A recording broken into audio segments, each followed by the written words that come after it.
Test, test. There we go. There we go. Ladies and gentlemen, we're going to resume the conference here. We have Dr. Hornby here to speak about his research over the years and the many years he's spent in this industry. There you go. Like I started to say, this is an exciting day for myself to see so many people here interested in medical cannabis. Often when I would give lectures, the room would be half full of dreadlocks. And now this has all changed in the past year. And there's licensing available to research and develop cannabis products. I've often said that cannabis is the most powerfully efficacious herbal medicine available on the planet. Around 30 years ago, they made the mistake, I don't know how long ago, when I did my doctorate degree. Incidentally, I have a PhD in human pathology. I'm not a medical doctor. I don't write scripts, I do research. And for 15 years now, I've been focusing my research on the cannabis plant. I've published a number of what are called case studies. I published a study we did on methadone addiction last year with a dispensary here in Vancouver. And I've always attempted to maintain a position on the high road within this crazy industry called the medical or the cannabis industry. I've often likened it to being inside of a shark cage. When I can get my slides up, oh, there we go. What I wanted to talk about was the power of the cannabis plant. Like I just said, it's the most efficacious herbal medicine that we have available to us. But I often, of late, have talked of full utility of the cannabis plant. Then everything will change. If cannabis is legalized and fully utilized, you have an industrial revolution on your hands. There's an estimated 50,000 commercial products you can make from cannabis. You can make petroleum from it, you can make food from it, you can make clothing from it, you can make medicine from it. The next slide. Yeah, just tell me. I got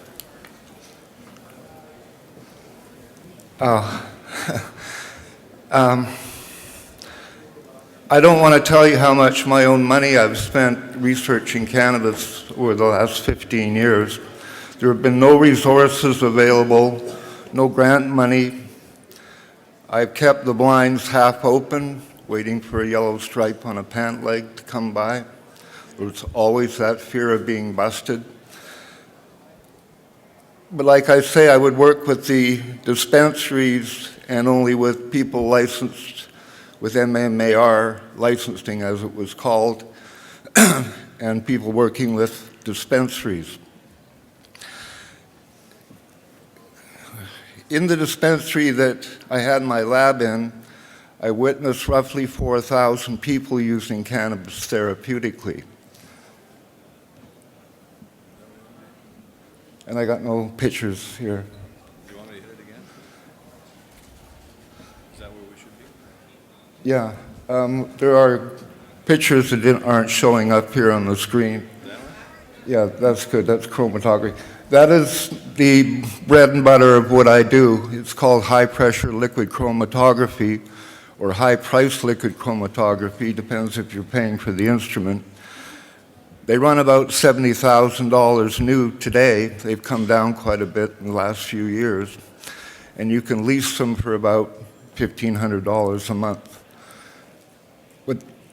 What I've run roughly 1,000 cannabinoid, that's a cannabinoid profile there, roughly 1,000 a year, so I have roughly 15,000 in my data banks. And this is a BC bud profile. It's high THC, virtually no CBD. I call it psychoweed.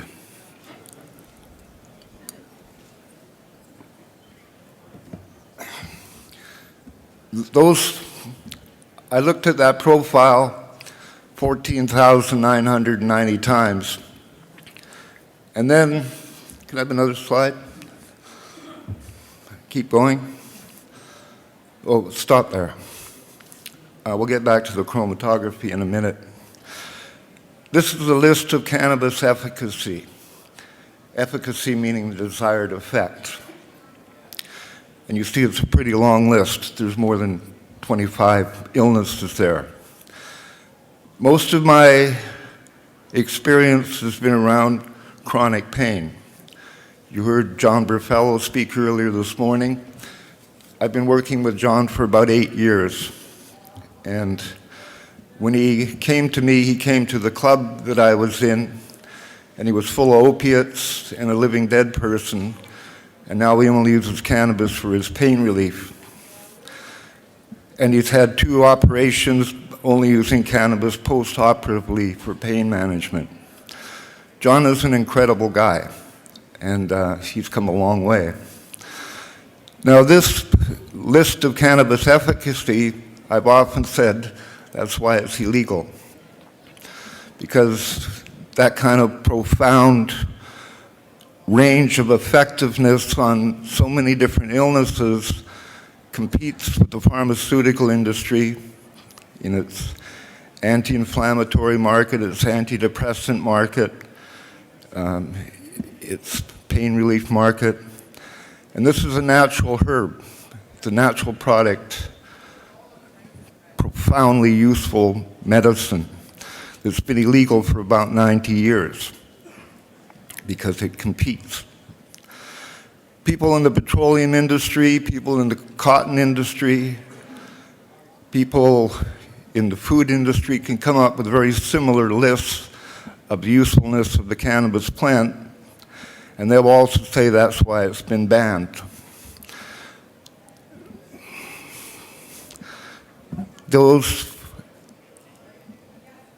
I'm not a businessman, I'm a scientist, I'm a lab rat. I don't normally talk in front of a lot of people, although I've been asked to, but it's not my thing.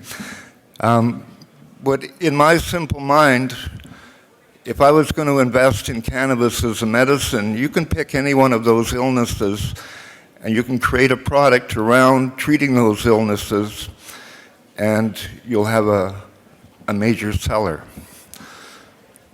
Okay, the next slide.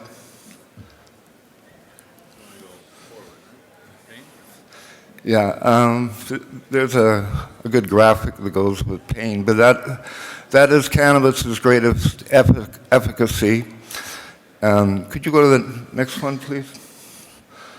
What do we got there? Keep going.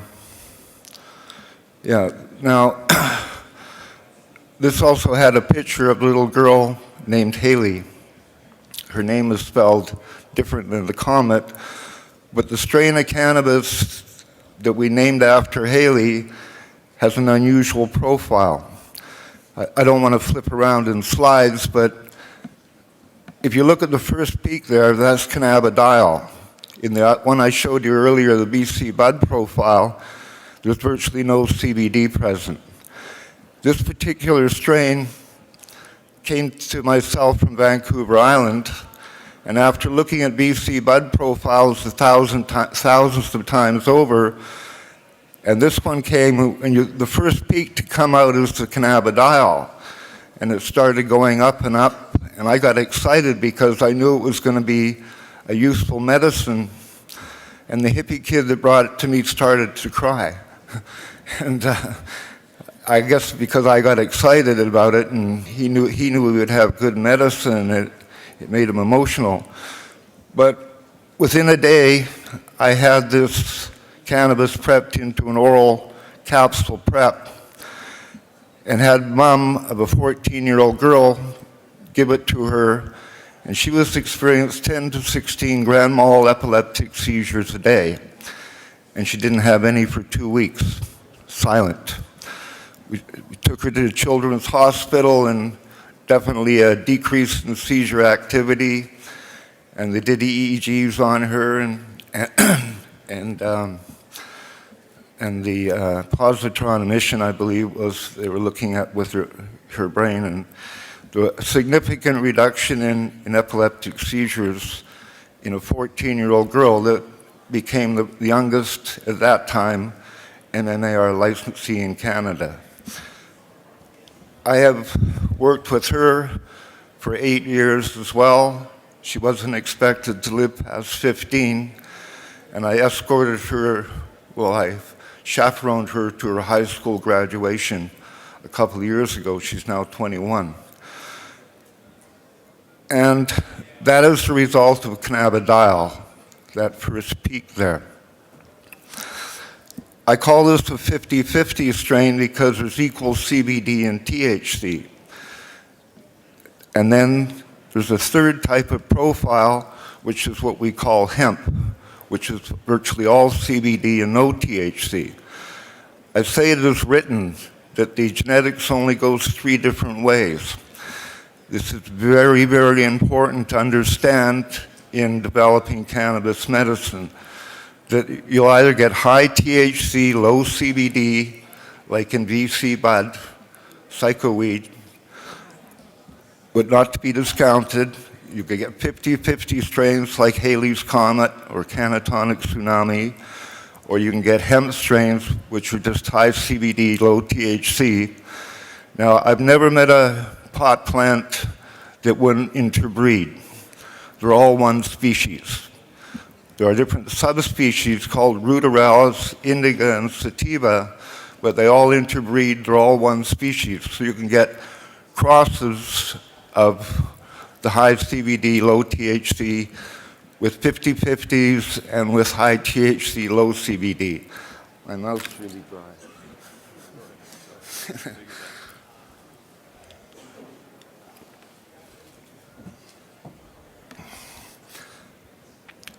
Very important to understand the genetics of the cannabis plant. I call it the 3-way split. I'm about to write a paper on it. How am I doing for time? You still got green there. You got about 4 or 5 minutes. Okay, next slide. Oh yeah, since day one, I came out of my doctorate training. I spent on a beach in India, southern India, and in the mountains of Mindoro on the Philippines, and in the Canadian Arctic, about a year in each location on a 3-year doctorate. And in all cases, we were looking at people at high risk to oral cancer and supplementing them with things like beta-carotene and vitamin A, and photographing lesions inside of their mouths, which were precancerous, and attempting to make those precancerous lesions heal by giving them supplements of natural vitamins. And since that time, I became a believer in natural product medicine. And I've been hearing today about alternative medicine. I've often thought that our modern allopathic medicine is alternative because it's high risk, it's dangerous, it's experimental. And I've become to realize that many people are no longer believing in pharmaceutical medicine. I changed my thinking in India, where I saw a lot of people who were old, who weren't on heart meds or antidepressants. They were using what's called Ayurvedic medicine, which is natural product medicine, herbal medicine. And then I came back to Canada and I focused my thinking more on herbal natural product medicine. And then along came cannabis, which is the big daddy of them all. It's a powerfully efficacious herbal medicine. Why is it like that? Because it binds receptors in our central nervous system primarily, which is a balancing homeostatic effect to the CNS. Because of that receptor binding and the prolific nature of that receptor that turns out to be the most abundant binding site in the human brain binds THC. This has only been discovered since the early 1990s. I remember the day they discovered the receptor, and I'm thinking, there's actually a receptor for that stuff. Wow. And as it turns out, it's a very, very common binding site in our central nervous system. When the receptor is bound, it generally, there's two types, CB1 and CB2. CB1 is in the brain and the central nervous system. CB2 is on immune cells like lymphocytes and granulocytes. Nevertheless, the prolific amount of the CB1 receptor, when it's bound, its general action is to tell that nerve cell, slow down, back off, don't get inflamed, let's not get confused, let's neuroprotect. So this general neuroprotective-like effect on the CNS is actually a balancing act of the central nervous system. Often chronic pot smokers are not fat or thin, they're kind of just right, because although you get the munchies when you smoke pot, you're also getting stimulation of parts of the digestive tract and central nervous system that'll speed you up a little bit and balance you out. I can go on long rants about the profound medical effects of cannabis. Like I say from that efficacy list, as an investor, pick yourself a niche and focus on that. I like to run what I call pilot clinical trials, where you get 20 or 30 people with the same illness, we give them the same cannabis preparation next to a placebo and note the effects. With 20 or 30 people, you can get statistically valid data that you can publish in peer-reviewed journals. This is what I do. I've been trained on humans, and thank God, cannabis has never killed anybody. I once read that Louis Pasteur killed off nieces and nephews doing experiments with bacteria. My whole family, including the dog, would be dead now. It is very, very safe herbal medicine. When regulatory bodies allow any drug, if you like, to go on the market, they check for two things. Is it safe and is it efficacious? Cannabis had a 10,000-year history as a cultivated plant, and no one's died. There are no recorded deaths of a cannabis overdose or a THC overdose. But it will scare the living bejesus out of you. Some people are laughing, but not wanting to repeat that effect. I call BC Bud psychoweed because it's just high THC. It can go to 25, even 30% THC sometimes. If you ingest that, particularly if you ingest it orally, you can overdose on THC and it can scare the living bejesus out of you. It's a panic attack. But remember that in 4 to 5 hours you'll be back to normal and probably asleep. But an overdose on THC can be an extremely frightening experience, and we want to avoid that. Within a day of realizing that THC decarboxylates, meaning it activates when heated, I was putting it into standardized oral capsules and quality controlling them the same as we do for any herbal product in Canada. So we check for heavy metals, pesticides, pathogenic bacteria, and we standardize the product by measuring how much THC is in it and whether it's activated or not.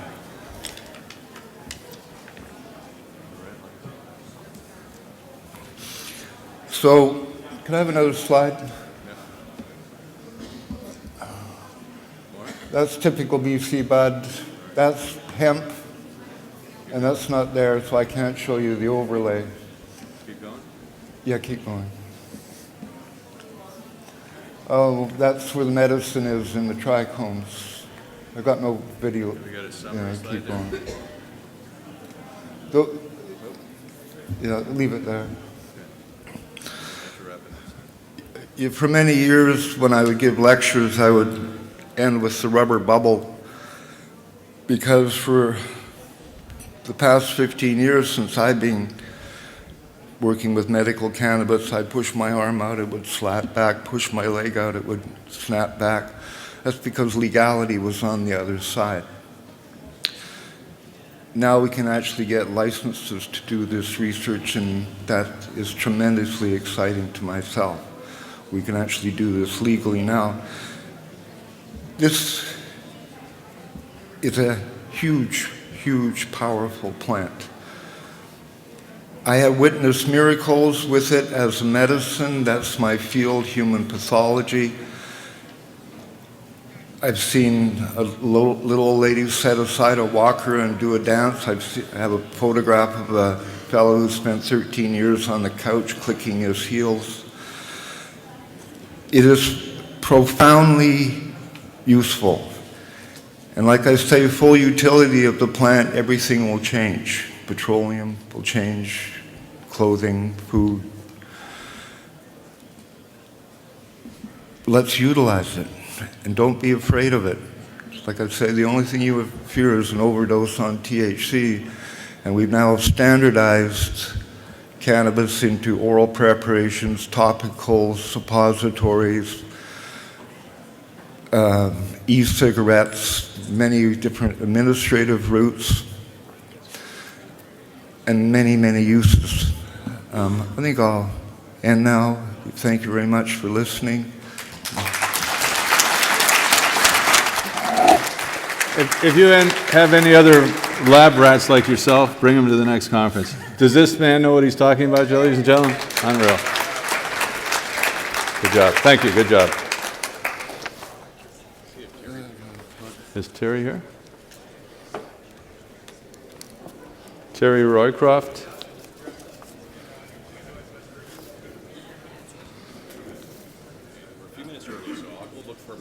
Okay. Yeah. Good. Very good.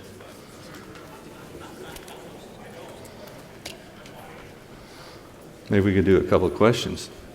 We're just waiting for Terry. You want to come back, Dr. Paul, again? Any questions for Dr. Paul?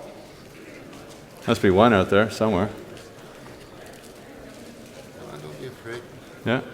They're a little shy. There's one. Yes, sir. A little louder, please. The CBD in the hemp plant and the seeds. There are no cannabinoids in the seed.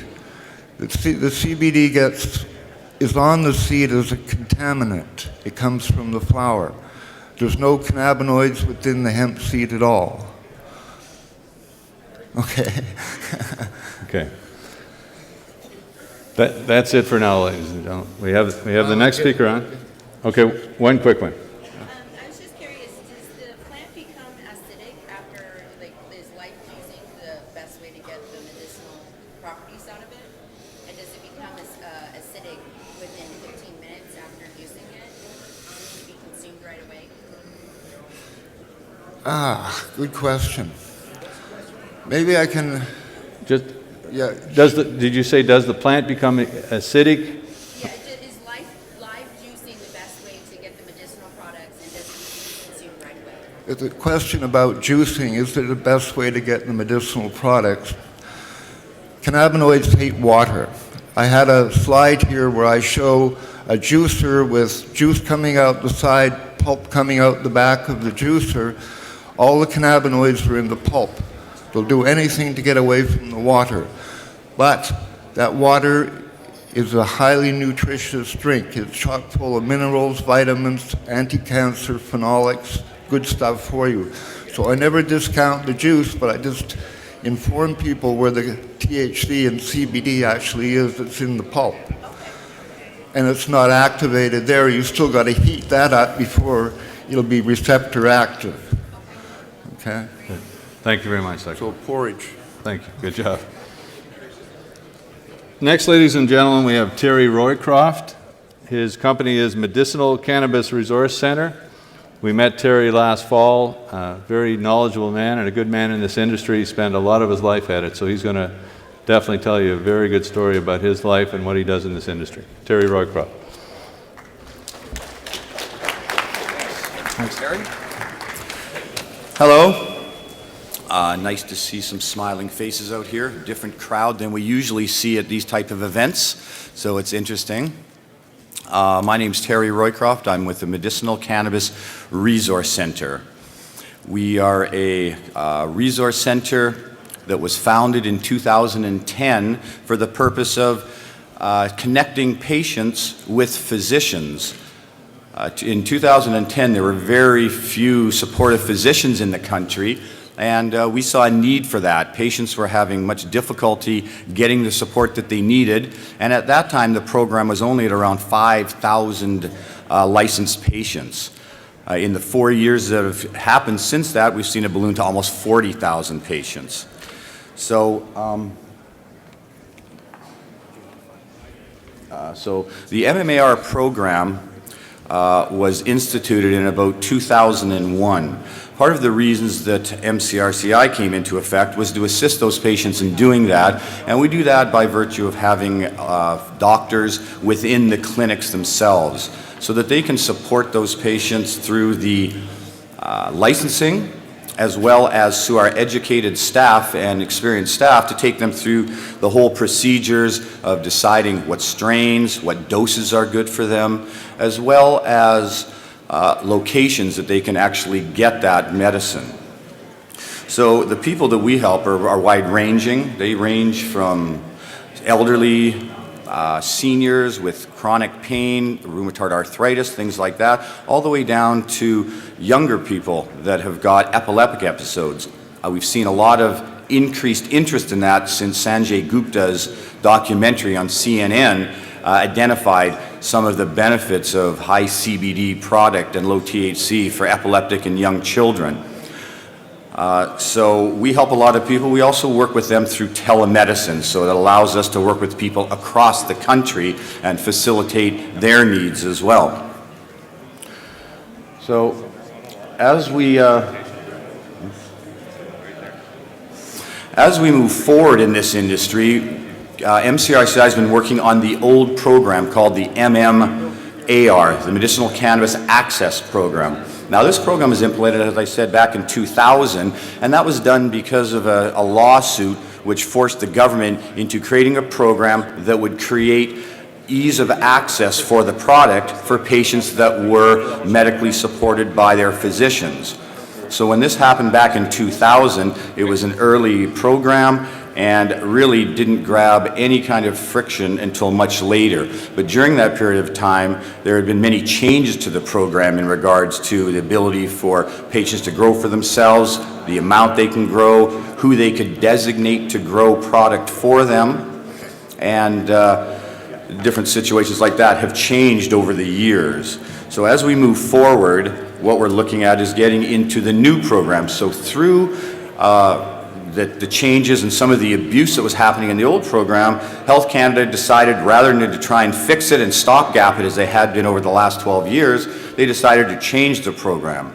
Now the fundamental differences between the MMAR and the MMPR, which is marijuana for medical purposes regulations, it's a mouthful, is geared for the patients. What effectively it's done is they wanted to remove the right from the patients to grow product for themselves. Now this has been something that has been beneficial for these people in the areas of cost. They've been able to grow it at an inexpensive rate and not have to pay for it through one of the licensed producers that Health Canada originally put in place called Prairie Farms, and they were the only supplier for a number of years. The new program now has changed so that there'll be many licensed producers. We don't know exactly the number of them at this point, but Health Canada has mentioned that they are going to have unlimited. We don't think that that's going to be a sustainable model, and so there's going to be a cap somewhere as we move along. Now, these licensed producers have been affected by an injunction that's come into effect. So even though the new programs come into effect on April 1st, what's happened is an injunction that was instigated through the Coalition Against Repeal and headed by John Conroy, one of the top lawyers in the country. They have now put a freeze on the old program. So any of the 40,000 people that had been licensed previous to this that thought they were going to lose that ability on April 1st have now got, I think, until February 24th is when the lawsuit is actually going to be heard. And so this has impacted the current licensed producers in respect to they can no longer bank on those patients. They thought immediately on April 1st that they would have 40,000 potential new patients coming forward that they could sell to. That's not the case at this point. Now all new MMPR are new patients and they don't have access to that. So there's been some issues with that. Now, the new program is moving along, as I said, at its current pace, but we've seen kind of a slowdown on the amount of licensed producers coming out. And the understanding in the industry is there's still a lack of product as they're getting up and running to be able to facilitate this. Now, as we move forward, this injunction, as we move forward in the future of this industry, the injunction will have a bit of an impact, but overall, what we're seeing right now is a parallel of those two programs running together. And as we get into the next phase of this, and that will be the injunction, we need to work on other areas to garner support from the physician and the medical community. What some of the biggest issues now and some of the optics are is that a lot of people are trying to get into this as a patient for the psychoactive effects. So some of the things that need to be worked on and actually changed in the regulations is to get standardized dosages so that the physicians can feel comfortable in what they're prescribing. Right now they're put in a very precarious position to determine and try to understand what the dosages are. So if they're prescribing and someone is saying they use 3 joints a day, they don't know the potency, the strain of that product, and they're very uneasy in prescribing that sort of medicine. So what needs to be done, and what we're also working on through MCRCI, are clinical trials so that we can now standardize product and also work with product that has no psychoactive effect, such as creams and tinctures and other types of administrations, so that we can take that barrier of resistance from the psychoactivity part of it out of the program. So as we move forward in that, we're going to get a lot more support from the physicians as well as the general public that feel that this is just an excuse for people to get high. We'll be moving on beyond that. The opportunities for medicine in this industry are absolutely huge.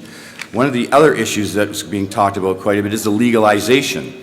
It's an interesting concept at this point because basically we're looking at a déjà vu scenario in the United States whereby prohibition of alcohol in the 30s, we're looking at the prohibition of cannabis in the similar way. The same states that were against it and moved forward to create changes in the United States are the same states that are leading this charge now in the medical marijuana aspect. And we're lucky at this point in Canada. We can watch 2 states that are close to us, Washington and Colorado, both going through these changes right now of paralleling medical marijuana and recreational use. Now, the key differences down in the states are the tax treatments that they have. You're paying 27.5% for your recreational marijuana and paying 2.5% tax for your medical marijuana. So even though recreational use may be prevalent, and it's probably inevitable that Canada is going to be legalizing it, Justin Trudeau has got that on his mandate, and there's a lot of support in regards to that. So as we move forward, we'll probably see 2 parallels, and the United States gives us a very good roadmap of what we're going to be experiencing and having to deal with as we move forward as well. So in closing, I'd like to just say that this industry is moving at a very, very rapid pace. Even in the last 6 months, the amount of interest has quadrupled from the previous years. And the medical side is going to have some great benefit. It's going to be some very major changes dealing with cannabis and medicine that we'll see over the next 3 to 5 years, as well as the recreational side is going to create a big impact in what's happening.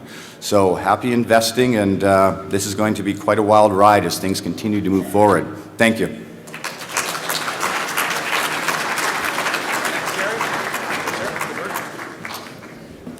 Thanks very much, Terry. It's not often in these conferences that you actually get ahead of schedule like this, so this is a real bonus. Not used to this, but we're going to introduce next from Tusaw Law. Is it Tusaw, right? Yeah, Tusaw Law Corporation. We have Kirk Tusaw is going to do a presentation here. He is a barrister and advocate for law reform. His primary practice areas are medical cannabis regulatory compliance, cannibal criminal defense, and strategic litigation. Ladies and gentlemen, please welcome from Tusaw Law, Mr. Kirk Tusaw.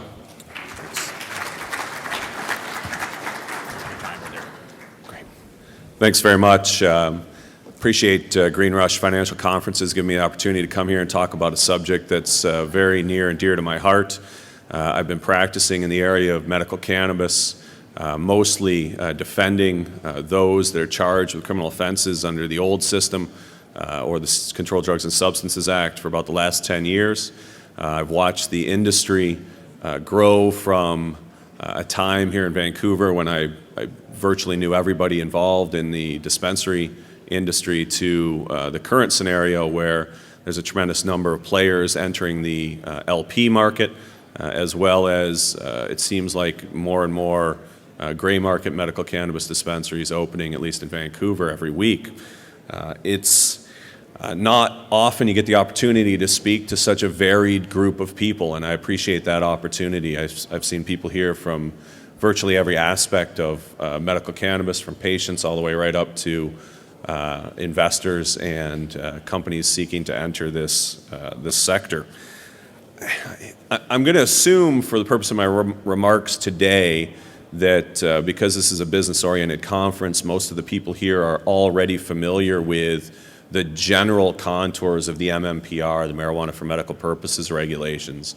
If you're looking to get into this sector and you're not familiar with the essential basics of the system, I do offer full-day seminars where I come to your place of business. I walk you and your management team through the MMPR. I impart to you as much knowledge as I can over the course of that day so that at least you have a baseline understanding of what the regulatory scheme looks like, what the rules are, so that you can begin to understand whether this is an opportunity that you wish to pursue and what are the hurdles and challenges in pursuing those opportunities. I'm also not going to discuss the ongoing litigation under the MMAR or the repealed MMAR, the former regulatory scheme. John Conroy, I see, is in the back of the room. I know he's going to have some things to say about that later, and I can possibly do it as well as he will. So I'm going to leave that off to the side. If you have questions about the ongoing litigation, I'm happy to answer them. I think there's going to be an interesting panel later this afternoon as well. What I am going to focus on with my remarks this afternoon are 3 areas of the MMPR that I believe already cry out for a new regulatory approach or an amended regulatory approach. The lens that I'd like to view these issues through is that of patient access. This program, as Terry mentioned just a moment ago, the MMAR program and the MMPR program really at base are designed to ensure, and were birthed out of court decisions requiring that patients, critically and chronically ill Canadians that require or wish to use marijuana for medical purposes, have a reasonable access to that. And that's a right that's grounded in Section 7 of the Charter of Rights and Freedoms, and one that's not going to be going away. I think it's important to, while we cover all the different aspects of the industry, not lose sight of the fact that this exists because sick and suffering citizens of this country and residents of this country need access to this medicine. It's good for them, and it can both help their symptoms as well as, we're now learning, have potentially curative effects on a whole host of conditions. So patient focus, in my view, absolutely critical, not just for understanding the regulatory approach that should be applied, but also for the success of your business. As in any business, if you're not serving your customer base And in this case, those are the patients that require access to medical cannabis or wish to use medical cannabis or cannabis-based products, then you're not going to be successful. And so my focus here is to talk about really, I think, 3 areas in which the regulatory scheme can be amended, either through lobbying or litigation. And those changes will both broaden patient access as well as benefit people in the industry that, after all, want to have a successful company that ends up, at the end of the day, making money and paying your employees and paying your bills and those kinds of things.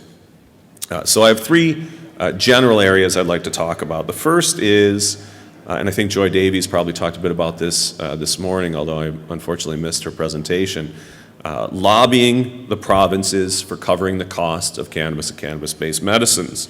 The sad reality, as we heard in an earlier speech before the break, is that most patients that are currently using cannabis for medical purposes, or at least many, are disabled, on fixed incomes, or as seniors. They're living in situations in which they're simply unable, under either the old system or the current system, to afford sufficient quantities of cannabis medicine. It is the provinces and not Health Canada that determines which medicines to cover in terms of reimbursement of the cost of the medicines. And so I think that there needs to be a focus put by patients and by licensed producers in this industry on going to the provinces and making the case that cannabis and cannabis-based medicines should be covered under provincial plans like we have with MSP here in British Columbia. It's not a new concept. In fact, I was on the air on the radio on CKNW about 3 years ago with then a very popular radio host and now the Premier of British Columbia, Christy Clark, talking about this issue. And what then radio host Clark said may or may not jibe with now what Premier Clark would say, but we closed the discussion and I said to her, look, we need to have the provinces covering the cost of this medicine. People can't afford it. And her response was, if you can prove to me that covering the cost of medical cannabis will save the taxpayer money, then I'm all for it. I'll support it 100%. Well, we know that cannabis can replace many more expensive pharmaceutical medications that are covered. We know that cannabis produces fewer side effects, those side effects often requiring additional prescriptions for pharmaceutical medicines, which then cost the taxpayer more money. And we know that cannabis can have not just symptom relieving or palliative properties, but in fact, cannabis and cannabis-based medicines can have potential curative effects, which ultimately, of course, would save the taxpayer money because most pharmaceutical substances are there simply to treat symptoms. And with people with chronic lifelong conditions, the more that you can bring them towards a state of health and balance, as Dr. Hornby talked about, the less they're going to cost the taxpayer at the end of the day. So I say the research is in. I think this issue's been proven. And so I say, Premier Clark, it's time to pay up. It's time to make British Columbia a world leader in covering the cost of medicinal cannabis and cannabis-based medicines. Thank you. I think that achieves really 3 goals. It achieves the goals of getting patients the medicine that they need, it saves the taxpayers money, and it makes those participants in this emerging industry successful. And that's a win-win-win. And so that's step 1 in how we can make the existing regulatory scheme a better regulatory scheme for everyone. The second topic area I'd like to touch on is cannabis-based medicines. And what do I mean by that? When I say cannabis-based medicines, I mean those range of medicinal products that are derived from the active ingredients in the cannabis plant. You heard Dr. Hornby talk a little bit about this, and there was a question about the acidic forms of cannabinoids and juicing and those kinds of things. At the end of the day, the medicine that patients need is contained in the trichome glands that grow on cannabis plants, predominantly in the flowering areas of female cannabis plants. The resin, to use the terms of the Controlled Drugs and Substances Act, hashish, to use more slang terms, dry sift, keef, whatever you want to call it, It's those gland heads that contain the cannabinoids, it's those gland heads that contain the terpenes, it's those gland heads that are the medicine. The plant is a delivery vehicle for that medicine. The gland heads are what you want. And you can do a lot of tremendous and interesting things with those gland heads. You can first make concentrated forms of resin. Dry sift, probably, I think, the purest and best example of that. Water extracted resin, also known as bubble hash, extracted with technology like bubble bags that I think Bubble Man is going to be here to talk about a little bit later, or solvent-based extracts if they can be made with sufficient purity. And then you can take those resin glands and you can make them into tinctures, you can make them into oils, you can make them into foods, you can make them into capsules, you can standardize dosages, you can standardize the amount of THC, CBD, CBN, terpenes, and all of those kinds of things that are a little more difficult to standardize when you're talking about just the flowers themselves. Unfortunately, the MMPR restrict licensed producers and patients from producing and consuming cannabis in any forms other than dried flowers. Don't believe the comments that you may see from Health Canada or elsewhere suggesting that, well, licensed producers on the MMPR can't produce resin or cannabis-based medicines, but patients are perfectly able to do so if they wish to. I think that's problematic from a legal standpoint. If you take the dried flowers that you've purchased lawfully from a licensed producer and you refine that down into cannabis resin, just simple hashish. You take your buds, bounce them on a screen, you've got a little bit of a beautiful dry sieve there, you go out into public, well, you're no longer in possession of what the MMPR allows you to possess. You're in possession of resin that is unlawful, that can get you arrested.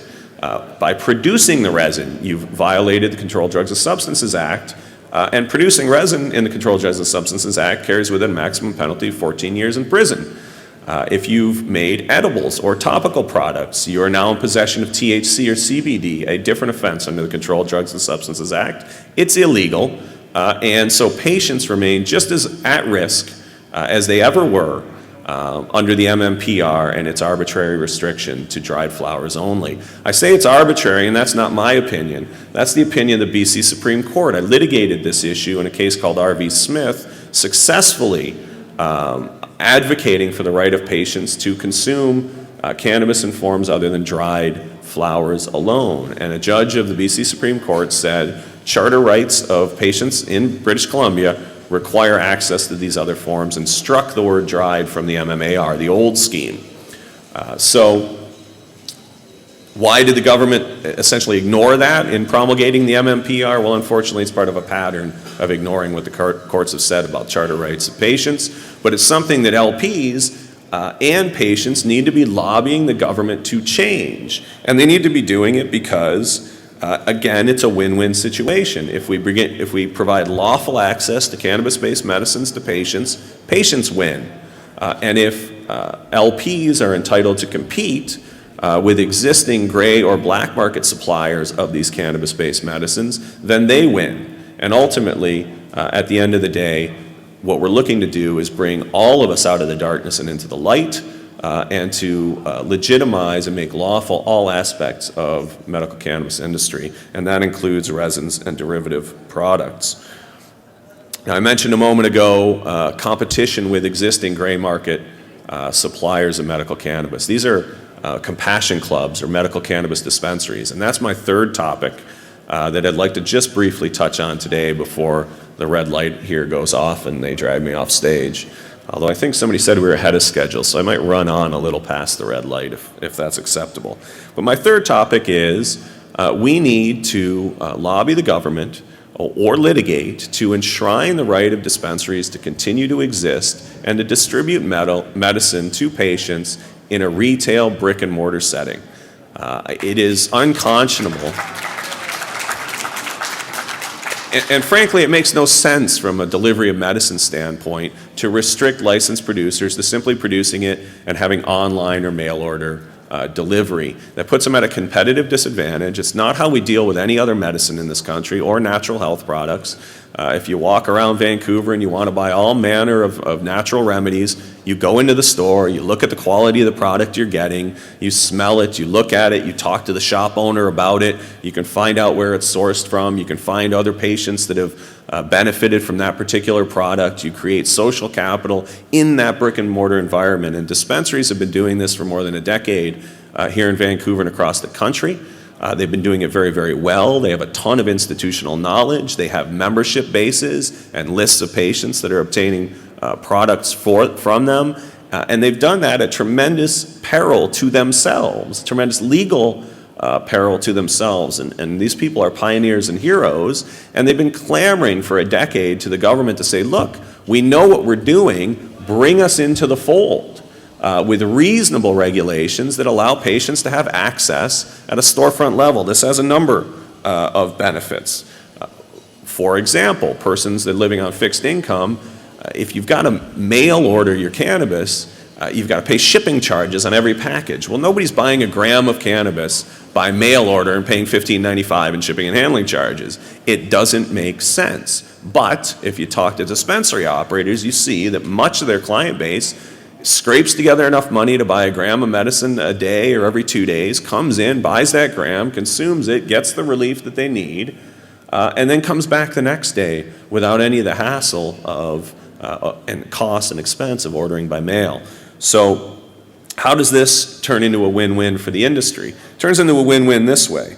There's a tremendous number of synergies that exist between licensed producers under the existing scheme and the network of existing retailers, brick and mortar retailers that exist throughout Canada. They have clients. Licensed producers need clients. That's an area in which I think there's going to be a tremendous amount of difficulties for licensed producers. B, they have institutional knowledge. They know what they're doing. They know how to talk about the medicine. C, you gain social capital. Social capital is what you get when you go and meet with like-minded folks and understand and talk to people about, okay, well, I've got chronic back pain, I've got psoriatic arthritis, you have rheumatoid arthritis, you have AIDS, you have MS. Let's talk about what strains, what medicines, what modes of ingestions, what delivery systems work best for each other, and let's share that knowledge. And oh, by the way, at the same time, we're in a supportive environment where we're helping each other emotionally and psychologically, which itself has benefits to health and to life. These are things you simply can't achieve over the phone or online. It needs the personal touch.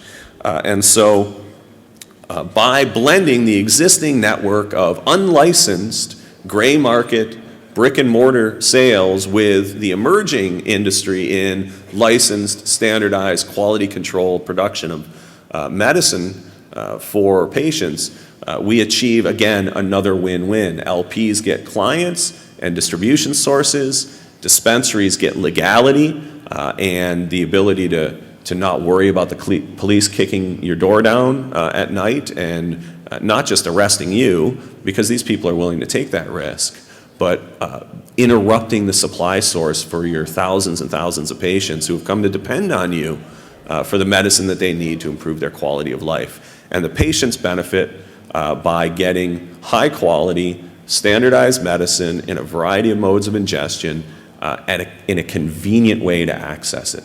So again, it's win, win, win for all the participants that are concerned. So those are the sort of the three areas I think that cry out for future regulation, for lobbying, and as I say, potentially for litigation, because if you're a drug company and you go to Health Canada and you say, well, I'd like to market this drug for this particular purpose in Canada, and they say no, you don't sort of just go quietly away with your tail between your legs. You go to the federal court and you sue for the right to do that if you believe the government has acted arbitrarily. The federal courts are chock full of Eli Lilly versus Minister of Health and all those kinds of things. And I foresee that some LPs, once they get over the hurdle of saying, well, we've got to be the government's best friend or they're not going to give us our license, are going to say, well, wait a minute, why is it that I can't sell a standardized dosage of a high CBD concentrated resin to my patients? Why is that unlawful? It's better for them, it's better for us, and it's better from an industry perspective. That's the very essence of arbitrariness when you outlaw that kind of conduct. So we need to make those changes. It's absolutely critical for the development of this industry that at least those three changes be made. And I think it's a situation that will benefit everyone, from patients all the way to producers and investors alike. So those are my comments, limited as they are, on what I see as sort of the next steps in the development of this emerging industry. If you need further information or you want to get a hold of me in any way, my website is tousawlaw.ca. It's tousawlaw.ca. Or feel free to just grab me in the hallway and we can have a chat. Thanks again, GreenRush. I really appreciate the opportunity. And thanks to everybody for your attention this morning.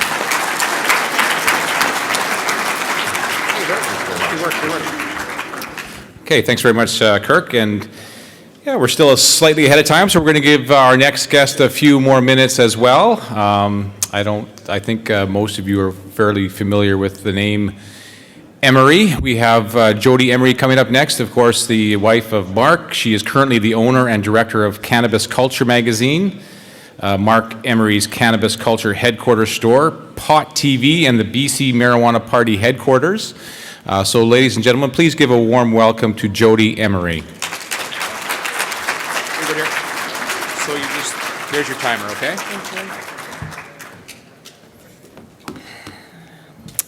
Oh, typically I like to take a mic and walk around, but oh, that's all right. No, I'll stand here. Well, I'll admit, today I am not my usual self. Typically, I am pretty stone cold and stoic, but we're coming up on 4 years this Saturday of my husband, Mark, being in U.S. federal prison for helping begin 20 years ago the industry and the movement that we're all sitting here today talking about as if it's legal. And parts of it are totally legal for medical. But I got to admit, I am getting tired of waiting for my husband to come home. Is this on? All right. I am a business owner. I employ 28 people. I have 4 businesses. CannabisCulture.com was one of the first print magazines and websites in the world about marijuana, and right now it remains one of the top marijuana news websites in the world. Pot TV is a video website. It began when there was no video on the internet at all in 2000, when my husband Mark Emery started it at the same time as CBC Television launching their revolutionary new video streaming on the internet. My husband started a lot of things starting 20 years ago with bringing High Times magazines and books and bongs and pipes into Canada to sell and begin this industry when even a magazine about pot was prohibited and had a heavy fine. So Mark began 20 years ago this industry, and he created Cannabis Culture magazine, he created Pot TV, he started Emery Seeds, which was the biggest seed business in the world, selling millions of seeds and giving all the proceeds back to financing activism through the magazine, through Pot TV, through ballot initiatives which made medical marijuana legal in a number of US states, through financing groups like Marijuana Policy Project, which is now a multi-million-dollar major lobbying group in the United States, changing laws in numerous states. Mark helped finance all sorts of groups and rallies and programs, and even the United States Drug Enforcement Administration tracked the millions of dollars he made and said, yes, he gave it away to political activists, political groups, and no drug dealers, no drug connections at all, but they still called him the most wanted drug trafficking kingpin in Canada and had him facing 30 years to life in prison for sending seeds through the mail from Canada, paying taxes, and never leaving this country while doing so, and running for office, creating the BC Marijuana Party, the Marijuana Party of Canada, and of course supporting different political parties across this country when they choose to support people's rights. My husband was extradited in 2010, and I was made to take over our business, which is not related to marijuana itself in any way. I've not even stepped foot inside an operating dispensary. I don't have a medical license. I don't have any connection whatsoever to medical marijuana, except to say people have a right to use it, either to treat what ails them or to prevent illness from setting in. And that is a right we all have, and I will always advocate for the right of medicinal use of marijuana, free from any risk of arrest or imprisonment or suffering. So even though I have no interest and no involvement and no financial gain and no stake at all in medical marijuana, I run a store called Cannabis Culture Headquarters. I run Cannabis Culture, Pot TV, and the BC Marijuana Party Vapor Lounge, which is where people are free to bring their own cannabis, consume it with vaporizers or in whatever form they choose, and to have a safe environment to do so. Like I said, 28 employees, and I don't even touch marijuana in our business. We have no seeds, we have no weed. The seed business had to end some time ago. But I believe in capitalism. I believe in money. I believe in making money. I believe everybody wants to make money. I believe even people who are poverty activists, what do they want? More money. Everybody wants money, and there is no sin in wanting money. There's no sin in making money. There's nothing wrong with money unless you use unethical means to get it or you harm other human beings in the process. Now, of course, we can kind of say, well, what hurts other human beings? Is it hurting a teenager to force them to flip burgers? Or is it hurting someone to make them create clothing in a factory? Well, sure, there's risks to everything. Loggers die in this province at a high rate. There's risks involved with everything. But money is not evil unless evil means are used to get it. When it comes to marijuana, this is an interesting industry because it is worth billions. For many, many years, before anybody would even listen to the activists saying legalize it, they said, yeah, you just want to get high. You just want to get high. You're just stoners. You're just dopers. You're just hippies. You just want to get high. And then we had to start talking about, the gangs. Like, come on, government, can you at least agree with us that, you don't want us to get high, but could we at least say we don't want gangs to sell it anymore? Can you at least be on board with that? And they go, the gangs are bad, And we say, well, what about the money? Because money runs the world. Money runs our daily lives. Every single one of us is scraping and working and trying to earn $1 so we can eat and we can have a roof overhead and we can put our kids to school or whatever you want to do. So you can go party in Mexico for a year or whatever. Money needs to be made and it's not wrong. But with our argument as activists, we've had to win over the government and win over the mainstream and win over the public by talking about the dollar. And I love the dollar, the almighty dollar. It's not a bad thing. We needed to convince the public that even if they hate marijuana, they should be pissed off that billions of their tax dollars, which they work every day to have forced from their own labor by the government, the tax dollars, they don't even get to volunteer to the government. The tax dollars stolen from them by force from the government is used to put people in prison and to arrest them and to put young people through enormous harm for the rest of their lives. That's a waste of money, whether you like pot or not. If we want to talk about dollars, let's save some money by ending prohibition. Let's also make some money by taking billions of dollars away from the underground economy and bringing it on board into the legitimate economy. It doesn't make sense that the police get all pissed off with their piles of money they've seized and go, look how bad the gangs are. They're making billions of dollars. And we say, yeah, but you're the one making the policy that makes sure they make that money. Why can't everyone sitting here make that money? Why can't a Canadian grow that pot? Why can't a Canadian sell that legitimately without the threat of arrest? And it's the police and the politicians and the gangsters who really like prohibition. They like to keep it in place. But we activists have had to say, what about the dollar? Government, you're all about money. Everybody's about money. You want to talk about money? Let's take the money away from the gangs because it is worth billions of dollars. Problem is, after years of telling everyone about the billions and billions of trillions of dollars marijuana is worth, that's prohibited marijuana. That's marijuana that existed in a marketplace where the threat of arrest, prison, being shot in the street by your rival, being kidnapped and held and extorted by fellow gang members, those are the risks involved with dealing with marijuana in a prohibited market, which means the price goes up. Demand is high, supply is low, the supply that exists demands a high price. I'm not an economist, but I think that's how things work. And when it comes to the price of pot, it was very high because of the risk involved. So we didn't really tell the public and the government and everybody else and the investors that, yeah, marijuana, when we make it legal, actually has to be worth not at $10 a gram. It has to be worth maybe a penny a gram. Why can't you buy 20 marijuana cigarettes at a gram each, or a gram and a bit? Let's say 28 grams of marijuana. Why can't you buy it for $10 like you can buy a pack of smokes? Tobacco is a huge industry. billions and trillions of dollars to be made in packaging design and security and shipping it out and the truckers driving it out to the shops. I mean, there's an enormous industry in tobacco and everything that's legal. You just look at alcohol, there's a ton of people who don't even touch the booze and they're making a living by designing labels for a bottle, right? I mean, there's all sorts of jobs. So, but with marijuana, we had to tell everybody how much it was worth. But if we move into a legal industry, the price must come down because the risk no longer remains. But that doesn't mean freak out and go, oh, hell no, now it's not worth anything at a penny a gram.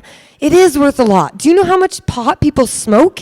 Do you have any idea how much marijuana is consumed already and how much more marijuana can be consumed and will be consumed by the aging population across this country who say, I don't want those pain pills anymore. I want to just puff on a herb that makes me feel good. And today, by the way, in the paper, an MS study just found that no medicine works for MS except marijuana. You can read that in today's paper.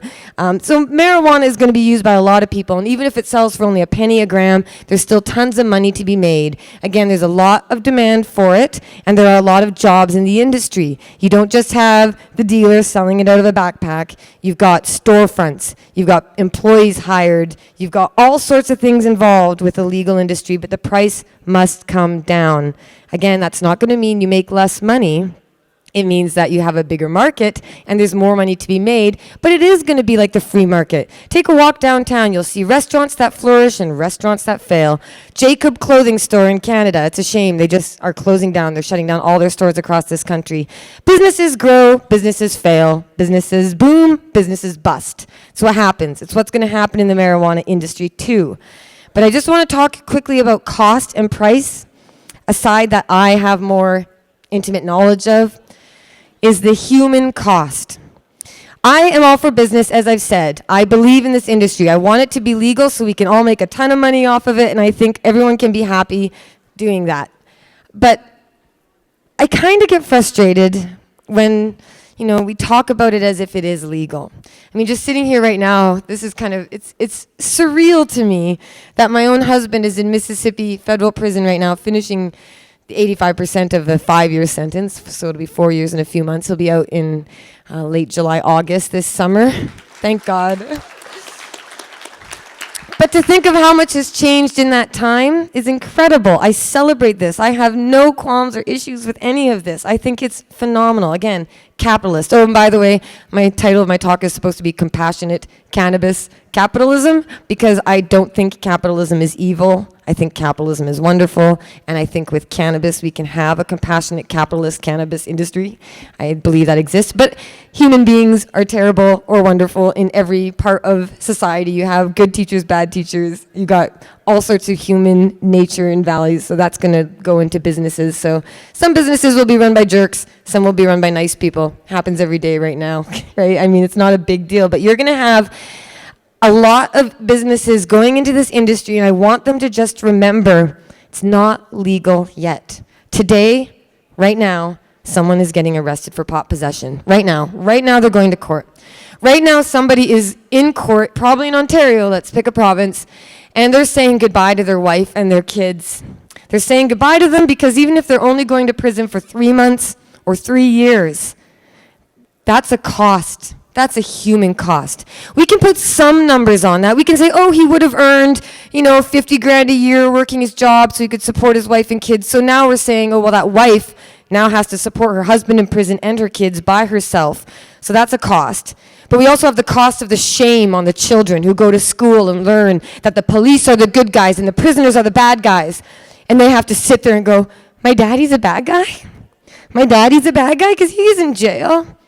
And I see this. This kills me. When I'm visiting Mark in prison, doesn't make me cry when I see him. We're fine. We're tough. We get through this. Kills me to see the children and the mothers trying so hard not to cry.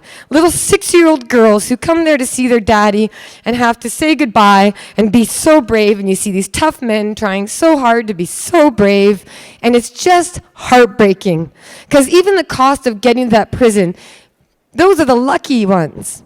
Those kids and those mothers getting to see their imprisoned loved one are the lucky ones because they can afford to go. I used to go with families and I would pay for them to stay at the hotel because they wouldn't have been able to get to their daddy, their little tiny 2-year-old boy and 2 older kids under 7. You know, and I'd pay for them. Their dad was in there for marijuana smuggling. And they would drive me to the prison, and I would pay for their hotel so that they could get there. Lucky ones. And how heartbreaking is it to say that you're lucky when you get to go to a prison and you get to cry when you see your daddy have to go back and get strip searched. So the human cost is enormous and cannot be calculated.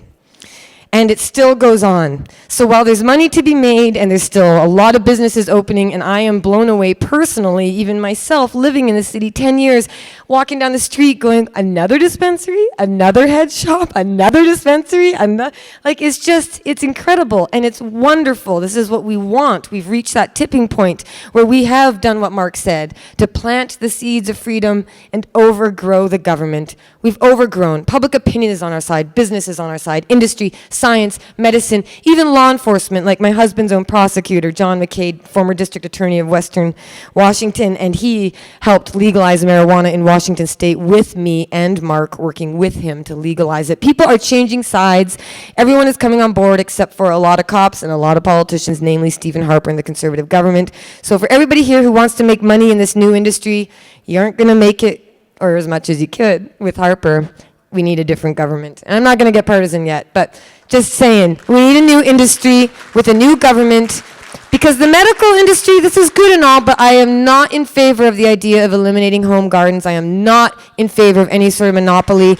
I'm in favor of free markets, free choice, where, yeah, you can go and be a big monopoly, or a big business, rather, and just sell tons of mass-produced commercial stuff, kind of like Budweiser or Molson, or I guess there's beer and stuff out there. Or you could be a little boutique like Granville Island Brewery. You know, you could be that. Or you could just go to the brewery and take it home with your buddies and go, yeah, look what I brewed down at the U-Brew, and just share it with 3 buddies. Or you could go to one of these beer tasting things and share some with some other people, like a farmer's market. Or you could campaign to the provincial government and get the fences taken off of beer gardens and beer sold in grocery stores and all sorts of other public health ideas that for some reason don't apply to cannabis.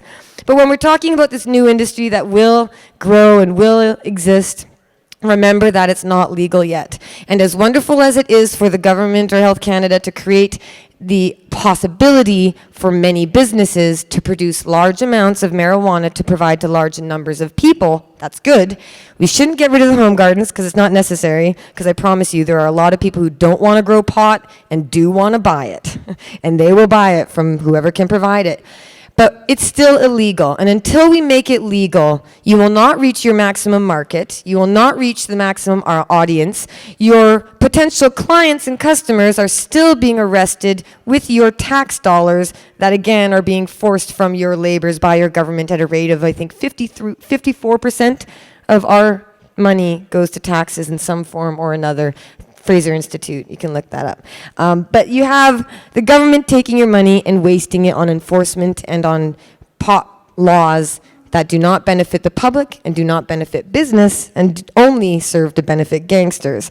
And heck, if we make it legal, let the gangsters have a shot at it too. Maybe some people want to go buy it from a big tattooed thug, and let them have that freedom of choice.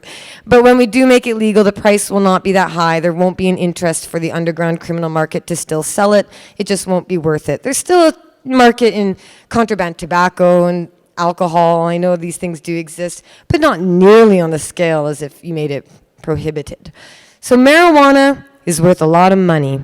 Cannabis is great for capitalism. There's a lot of money to be made, and that's a wonderful thing. There are a lot of people to be employed. There are a lot of great advancements and developments we haven't even gotten into yet. I mean, industrial hemp, incredible. Marijuana has so much medical potential that we haven't even discovered yet. I mean, this is a cancer cure, and you can think I'm crazy. Google it. Don't take my word for it. Just look up the science being done to prove that THC and CBD can be injected into cancerous tumors and shrink them. This is just science. It's backed up, and whether you want to believe it or not, it doesn't matter, because when it comes down to it, we have a policy in place that is arresting people, putting them in prison, giving them criminal records, having young people, students. I have had students call me and say, I just got busted for pot. I was studying for international commerce. Now I'm not going to be able to get my next scholarship. Now I'm not able to travel to the United States. Now all those years of my life and all of that study and all of my hard work as a straight A student is down the drain because of a pot charge. Not because of pot, because of the pot laws. So the pot laws are destroying lives. They're destroying the ability of our young people and even our middle-aged and elderly people from being able to participate freely in society. And as long as the police continue to arrest Canadians, they will be saddled with an expensive criminal record, expensive to you, the taxpayers, and expensive to them, and it will remove them from the workforce. Just imagine if every pot smoker you knew was never allowed to hold a serious job again. Canadians would be unemployed probably at a rate of 75%. So, Obama, Ted Turner, Rolling Stones, I mean, you could go on and on. Marijuana users can be extraordinarily successful, and they are. And people who are successful may want to use marijuana, and they should not be facing arrest or any sort of personal punishment or personal cost for that choice. And I'll just close again by saying compassionate cannabis capitalism. You can do it compassionately by making a lot of money, making all your employees very wealthy, and making your customers very happy. But that can only exist in a market where it is completely legal and open, where there is no government picking and choosing of who gets to do this and who gets to do that. Because while you guys are trying to sell marijuana to people, the gangsters still get to control the market in the biggest part. So let's take it away from them. Let's make a job market for Canadians who can get into this and make some money and bring in some tax dollars and stop wasting billions of taxes on a failed policy that's being rejected around the world. And Canada may be left behind with Harper at the helm, but maybe by 2015, 16, 17, we'll really get off the ground and growing. Thank you so much. That's 0 seconds. Really good job.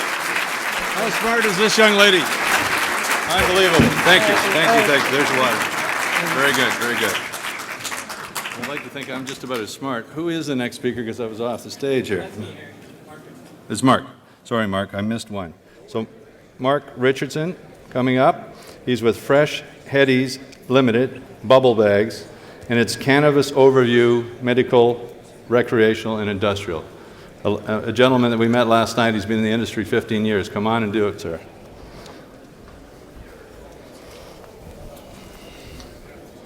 By the way, that could be yours. Some photos. Is there a way I can click through them? He's got them? Okay, I'll get them.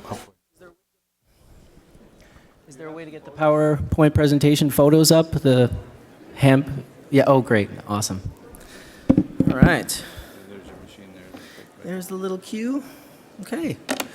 Well, thank you all for joining us today. Good afternoon. My name is Mark Richardson. I'm a local businessman, owner of Fresh Headies and Bubble Bags, and a distributor for hemp hoodlum clothing here in Canada. I've been involved with cannabis fairly intimately for the last 25 years, actually, not 15. That's okay. And I'm not a scientist, I'm not a doctor. All of this has been through bioassay. A lot of my experiences have been learned through my experience with cannabis.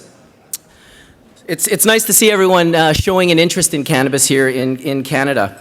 I'm going to be covering an overview of cannabis by talking a little bit about industrial cannabis, which is hemp, recreational cannabis use, and medical cannabis use. And I prefer to use the word cannabis over marijuana, mainly because the foundation of marijuana, it's a Spanish word, it's rooted in racism, it comes from the 30s, so I'll be referring to cannabis today, all of them, whether it's to be smoked recreational, to be used medicinally, or to be used industrially, I'll be referring to it as cannabis. It's one of my first pictures up on the screen, actually, is a cannabis stalk that's just been cut, and I photographed it with the macro, so you can actually see on the outside the yellow is the fiber, and on the inside is the cellulose. So let me see where we got here. So I want to explain why I call it cannabis. A lot of people, and in fact in the early days, some fibs were told in regards to hemp and cannabis, hemp and marijuana being separate plants. They're not. They're the same plant. Cannabis is in which specific breeding has been done to produce specific properties in a strain, like say high CBD, high cannabinoid profile, high THC. That's going to be a strain that is bred for medicinal purposes. You can take these same strains and you can breed them into industrial hemp strains. They're cannabis strains. You can breed them specifically for their fiber or for their cellulose content. Jace Callaway was actually breeding cannabis seeds with a higher oil content than any seed we've seen before in order for it to be able to take a freezing in Finland. So when the snow fell on top of these plants, normally the seeds would die. Because he bred it with an excess of oil, he was able to protect those seeds in an area that was non-friendly to growing hemp. So to give you a little bit of my background, I was involved originally with the group in Manitoba where we approached our government back in 1994 to grow hemp. And I'll give you the backstory on that. We were teenagers, basically, just out of our teen years. We were very young. I can only imagine how badly we were potentiating our stereotype of a cannabis user. And with that, we approached our ministers, two of them, our Minister of Agriculture as well as our Minister of Finance. And we read them a document, and on the cover of our document in 1994, it read, "The $1 trillion crop." Now, the reason we use the $1 trillion crop is because in 1938, in Popular Mechanics magazine, an article was released called The $1 billion crop. Now, don't quote me exactly, but this was one of the first times billion and dollar had ever been used in an economic statement, and it was referring to hemp. You have to understand how unfathomable it would be to be a billionaire in the 30s. It was like saying a gazillion dollars today. And that was in 1938, and this was right before the war started and right before they started pumping the war efforts, and they needed a lot of hemp for those war efforts. So we approached him, we showed him these articles. Basically what happened was we convinced our Minister of Finance and Agriculture that this was something our province should be doing. And we got the first hemp license in in Manitoba in over 73 years. We grew the first hemp field there. And I'm happy to say that my partners are still involved there. You can buy Manitoba Harvest hemp seed foods in your grocery store thanks to the work that we did as near teenagers in the early 90s with even the people who were our support barely supported us. This is how new this was back in the 90s. So I'm sure many of you know that there are an excess of about 50,000 plus commercial products that you can make with hemp. Products that can be made from, you've got hempcrete. There's Henry Ford with his plastic hemp car. He's smashing it with a sledgehammer in that photo. It didn't dent.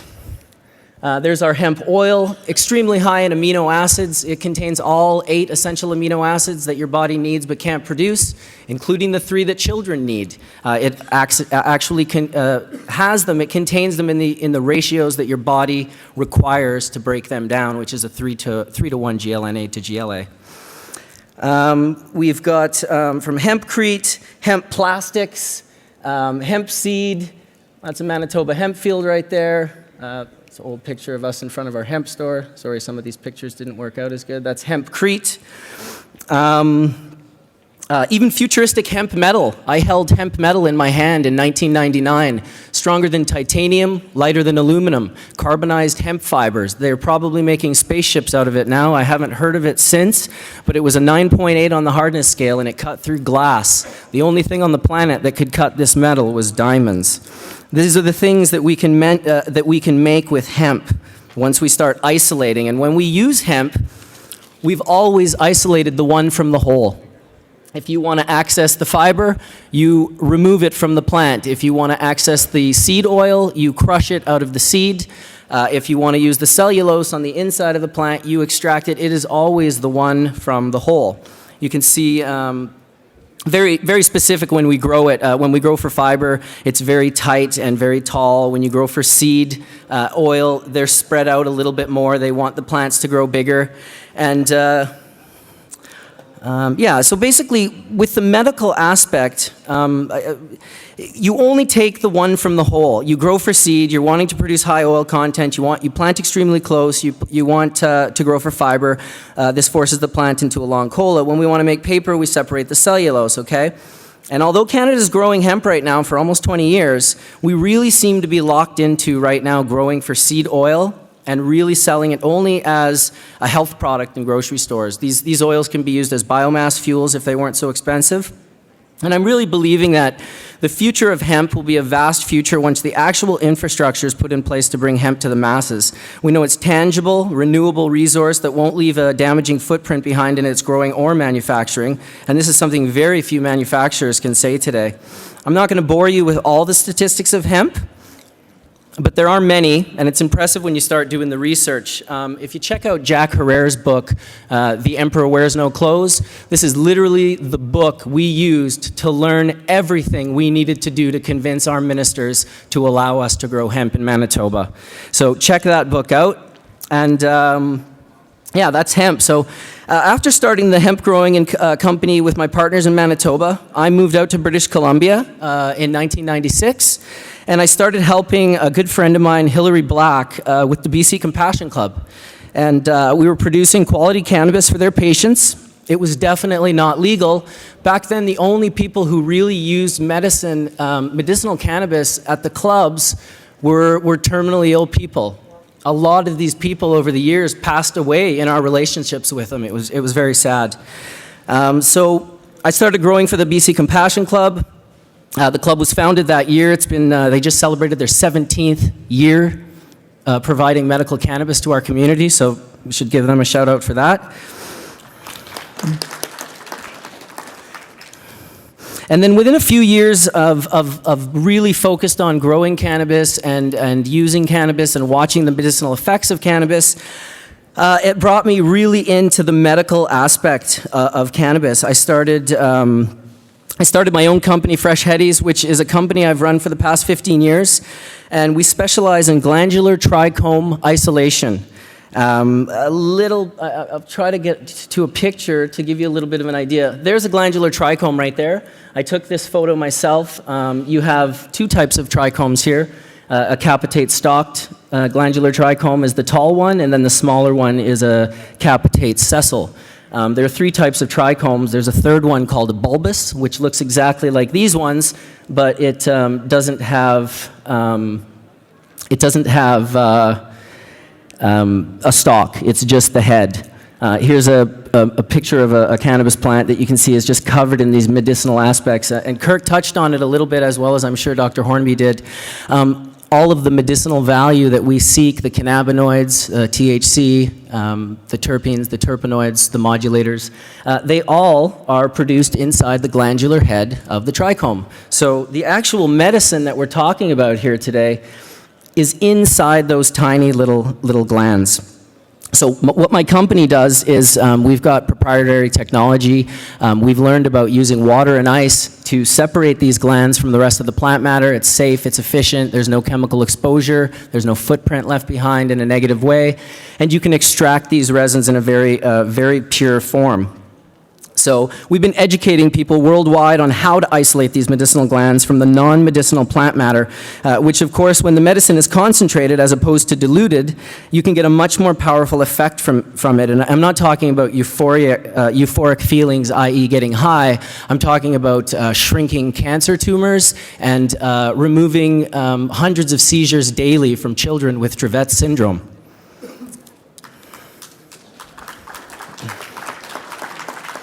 Okay, so in the last 5 years, we've learned an incredible amount about cannabis and its medicinal properties, something many of us have suspected for decades, but it was impossible to fight the billions of dollars in propaganda, not to mention the imprisonment of massive amounts of people, including doctors. Combine that with the Controlled Substance Acts from the 70s that made it illegal for anyone to even study. It made a fairly fatal blow to scientists who could have been studying this plant and its clear medicinal uses. Today we know that by consuming orally in particular cannabis, that the medicine, i.e. THC, cannabinoids, terpenes, terpenoids, are all located in that glandular head of the capitate stalk, the capitate sessile, and the bulbous trichomes. And now when I first started learning this, I believed the active ingredients to be THC and THC alone. I had no idea where it was located on the plant. It took me some years to realize and discover how to isolate the medicinals from the plant, much the same way we've been doing with hemp for fiber, cellulose, seed oil, etc. And that brought me to my macro photography so I could help educate people about what I was learning and, of course, help myself with my own education of glandular trichomes and crystals. And what I quickly learned was that those crystals are clearly the message, and the cannabis plant is the messenger.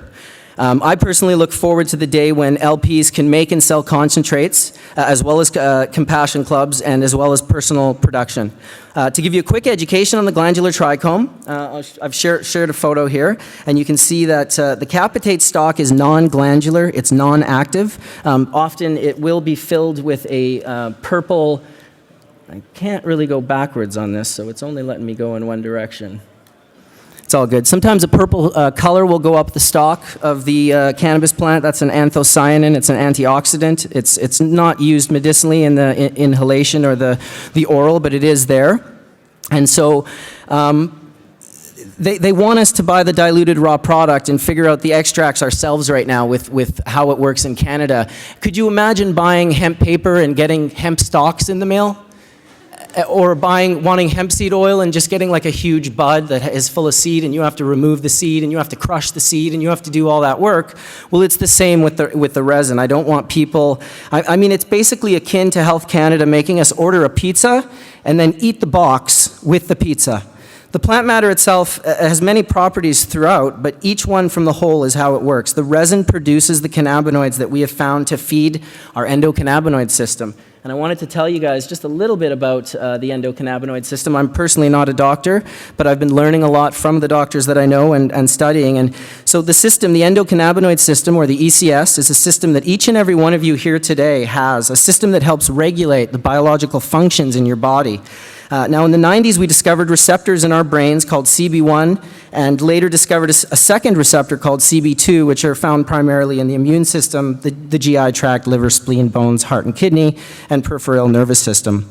These discoveries of the cannabinoid receptors, endocannabinoids, and the related enzymes that make up what is now called the endocannabinoid system, and it seems to be essential in most of our physiological systems, and it is essential to life as it relates messages that affects how we eat, sleep, relax, forget, and protect.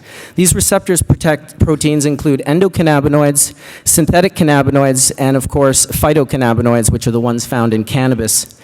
And this leads me into my final discussion. I'm getting beeped here. I'm 16 seconds over. I hear a lot of people say, well, I support medical cannabis but not recreational. Well, let's take a look at that through the eyes of the endocannabinoid system. Now, obviously, smoking a lot of anything isn't going to be ideal, but vaporization and oral ingestion will feed your endocannabinoid system and offer preventative means of avoiding health problems later in life. I spoke recently with Dr. David Allen, who specializes in the endocannabinoid system, and he mentioned that if people could rid themselves of the ECS deficiencies, this could help avoid such things as old age diabetes, stroke, and heart disease. And his real focus is on the ability for the body to continue to produce insulin through endocannabinoid regulation. Deficiencies in this older age could cause old age diabetes, which can in turn cause diabetic complications. And we know that cannabis has never caused any harm, never killed a person, and in fact, this amazing medicine is one of the only plants, one of the only things people consume on this earth just for the euphoric side effects. And they have been for centuries. Now, it may sound ridiculous, but for me, this is how I started on my road to learning, and that I stand in front of you sharing through my relationship with cannabis. As a young person who was experimenting with experimental cannabis, I was able to learn and teach myself about this miraculous plant as I developed a relationship with it. Today, I'm a federal exempt cannabis user and grower, and can say that growing is an aspect of the plant, is part of the healing that it offers me. The gardening aspect of being able to produce my own medicine within my own space and breed my own strain is one I do not take for granted. I stand before you as supporter of licensed producers, personal production licenses, dispensaries, and all forms of cannabis trade and sale. Everyone should be allowed to grow this wonderful medicine. Thanks for your time. Good job. Good job, man. Really good job. Another very bright young gentleman. Now we have Andrea, and she is with Andrea Herman with the Hemp Industries Association. She's a U.S. citizen, but she works here in Canada, and she spent her life at this. Very bright young woman. Andrea.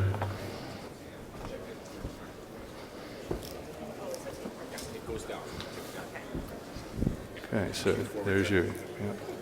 Hello, everybody. Thank you so much for taking time and making time to come and hear my presentation. My name is Andrea Herman. I am from Joplin, Missouri, but I've been in Canada now since the summer of 2001 and a proud Canadian citizen for working on now 3 years. So we'll just get right into the heat of the presentation here, and if we'll load her up. Okay, so we'll just take a moment. A few other things to check out. Oregon State University is offering the world's first course solely focused on industrial hemp.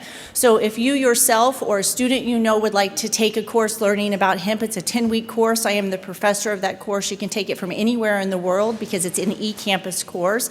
You can take it as an audit for not credit or for credit. So that's at Oregon State University, WSE 266. And I'm I brought together 26 different guest lecturers to help me put that course forward, as I'm not an expert when it comes to hemp composites or hemp plastics. So brought Dr. Chad Alvin in, for instance, from North Dakota State University.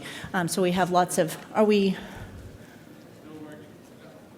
Okay, so I'll just sort of lead in a bit more about, here we are. Okay, so I'm with the Hemp Industry Association. I am the president under the role of Hemp Technologies Global, which is our member company. The Hemp Industry Association is a US-based nonprofit association.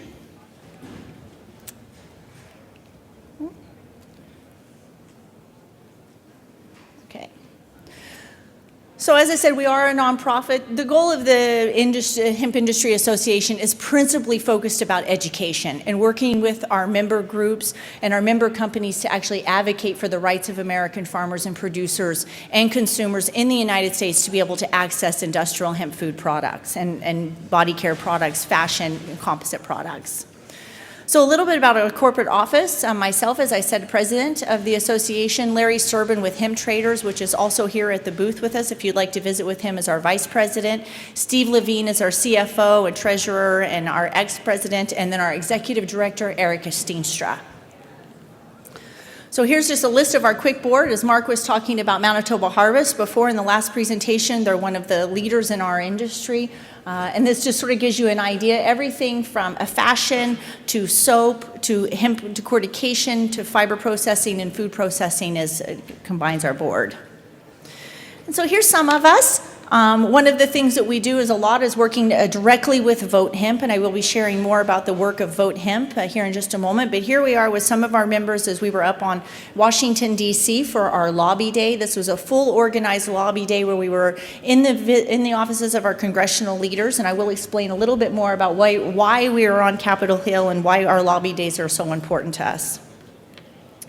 So a little bit about Vote Hemp. As the Hemp Industry Association and how we're registered is quite different than how Vote Hemp is registered. And they're registered as an advocacy group which can actually go then on to Capitol Hill and do the appropriate lobbying that we need to do in the United States to change our federal regulations to recognize industrial hemp as an agricultural crop. So we would not have had the success that we've had in the United States if it wasn't for Vote Hemp's action on Capitol Hill, really in a sense forcing the federal government in the United States to recognize industrial hemp, and that's what we've moved forward to, and that is happening.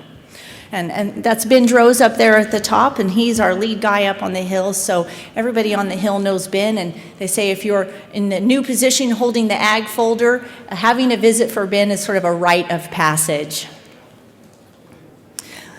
So I'm not going to go into the historical context. Mark has shared some of that with you, talking about what initially happened in the very beginning and how that transferred over from the United States also to here in Canada, which globally impacted the industrial hemp sector overall. So I'm just going to talk about what is going on currently today. So right now we have the Industrial Hemp Farming Act of 2013, HR 525. This sits in the House of Representatives, and essentially what this is a very short, about a paragraph and a half bill that basically says industrial hemp is based on the amount of THC present in the flowering parts at 0.3% THC. And that is carried over also from our hemp regulations here in Canada, which I will hit on in addition.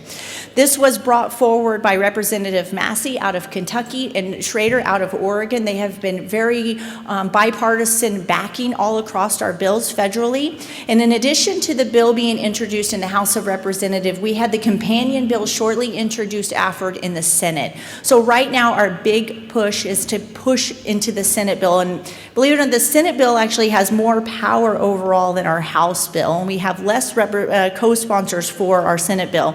As I said, these bills define industrial hemp and exclude it from the definition of marijuana. And as you see here, it's in the parentheses, and I definitely agree with that point of talking about how we call this portion in a common name in the Controlled Substance Act. And this is all focused on looking at what's happening in the United States. And then in these bills, it gives then the states the right to then legalize and regulate on the state level.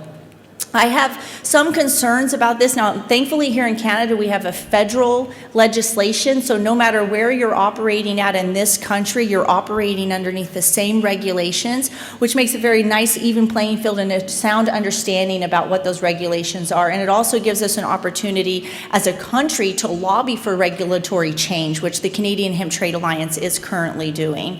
Now, in this case, when you're having states having the legal right, you are having every state having a different regulatory framework. So this sometimes can be quite difficult when we're trying to get in and looking at one state versus another state and how those regulations can be really completely different. So continuing on, now this is where we're going to focus a little bit about what's happening with what happened with the United States Farm Bill. We had Senator Wyden from Oregon come forward and introduce 952. This was an amendment to the Farm Bill. This was unfortunately did not pass through the remaining of the first initial bit of the Farm Bill, but thankfully we had Jared Paulus from Colorado come through with 208. This actually became keyed as the Paulus of Colorado Part B Amendment number 37. And this amendment would allow institutions of higher academia or education to grow industrial hemp for research applications in states where industrial hemp was already recognized on the state level.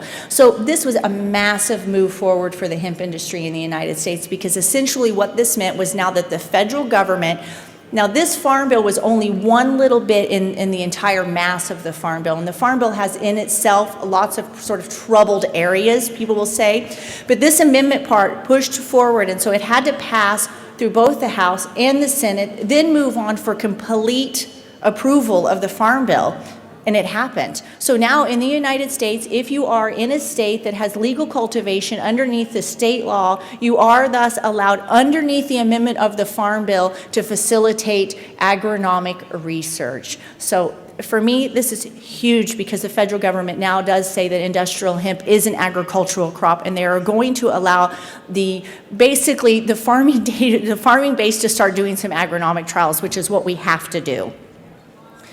So, yes, and I'll tell you that work would not have got done if it wasn't for our member base and the members of the Vote Hemp, because it has been a massive undertaking explaining, and for better use of words, fighting for the rights of those American farmers. So on July 11th, the new version of the Farm Bill passed the House of a vote of 216 to 208, so it was a very close, and as I said, the hemp amendment was only one small part of this Farm Bill, and then thus allows this to move forward with research and academia. And when it looks at centers of educational institutions, those are ones that could potentially be even an extension university or extension college or a trade school. So there is a subsection where you actually read to see exactly what it means when it talks about institutions. And there we are. On February 7th, 2014, President Obama signed the Farm Bill and forever changed the face of industrial hemp in the United States. One of the things that came out in the very beginning is when Obama was running for president, he actually had a hemp scarf as one of his campaign articles of clothing that you could purchase that had Obama's face on a hemp scarf. There was a letter that was written to the Huffington Post about this, basically saying, how could Obama stand in the State House and stand up for the rights of American farmers when he was in the State House, but then when he became president, totally turn his back on us? And then he wants us to buy a scarf with his face on it and put it around our necks. But for me, I said, hey, look, if they can make that decision and they want to be ecological and they want to put it out there, let's praise that and let's make that something that we want to cherish. Unfortunately, they didn't run them again. but now he signed our farm bill. So thanks, President Obama, for recognizing the rights of American farmers. Absolutely. So in addition, through, as I said, through the Hemp Industry Association, one of our major roles is about education. And through that, we've decided, okay, well, how are we going to educate people? How are we going to get brands involved? How are we going to get this out into industry? So we created Hemp History Week. We are gearing up for our 5th annual Hemp History Week, June 2nd through the 8th. And involved in this is over approximately right now looking at somewhere between 800 to 1,000 different events across the United States. We have Whole Foods engaged. We have all of the major brands, UNFI, providing discounts and product coupons and movie screenings of Bringing It Home, for instance. And Bringing It Home is a new documentary that's come out over the last little while, principally talking about hemp construction. So this is Ryan Laughlin and his 2 children out of Colorado. Ryan Laughlin, as some of you may know, planted hemp last year, right after the regulations came into play in Colorado, but before the actual regulation application process was put in. But it did prove to the fact that it could be cultivated there with some success. But what has to happen in every single one of these states is we have to go through a period of variety discovery. As Mark was saying prior, in 1994, the federal government in Canada started actually doing variety trials before our regulations went into place in 1998 here. And that was essentially to make sure that the varieties that we were going to be trying to encourage producers to grow here would actually grow and produce for us. So if anybody would ever ask me, oh, I want to start cultivating industrial hemp, I want to build a fiber processing facility, my number one thing is we have to first discover what varieties are going to work, because if you have a facility and you don't have farmers and you don't have the variety that you're going to need to grow, then you have no building, you have no facility, and you have no business. So that's one of the key aspects, is actually looking at fiber variety and also plant breeders' rights and how that works into pedigreed seed production. 1 minute? Oh, 1 minute. All right. So right now we have 33 states, including Puerto Rico. Hawaii just signed this past week. So we're seeing more and more states every day coming on board, putting forward their hemp legislation. So far in the 2014 legislative period, we've introduced and carried over in 25 different states, including Puerto Rico. So there's only 50 states, we're halfway there, so we're gaining lots of ground. So I just want to hit briefly on our Canadian regulations, as I only have just a moment. This is my favorite quote. With demand and encouraging research finding, Health Canada chose to give the industrial and agricultural sector basically the right to cultivate industrial hemp, and thus the laws were amended. It went pretty easy. So just to give a brief, we have a list of approved cultivars. We're not allowed to work with the flowering parts and leaves of the plant. We are asking right now, we're under a full regulatory review. So from the Canadian Hemp Trade Alliance perspective, we have asked the federal government to basically give us total plant utilization right. So we are fighting for the rights. We are also working to change our regulations here. They are pretty streamlined and they do make sense and are quite functioning. So some of those would be, you have to provide a GPS, you have to show that you're providing and producing from pedigreed seed production. There are some derivative labeling regulations and some exemptions from actually having the field THC test done, which means that the commercial producer is no longer required to have a sampler come in.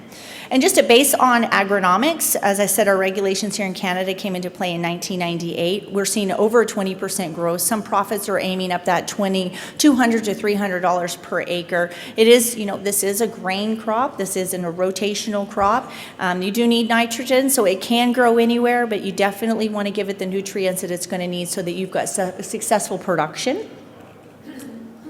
And so, you know where you'll find me come summertime, or wherever I may be that the hemp is growing. I'm definitely there. So I just want to thank you and all of the Next Gen crew and GreenRush for inviting me and facilitating us to have an education table, and that appreciate your cannabis energy.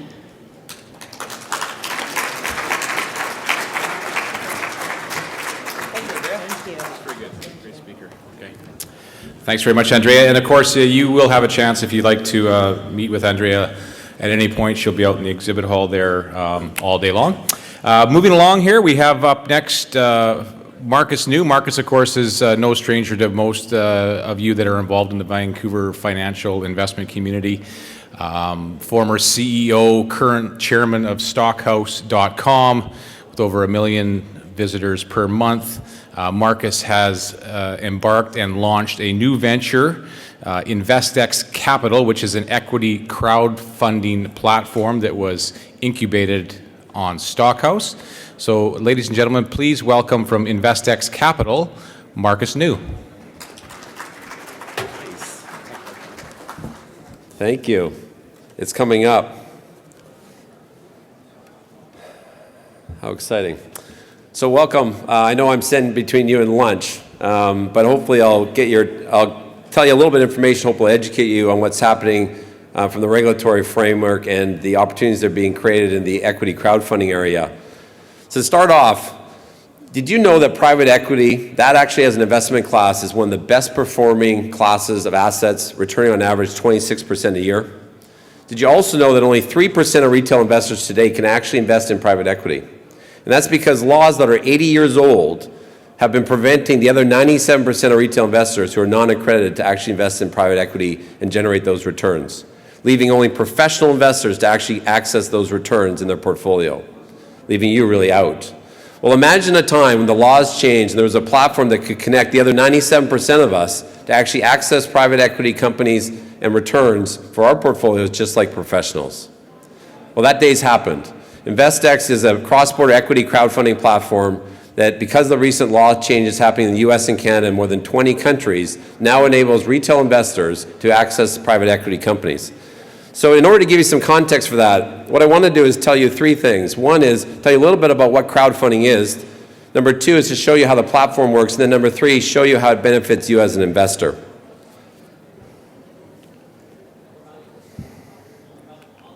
Go. There we go. So what's crowdfunding? Has anyone heard of Kickstarter or Indiegogo? A few of you? So Kickstarter has put $1 billion across its platform in the last year and a half. $1 billion of capital from the crowd. Think about that. The company's now valued, by the way, at $10 billion. So $1 billion across the platform. Now, to give you some context, crowdfunding on Kickstarter or Indiegogo, which are the 2 big brands, really fall under 3 categories, as you can see up in the chart. The first one is donation, rewards, and products. So to give you an example, donation, let's say that we want to put a well in a city in Africa or a town in Africa, and it costs us $20,000. So what we might do is go to Kickstarter, put up our project, and get lots of friends and people we know to write small checks to donate to us so that we can take that money and go and put it into building that well in Africa. An example of reward. Is anyone familiar with the Veronica Mars movie? Okay, only the teenage girls. I see it. Okay, great. So Veronica Mars was a television show for teenage girls that had a big track, but they couldn't get a green lit from a studio to actually produce a movie. Much like Sex and the City, the same concept where it had a really good television track and audience, but it ended up getting green lit for a movie. So they went to Kickstarter and they said, look, we need to raise $7 million so we can shoot a feature film. And so they gave away rewards. So if you made an investment, for example, $10,000, you could actually get a walk-on part on Veronica Mars. If you gave a donation of $100, you could get the DVD signed by the actors. So the concept was here is that you were making a donation in effect, and you'd actually get a reward. Another example is products. Does anyone have a Pebble watch? Oh, we got one. Very good. Right there on his wrist. I love it. So Pebble Watch was another company that raised just under $10 million by pre-selling watches on Kickstarter so that they could actually take that $10 million of capital, make the watches, and send it out to their customers. So these are examples of what we call crowdfunding, but they're non-equity. So InvestX and equity crowdfunding is none of that. What it is basically is the ability to buy shares in private companies over the internet. And so to understand what's happened in the US, Canada, now 20 countries, you can see on the bottom of the chart to your right or left, is basically new frameworks, a legal framework that's coming in place by the Securities Commission in these countries. So for example, in Saskatchewan, these laws passed in December last year. They're expected to be in place in the US in late summer, early fall, and they'll be in BC, Alberta, and Ontario, again, late fall, early winter this year. This is all happening right now. This legislation is changing. And so what it's allowing now to happen, as you can see, 3% or 4% in Canada, the accredited investors are the only people that are able to access private equity investments, and now 100% of retail investors We'd be able to do that for the first time in 80 years. So you think about that level of disruption.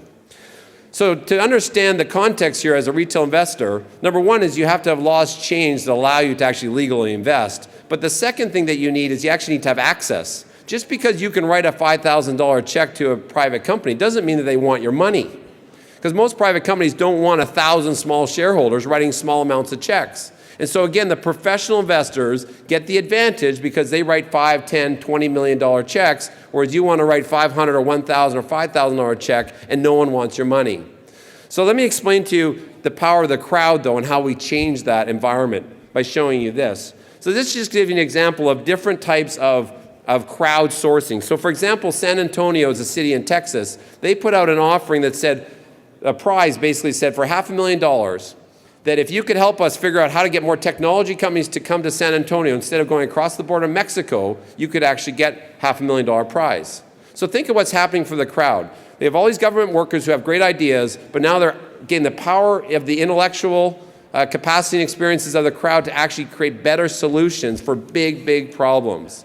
Another example, 99 Designs. If you want to create a logo for your company, you go to 99 Designs, put out a price, and you can have 100 people create logos for you, and you only pay for the best one, getting collective crowd talent in a respect. So what we see here is examples where crowds come together and actually create better solutions the way that's being done today internally. When you look at private or equity crowdfunding, this is the fastest growing area. Typically it had been peer-to-peer lending, but now with the law changes, it's becoming equity. And so how we use the power of the crowd, because as I mentioned earlier, these companies, these private companies don't want your money. And I'm not talking about the startup, who of course wants your money, but real companies. So these companies don't want your money, but if we use the crowd to aggregate 500, 1,000 checks, where one investor makes a $1,000 contribution, another one makes $100,000, another one makes 10, and we write a single check of $10 million, then we actually have the same seat as the private equity firm for the very first time ever for retail investors. So let me give you an example of how this is disrupting the future. So if you think about from an investor's perspective, for example, you're able to research, compare, and analyze private companies now. You get to invest with the top accelerators, the top VCs, the top private equity firms, which you've never been able to invest with before, and you get to share in the success of your investments. You get to experience it, you get to follow along, you get to create publicity for it, you get to use their products and be a part of that process. From a company's perspective, the ability to raise capital is much more efficient and transparent. You know what the order book's at in terms of how much people are interested in investing in your company and the amounts in a very transparent way, and you get to generate from publicity from the crowd. So let's talk about in the context now how that all comes together in terms of how InvestX works. So there's really two sides to InvestX. One is high quality companies, which you need to be able to look at and see if you're interested in investing. But number two is we need the crowd. Because if we don't have enough people in the crowd, we can't sit at the same desk with the private equity firms, like our example where the individual, they don't want you as a shareholder. And so what we do is we aggregate. We have just under 1 million people that come to Stockhouse every month. And so we aggregate high quality investments from large PE firms, venture capital firms, and accelerators to sit beside them writing $5 and $10 million checks on the exact same terms. This is the first time ever retail investors can actually get the exact same terms. Professional investors with billions of dollars are investing in private companies because the crowd, the power of the crowd, where we aggregate lots of small checks and write single co-investment checks, we act like the private equity firm. And so the people today, if we think of us in the 97%, we actually get the same attributes, the same return profiles that only professional investors have had because of these regulation changes and because of InvestX.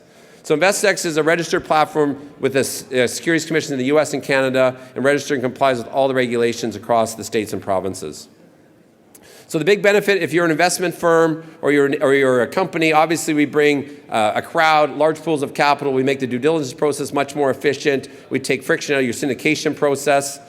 And why is it profitable for you as an investor? Well, you have access to large, exclusive, high-quality private companies. Let me give you an example. A vodka company, they're raising $14 million. They do $5 million EBITDA. Justin Timberlake, this is a real example. Justin Timberlake is one of the celebrity investors along with 3 others. They're in 20 states. They do, as I mentioned, $5 million in EBITDA. So they're doing a $14 million investment. 2 private equity firms are writing the first $10 million check. InvestX writes a check for $4 million, aggregating lots of small checks. We invest at the exact same terms as everyone else at the table. They write the first $10 million. Your $1,000 check or your $10,000 investment gets the exact same terms as the $10 million check because of the power of the crowd. So InvestEx backed by Stockhouse, a $5 million seed round by these large private equity mutual fund companies who have backed us as we start this disruption. So, to conclude, here's the future. Right here. This is the doorway to the future. This is the InvestEx website. And this is a chance for you to be a part of history. What I want you to do right now, if you would, just take out your mobile phone. If everyone would, just please take out your mobile phone for a second, including you. Take out your mobile phone. Now, I want you to punch in investex.com. So make it really simple. It's an easy word. It's only 4, 6, 7 letters. On the front page, it'll take you less than 30 seconds on investex.com. Put in your email address and pre-register for our launch. We'll keep you up to date on the launch. It's coming up in the next couple months. And today we have a couple of private equity partners already with $2 billion in capital who are putting deal syndication partners for us. And so you'll get a chance to look at companies, analyze, research, experience them. And I hope that you're part of this democratization of finance. Thank you for listening to me.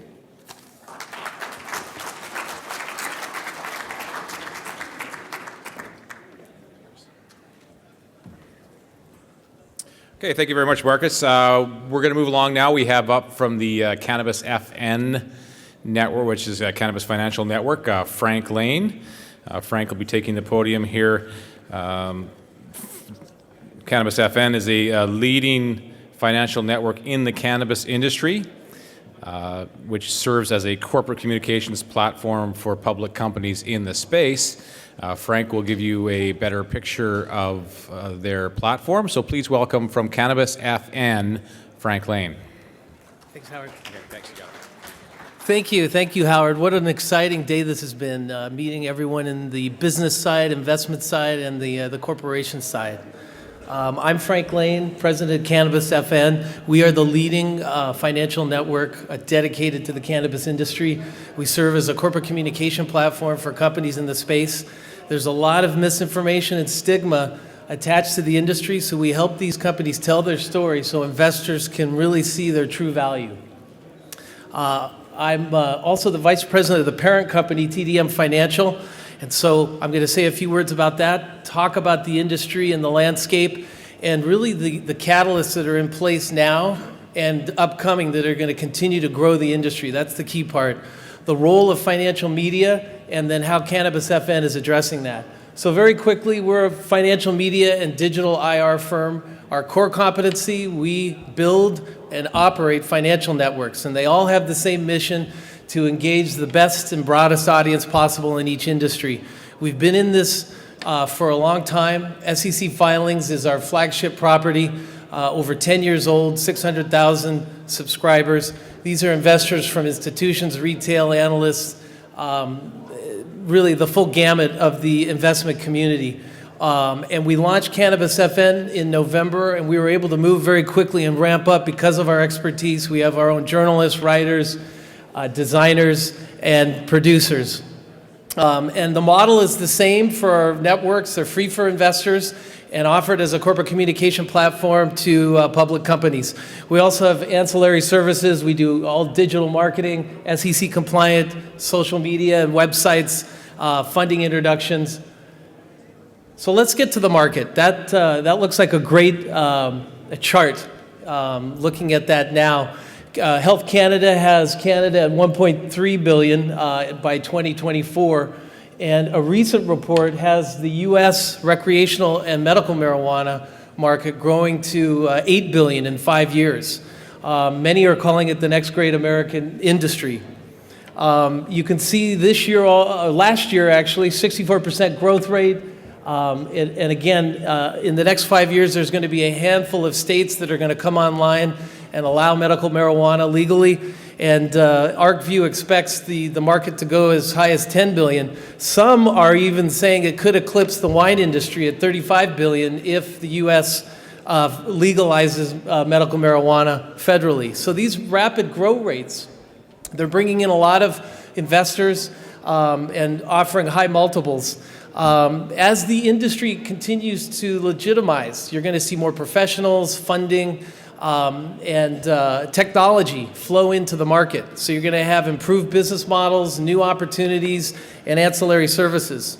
When you look at the space, the growers and the dispensaries stand to make the most in terms of that market share.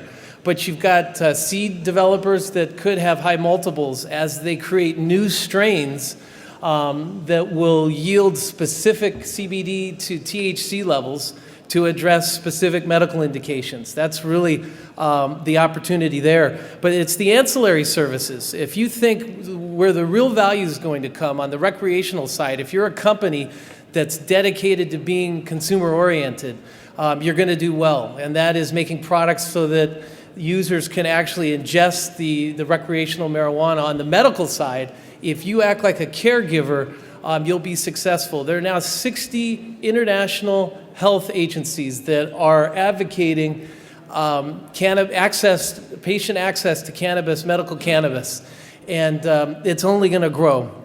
And so ancillary services such as testing, so that the quality of the medical marijuana is where it should be, payment services for dispensaries because the banking system hasn't fully come online, and then technology for delivery systems to actually take in the marijuana. This morning, Minnesota announced that they may, in fact, bring in medical marijuana legally, but you can't smoke it, so you'd have to have other ways of ingesting it. So that opens up opportunities for companies to vaporize it or provide other methods. These are some of the ancillary services we're seeing, and every day it seems like new companies are coming in and filling the void and operating with these business models. And now with the catalyst, we all know about the MMPR. We've got 12 LPs already, 20 in the process. It is slower than we thought, and there seems to be an undersupply. But something that America can't do is this export. This is a huge advantage to Canada. They can import and export medical marijuana to adjust to under and oversupply. So as the supply grows, they're going to continue driving revenue by exporting it to Europe and China and Uruguay, which is now legal. And, you know, if the U.S. goes the same route and legalizes, they'll be able to export. It could be a gigantic market. 22 states in the U.S. are already allowing some form of medical marijuana. We have 5 or 6 that are either in the process or have already done that. Vegas and Nevada are coming online in June. They're expecting to make $10 million just in the first few months. And Florida could be really big in November. That's a very populated state.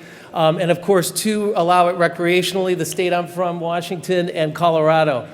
Now, Colorado is expecting $40 million in tax receipts this year. It started slow, as most new things do. The bureaucracy was hard to get licensed, and there was an undersupply. But now they seem to be moving quicker, and states are going to look at that. A lot of states are suffering. They're strapped with budgets and cash, and they may go the same way. There's a generational acceptance. We've seen crime rates decrease as this moves into states, and of course the enforcement dollars go down too. But I think the big thing on the medical side is the advancement in cannabis and CBD medical research. If you look at GW Pharmaceutical, which is kind of the bigger company in the space, they now have an orphan drug designation by the FDA. That means that there are medical indications that aren't being addressed right now because there aren't a large pool of sufferers. So Big Pharma has really bypassed it. But it's an opportunity to fast track a drug, get it commercialized, and start making revenue. That's huge. And there's going to be more of it. In terms of the financial media's role, we believe that they should do 3 things very well. And that's mass communication. That's why you have newswires. They do that really well.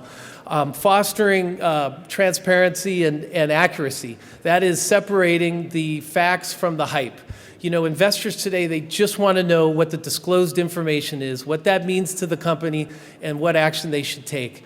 And then finally, with new media, it's been able to personalize companies. Companies are now able to personalize themselves, their management team, their business model, among the investment community. And this helps the investors quickly, or more quickly, trust the company, feel comfortable about investing. You've seen CNBC do this really well over the last 2 decades.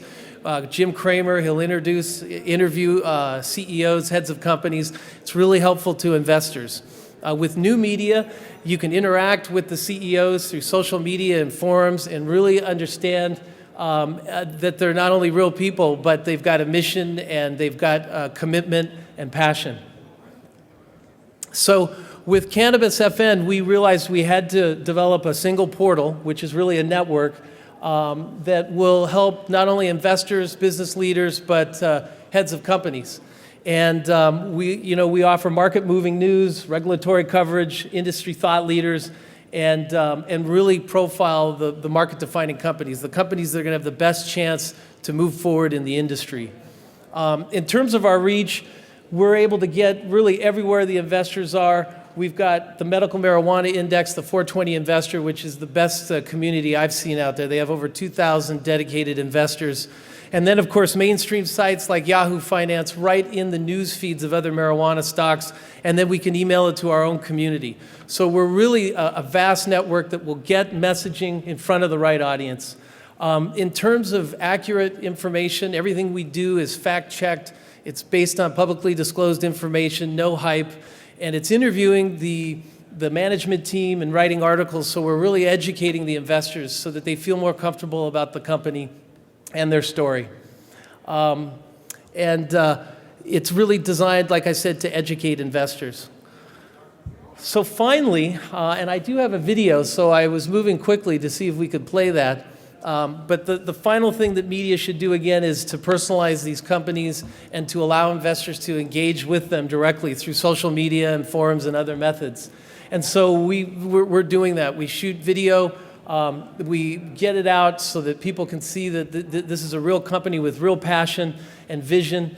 And then we allow the investors to interact with them and feel like their questions are being addressed. And with that, I'll show you just a quick intro into what our coverage looks like.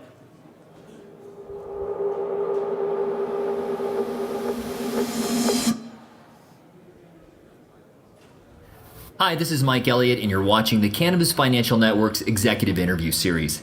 In this episode, we'll be talking to Mr. Michael Withrow, CEO of Abatis Bioceuticals Corp. Abatis Bioceuticals is a fully integrated bioceutical company that cultivates, extracts, develops, and markets proprietary natural health and wellness products derived from cannabis that addresses the unmet health and wellness needs of its customers and patients through targeted nutritional and medicinal support.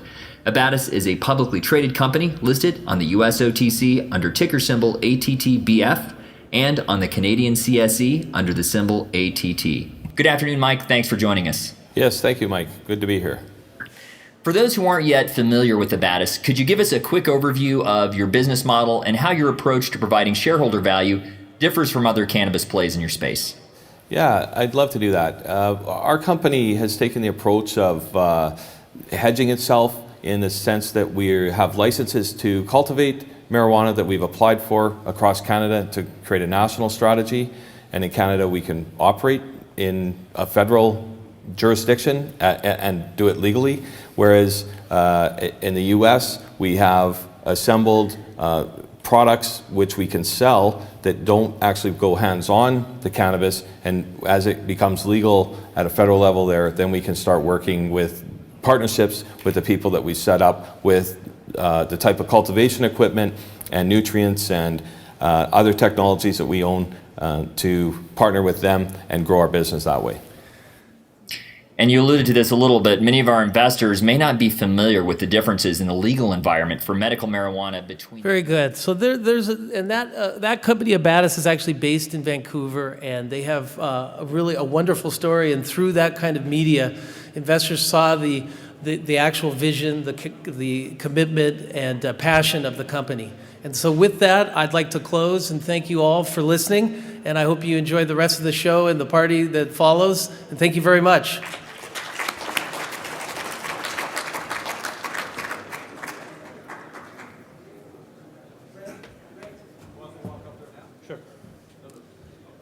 Now we're going to have the Media Power Hour. I'd like to introduce Marcus New from Stockhouse. He's introducing Chris Perry. Okay. So, Chris is going to speak. Well, we need that presentation stuff that he's got. Oh, yeah, he's got it. He's got it. Can you put his presentation? Which one? Chris Perry's? Yeah. All right. You know, I'm going to introduce to you Chris Perry, who has been covering this industry every single day on Stockhouse, and has done an amazing job covering all the companies, the investors, the actors that are all in this business. And so he's going to give you kind of his insights into the different companies that are here in the industry, what's going on in the industry from the investor's perspective, and how you can understand it better and therefore benefit from it as investors. So please, Chris, come on up, and he will tell you a little bit about what he's doing. Thanks, everybody. Repeat performance is not something I'm used to. Just wait for my presentation to get up there. But while we're waiting for that, so I've been writing about medical marijuana as a investment opportunity now for, I guess, as long as just about anybody, which means about 3 months. What I've heard from people who've been in various conferences about medical marijuana over the last 6 months is that there's a lot of people who say, yay, medical marijuana, it's great, everyone's going to benefit. But no one actually gets down to the business of how do we make money out of this business. Right now we're in the midst of a dot-bong bubble, as far as I'm concerned. But that just means that there's going to be a little bit of attrition, some acquisition, and eventually a real investment opportunity will come out at the end of it. So you may have noticed, if you've paid attention to a lot of news releases for some various mining companies, that they don't actually refer to this as the medical marijuana industry yet. They refer to it as the exploration of opportunities in agriculture, biotech, finance, health, and mining, or various combinations of that. What that basically means is we don't want to get halt traded for a change of business, and we don't really want to tell you what we're doing yet, but please invest money in us because it's going to be great. So where this all started was about 3 months ago. Around 40 Canadian companies decided to launch into this thing over the last 3 months. Some of them shells have been waiting for an opportunity, some of them mining companies have been waiting to do some mining, and some of them have been slowly, quietly dealing in the grey market. As a result of this craze, there's probably about 300 brokers in town that are pushing through barbed wire fences, trying to talk to Hell's Angels and see if they can legitimize businesses that for 40 years have not been so legitimate. And I've been quietly chronicling the chaos at Stockhouse because it's been the most fun thing to watch. Where it all started for me is this press release from Satori Resources, where they announced that they were going to get involved in agriculture, medical, technology, finance, and resources. All they were missing from that is professional sports and alcohol. To me, I looked at that and I was like, this doesn't seem like a very sensible business plan to be involved in every sector. So I did a little research and found that where they have a mine is in Flin Flon, and in Flin Flon they used to grow weed in mines. And so I put two and two together, and when I reported on it, the stock price went up like crazy. Now, 3 months later, this is the number of Satori Resources we have out there. And that's not even close to the number that we're tracking at Stockhouse. A large number of these I wouldn't go near with a 10-foot pole. A lot of them I think are going to have a genuine business plan that's going to end up with 10 baggers galore. So the key is, which one of them is going to be like these guys? Chlormed Technologies up 830%, Pure and Precious Metals up 1,100%, Afinal Resources is up over 2,000% since they announced they were getting into this business. There's a lot of others out there who have gone up 100, 200, 300%. Maybe they've dropped a couple of 100% in the time since. There is money to be made at this side of things if you're lucky, but a lot of people are going to be on the unlucky side. So is this all going to last? Hells to the no. There will be an industry revolving around marijuana for a long time, but it's not going to be every company that decides to get involved in it. This isn't a case of simply making something that's been illegal and profitable suddenly legal and profitable. The illegal side of the market has a distinct advantage over the legal side that has to set up like a pharmaceutical company. The guys that make money won't be this guy. The guys that make money will be more likely this guy and guys like him who have a track record, who have companies and histories and finances and networks and employees and understand supply chains and branding and marketing. Everyone who thinks that they can get into this business because they know how to bake a nice pot cookie or because they've got 2,800 square feet in the back 40 is a way away from where the actual businesses will take place. Right now the market's a bubble, and it's one of the bigger bubbles that you're likely to have seen in a long time. Just on Twitter alone, there are buying groups of 18,000 people plus who will decide this week we're going to buy this stock, and that stock is going to fly. Everyone who jumps in on that stock better be sure they're out of it by the time they're out of it. So you can make a lot of money here, but a lot of the people who are making the money don't look at financials. They're not looking at business plans. They're just looking at what's moving up today and how quickly can I get ahead of the next news release. This will not continue. So who's going to make money in medical marijuana? The best way for me to look at that is to look at the past. When was the last time we had an industry that was prohibited and then rehibited? And that would be prohibition in the US. So from 1920 to 1933, there was no booze for sale in the US legally. And entire cities actually sold off their jails because they were convinced there would be no more crime if there was no more booze.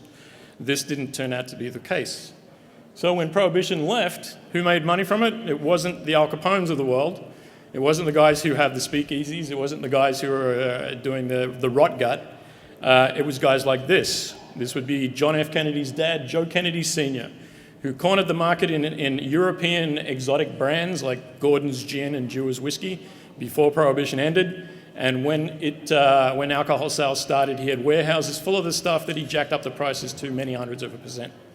The lesson to be learned from this guy is branding is important.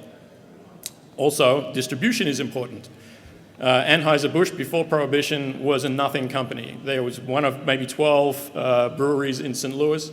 There wasn't a lot going on there, but when Prohibition came, all those breweries shut their doors, threw away the keys, and sold out cheap. Anheuser-Busch turned their prohibited product into a semi-legal health product that they sold in pharmacies. They also turned it into a breakfast product and to cooking products, which meant that they could keep the kilns going for long enough that Prohibition would end, and then they would basically have the corner on the market. Distribution was all theirs and Kennedy's. So how does this apply to weed? Growing weed is an agricultural play. It is not a drug play. If you think you can grow money growing wheat, then by all means, make money growing weed. But the base price of weed is as high as it's going to be. There's a room full of people out there who have plenty of supply. I've never met anybody who's had any trouble finding weed, legal or otherwise. And the market right now is pretty much down to people who are on disability. This is not necessarily a target market for the NBC advertising crowd. It's a small segment of a market that will one day be big, but is not big yet. When weed is selling low, retailers and added value processors will be the ones who make bank. In other words, why grow coffee when you can sell coffee? So which companies are going to be the ones who create the Starbucks of weed? Which companies are going to be the ones that have vertical integration, that have incredibly large distribution chains? I wrote about a company yesterday fronted by Ross Rubagliati, the former Olympian who was busted smoking weed, who thinks that because he's got agreements with 12 suppliers that they're going to supply him 1,000 kilos of weed a month each, and that they're going to sell 12,000 kilograms of weed a month from that point forward, and they'll make buckets and buckets of money. I'd like to see where he's going to sell all that weed, unless he's got a big table somewhere. Setting up an online outlet to sell 12,000 kilograms of medical marijuana a month is going to be quite the task. That said, his company has a market cap of $177 million with $8,000 of sales. So why will weed get cheap? Well, it was a good deal in organized crime days. You could get people to work for you for free because they wanted to be members of your gang. You didn't have to worry about security because who's going to raid you? You didn't have to worry about keeping the floors clean or making sure there weren't contaminants or that your supply of weed helped a certain medical variety of person. You just grew it and blew it out the door. Now you've got to deal with licensing, you've got to deal with taxes, you've got to deal with making sure your employees aren't sticking it in a truck and driving it away. It is a much higher cost industry than it has traditionally been. And oversupply is already an issue. Tweed has got 150,000 square feet of weed that they're growing, and you've got other companies that are claiming they're going to do 700,000 square feet of weed supply. Where all that is going to go is something that I haven't yet been able to figure out. But you have to figure that the people who've been in the grey market aren't going to stop growing just because they don't have a license. People who are in the black market aren't going to stop growing and get jobs in insurance sales. So what's going to happen when all that weed hits the market? And who are you going to sell it to? Guys in wheelchairs who have disability pensions? They're not going to pay a premium product. They're going to get it for as cheap as they can get it, which might mean their own backyard. And Health Canada is overseeing this industry right now, but Health Canada has no mandate to worry about your investment dollar. They don't have any sort of ability or resource or desire to make sure there's only enough licenses out there so that everyone can make money. If everybody who's applied for a license gets one, then oversupply will be an understatement.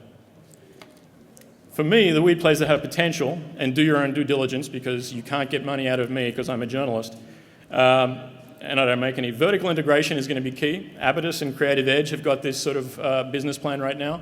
They want to grow it, they want to process it, they want to sell it, they want to turn it into nutritional products, they want to have every corner of the market, at least a piece of that market. So if marijuana ends up being $1 a gram, that they're going to make good money at the back end of that. Roll-up plays are going to be important. Dev at Papuan Precious Metals, also fish and uranium, has a plan that he's going to, if everything goes his way, buy 80 dispensaries out of 800 that are currently doing business in the US. What he wants to do is to formalize a plan so when you walk in the door, you know what it's going to look like, you know what you're going to buy, you know what you're going to buy it for, you know what it's going to do for you, you're going to know the brand and go back to it on a regular basis. This is a longer term play. It might not spike share price tomorrow, but it is an actual business plan. And the fact that it involves medical marijuana is neither here nor there. It's a product that they're going to sell in the right way. Retail plays. I've just been out the side talking to the guys at Naturally Splendid who have a product that is hemp-based, not marijuana-based, that's going into nutritional bars that are planning to go out to the Walmarts of the world and the Costcos of the world. Again, a longer-term business play, but an actual business with people who have actually been in business. The big thing to be cautious of is if you're dealing in a company that was a mining company 3 months ago and turned to medical marijuana because it couldn't raise money, think to yourself, why couldn't it raise money? Why does it need to change business entirely? Weed support industries are going to be important. NextGen has certainly sorted something out in that respect by putting up this conference. They've also got a lab that they're planning to create so that they can get a little piece of every weed deal instead of just the back end or the front end. Knowledge is going to be experienced. Bedrocan is not yet public, but will be soon. And they supply medical marijuana to Europe exclusively. They are the exclusive European medical marijuana supplier. So if you're looking at buying a stock of something that's maybe got 20,000 square feet of grow-up, and you're going to compare them to a company that supplies all of Europe, I think that the company that supplies all of Europe might have figured out their supply chain issues. And lastly, branding plays are going to be important. The sponsor of this event, Anexco's BC Chronic, as the first step on that front. Their plan is to say basically everyone knows BC weed is great, so let's put a symbol on it and make sure that anyone who buys it knows that it's come from the good place. I can't speak to whether they're going to do a great job of that. It's entirely a marketing plan. It's going to take a lot of money. But at least it's a business plan as opposed to we're in weed too. So for me, the first step in legitimacy is to stop looking at these as medical marijuana stocks. This isn't a pot industry. The pot industry gets 19-year-olds excited. It gets people who listen to Grateful Dead excited, but it's not an industry. We've got to stop putting weed logos on everything. Sorry, NextGen. It's time to start looking at this like coffee, to start looking at it like McDonald's, start looking at it like gold. These are all agricultural plays, they're tech plays, they're health plays, they're biotech plays. They're not grow-ops. The sooner we get away from the grow-up mindset, the quicker people will be able to get things into actual business. There's no pizza chain out there that considers itself to be a part of the dairy industry, even though it sells buckets of cheese every day. And just because there's marijuana in a product, the marketing ploy shouldn't be that we're part of illegal drug lords. The last thing to really think about is licenses. Every weed co here, every weed co that's not here, thinks it's going to get a license. They all say that all they're going to do is just fill in the forms and make sure the inspection goes right, and we're going to get an MMPR. They may be right, but if they are right, then there's 600 companies that are going to be growing marijuana by this time next year. And if that's not an oversupply, I don't know what is. If they're wrong, then half the companies who think they're going to get an MMPR are going to be dead companies when they get refused. So of the 12 companies that are licensed so far, and it's interesting to see that only 12 companies have been licensed out of 600 applications, and that number hasn't changed in months. Only one of those companies is public, and one is coming public. So for me, those licenses are going to be where the money's at. If you don't get a license, if you do get a license, do you even get zoning permission to use it? I don't know how many people are familiar with Abbotsford and their take on drugs, but If you're setting up a grow up in Abbotsford and think that Abbotsford City Council is going to put the thumbs up on that, that may be a long wait. So what makes more sense than any of this? Does it make more sense to use a license to grow weed and then try and sell it? Or does it make sense to say, I got a license. This is going to be worth millions. Who's going to be the highest bidder?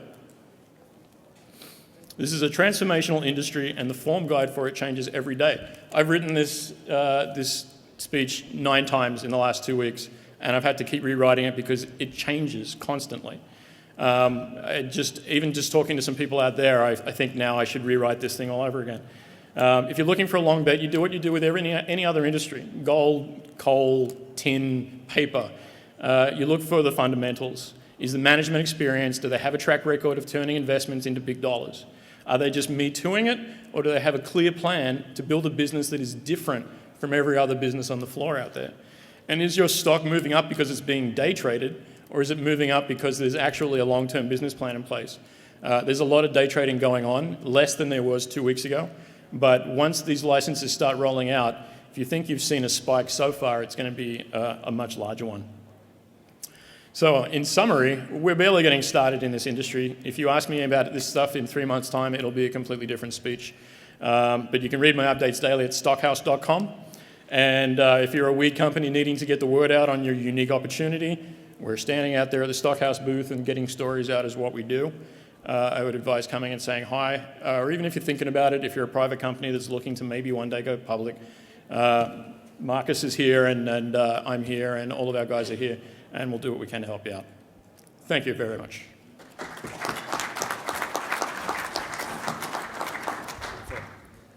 Thank you, Chris. Next, I'd like to introduce Farhan Lalani from Market One Media.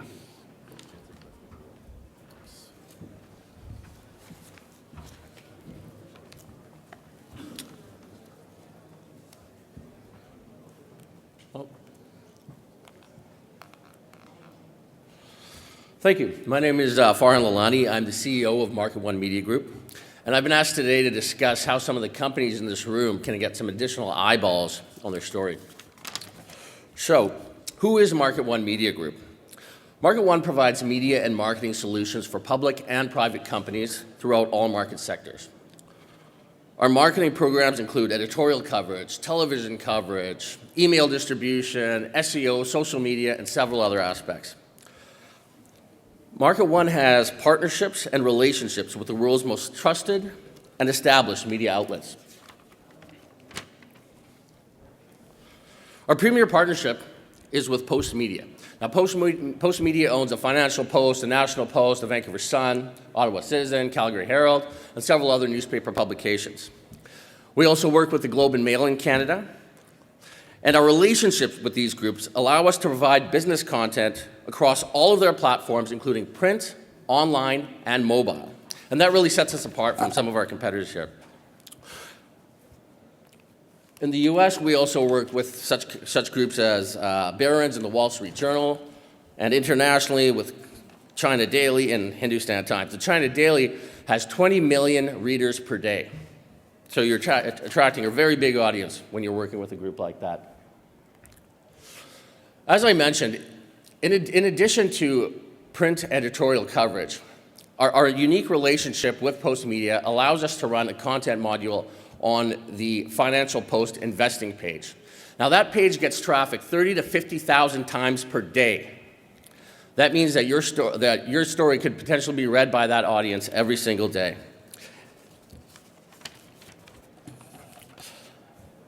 Now, obviously, in addition to doing print and online and mobile coverage, we take advantage of the Newswire distribution services, NASDAQ, OMX, MarketWire, CNW, to really push the story out beyond Canada and across the world. One thing that we do that's a little bit different is we do what's called a media distribution. Now, what that does is we have a database of about 2 million media contacts, which we then target and push your story to. What that does is it initiates activity for other media outlets to continue further media coverage.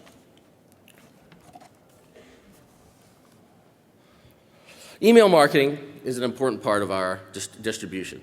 I always tell CEOs that sending out 5,000 emails to current shareholders is just not enough. Market One Media has an email database of 280,000 double opt-in investors that are actively looking for new investment opportunities. Something that we've started working on very recently is our relationship with BNN. Now, what we do with BNN is we offer two different programs. One is sort of the regular commercial that you've seen a bunch of times on the channel. But what we're doing that's a little different is called the Market 1 Minute. And that is a 1-minute segment that is an interview-style format with a CEO and an anchor that discusses, the company's milestones and other activity that is interesting to brokers and other investors watching the program. Market One also works with some of the premier newsletter writers in the different sectors, which guarantees your company established investor audiences and increased distribution. Now, what makes Market One Media different? I myself was a broker in my past life, and so I currently now run an exempt market dealer called Navigator Capital Partners, which means that we have the ability to finance public and private companies. In addition, we also run the Market One Venture Fund, which is a portfolio of our top clients. So we really do get in bed with our clients and align our interests. So one of the problems that I was sort of noticing in the marijuana industry is that there's so many new entrants into the sector. Currently, there are 600 applications with Health Canada to accredit would-be medical marijuana producers from all across Canada. In a multi-billion-dollar industry with hundreds of new entrants, it will become increasingly difficult to stand out from the crowd. The marijuana industry, still in its infancy, is competing with every other established sector for investment dollars. We believe Market One can be part of the solution by creating a unique package that matches the company's needs, which brings us back to the company's mantra. Credibility. We tell your story on the most trusted news platforms. Control. Determine your message and manage the timing of your marketing. And creativity. Delivery in a unique and compelling format using trusted and proven platforms simultaneously. Thank you very much.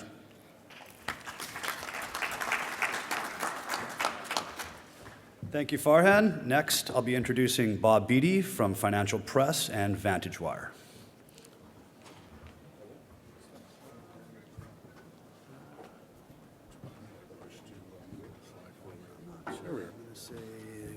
Green one. Green one, yeah. Good afternoon. My name is Bob Beattie. I'm managing editor of Financial Press and Vantage Wire, and I'm sure it's a very erudite crowd, albeit a small one. Since I only have a few minutes to talk, I'd appreciate it if you tell all your friends how clever and urbane I am, because I just don't have time to make the jokes. I'd also like to thank Harry Barr because, speak of the devil. How long did it take you to put this together? We announced it on the 20th day of March, so we're less than 6 weeks, is that right? I have laundry older than that, so. Anyway, I'm with Financial Press and Vantage Wire, and I will attempt to coordinate all of this. We, like the previous speaker, are in the business of disseminating news for companies of all descriptions. Lately, we've done a number of work with medical marijuana companies, but it's a little more basic than that. The broad exposure of an idea, let me just see if that works. Broad exposure of an idea or business for a company is much like being independently wealthy. It gives you options. For companies, these options are to attract the best people or partners, expand or move into new business areas, raise money, or gain more shareholders, which I'm sure you're all probably interested in, or indeed all of the above. And in essence, every company needs to grow their business and deliver consistent shareholder value. And how do you do that? Well, basically you do that by getting as many people as possible to follow, read, and act upon your news. And the action could just be simply putting the, let me give you that. That action could be just putting a stock on a watch list, reading the material, or indeed becoming a shareholder or adding to a position. And as a writer, I tend to be prone to analogies. So I think if there are two divisions, I'll just back up for a second. VantageWire and Financial Press. VantageWire is like your base camp, where you send out to our database, and I'll explain how the database works in a second, sort of your special ops people with messages for dedicated investors. Excuse me. VantageWire is one of the only providers in North America that gives free real-time stock quotes of all the exchanges in North America. And for that, investors will register and become part of our database, which is now approaching 200,000. As a company, you can access that database by using our team of writers to perform what we call a bottom line report, which is a company research type report that is then sent out to the database. Plus, VantageWire is like an integrated solution. This that you're looking here with our friends at Naturally Splendid is their unique personal profile page that has been constructed. Plus, we will put banners around the site and basically give the company extremely good exposure. Now, Financial Press, on the other hand, is more like sending in 1 million foot soldiers, and I'll explain how Financial Press works in a moment. And if you were to use Financial Press and VantageWire, and if this room were full, and you were the only one using it, and everybody in the room was yelling, the only one you would probably hear would be the VantageWire Financial Press client. We have a cadre of professional writers that work directly with the company team, crafting the message in an editorial fashion, and then we deliver it to the reader in a compelling and action-oriented form. Now, VantageWire, these are the various features of VantageWire. I'll skip over this because we don't have a lot of time. We have a database of 150,000 investors. Featured News has 12,000 unique visitors a day. You can read all of that. We use all the social media tools at our disposal. And as I say, the bottom line report is sent out on almost a daily basis on various companies to our database. And we're syndicated on such sites as Yahoo, StockWatch, MarketWatch, TD Research, and many, many, many more. The real power is Financial Press. Financial Press is a unique exclusive agreement that we have with Globe Newswire, which is a business unit of the NASDAQ, to distribute professionally written custom articles on publicly traded companies and private businesses to over 200,000 media outlets. Financial Press works closely with its clients to identify the precise message they wish to send, then matches them with an experienced writer and constructs an investor-targeted custom article of approximately 700 to 900 words. The agreement gives Financial Press access to a tremendous network. You can see here that it's an extremely powerful vehicle to get news out. These are various partners we work with in the online world and in the print world. The premier North American circuit includes electronic distribution to disclosure media, North America's major newspapers and broadcast media, financial and trade publications, online sites, and professional investor desktops. Articles can cover recent milestones, announcements, or special offerings and are vetted by the company for factual correctness. Thank you.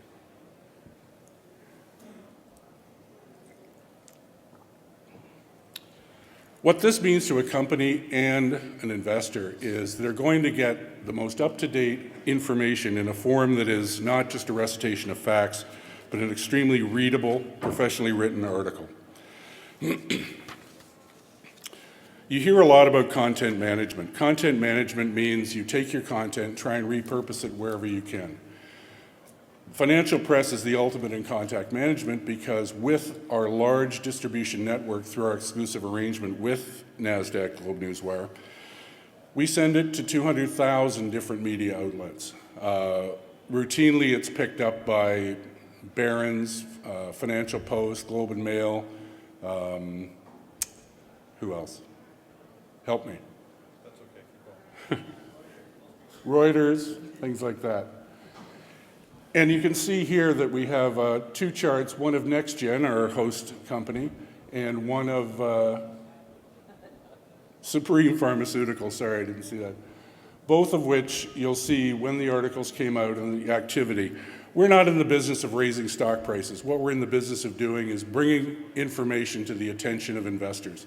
And you can see in these two situations, and two more here we have with Neocorp and EGX Mining, that it was very, very effective.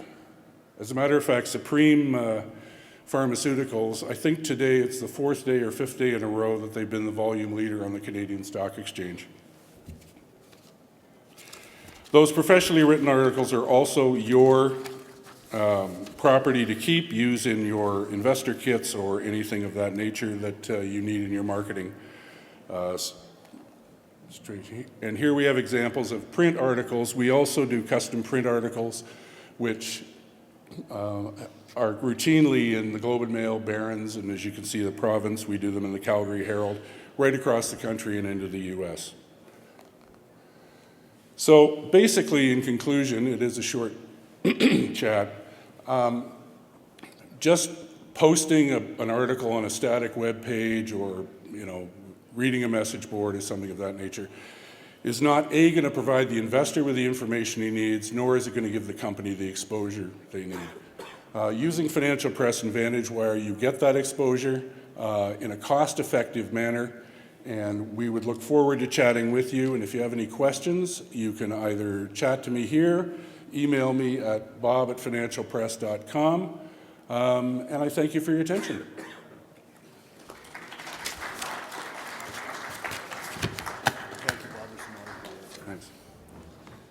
Thanks, Bob. Next, I'm going to introduce George DeSolis from Agoracom.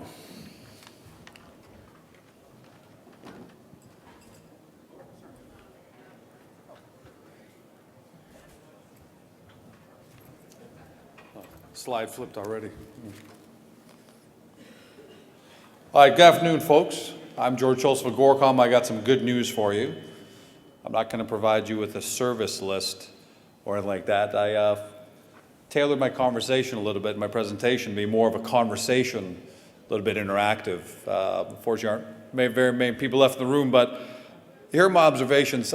First thing I want to do is point out to you this article, this excerpt from an article on February 27th, that the New York Times reports that half the states in the U.S., including some in the conservative South, are currently considering decriminalizing or legalizing medical marijuana or recreational use of medical marijuana. So my question was, how many of you in here have not tried marijuana, either recreationally or for the purposes of medication?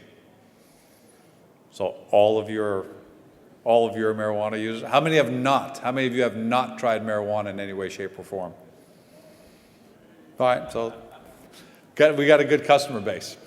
My point was going to be that essentially, when we're trying to discuss, there are two kinds of people that are here at the show. Either you're an investor, you're looking to invest in companies in this space, or you're a vendor, which means you're a public company and you're involved in the business, or you're a vendor trying to sell goods and services to other companies here. But in trying to determine the one question that both sides, both investors and vendors, are trying to answer one question: how big is this market going to be? And I think the answer is we don't really know yet at this time. I think it's almost impossible to calculate because we have no idea of knowing what the habits are going to be of those people who are not using marijuana at this time. If it's being decriminalized or even legalized, what percentage of the population does that open up in the next 5 to 10 years? We don't know, but one thing I do know, I think it's going to be massive. That's the front page of Agoracom, by the way. I thought you guys, it's a great source of information if you want. It's free for investors to go, read information. Yahoo Finance posted this on February 27th. Marijuana will be the single best, I'm not flipping that. Marijuana will be the single best investment idea of the next decade. I agree with that. We've got a paradigm shift going on because we're now seeing social acceptance. I don't think we're there yet on social acceptance, but there's a definite shift compared to the stigma that was there years ago. We have we probably have the unhealthiest population in North America in the last couple of generations. I mean, there are going to be a lot of sick people out there who are going to be looking for medication, and given the third trend, you've almost got this revolt or questioning of pharmaceutical and big pharma. How many of us, watch those commercials for a drug, and they take about 30 seconds just to outline all the possible risks associated with it? My children laugh. They look at it and say, if all these things are possible, why are they advertising it, and who would buy it? So you put all those things together, and I agree, it's by far going to be the single biggest investment idea of the next decade. But I also agree with, take a look at the part that I've highlighted at the bottom here. Expect a lot of ebbs and flows in that. And I think that goes to the presentation made by Stockhouse earlier. We don't know how this business is going to take form. Right now, everyone's heading for one thing, growing marijuana. And I don't necessarily think that's going to be the end-all, be-all. And how it forms, it reminds me of Facebook, the movie, when they're talking about how it's going to grow and what it's going to become. And people said, you just don't know right now. You don't know what you've got. So you've got to be careful as an investor. Careful investor is highlighted by the fact that you had FINRA put this out recently. Go back. Talk about marijuana stock scams. So if you're an investor, again, going back to Stockhouse's list, you've just got to be careful of, you can't invest in all the Me Too companies that happen to put out a press release today and they say George's Gold Company is suddenly going to be in the marijuana business. Unless you're a day trader and all you're looking to do is take advantage of all the suckers that are going to pile in the stock, and you're literally going to buy the stock at the open, sell it a couple of hours later, get a 10, 15 point jump out of it and be gone. Otherwise, you've really got to do your research. You really, really got to find out who's real here. Stockhouse, again, great article on, looks like you're able to really help people out with that. Agorcom, same thing. We're really trying to focus on the companies that are actually making commitments to the industry and not jumping on the bandwagon. If you're a company in the space, and there aren't too many of you here, I don't think, so I'm going to skip this part, but you just got to effectively communicate. Here's an example of the interviews we've done with, that's Harry Barr from NextGen, obviously the host of this conference. We've also got Robert McAllister from Editopia and Chris Bunka from Lexaria. But this is an example of effective communication. You got to go beyond the press release, and you got to actually get out there and speak to your audience. And that goes for any of you here who are not public companies, but you're vendors in the space and potentially looking to do business in this space. Whatever it is that you're looking to achieve in terms of reaching individuals out there, you've got to really communicate well, because there's such an information vacuum in this space. There's so much unanswered information out there that you can't just assume people know it and therefore they're going to buy your wares or use your services or buy your stock. All right, just a little stat that we had put out recently. So if you're a public company, you better be active in social media. And again, if you're a vendor, you should be active. You should be incredibly active in social media. Not just because you should. You always hear you should be on Twitter, you should be on Facebook, you should be using Instagram and all these other things. But the fact of the matter is, there is a search vacuum out there, going back to the information vacuum. Either customers of yours or potential customers of yours or potential investors of yours are looking for things. They're not sure what they're looking for, but they're going to search engines and they're searching either for medical marijuana devices, medical marijuana companies, all those. You've got to be active if you want to capture that, because that's where you're going to get most of your business in the next 12 months. There isn't enough information aggregated yet at one central place where you expect all your customers or potential customers or potential investors to be at. They're scattered and they're searching, and you better be using every tactic and every online tool available to you if you really want to reach them. All right, that's just an example of the maze of all of social media, but you're well aware of that. For our part on Agoracom, we provide investors with a really simple place to start your research, and we call that our small cap medical marijuana gateway, where we've got all the companies amalgamated in one place. That's just a snapshot there, and from that point you can do initial research, click through, and you can figure out the rest. But it's really helpful for investors if you want to get going, and you can find that on Agoracom.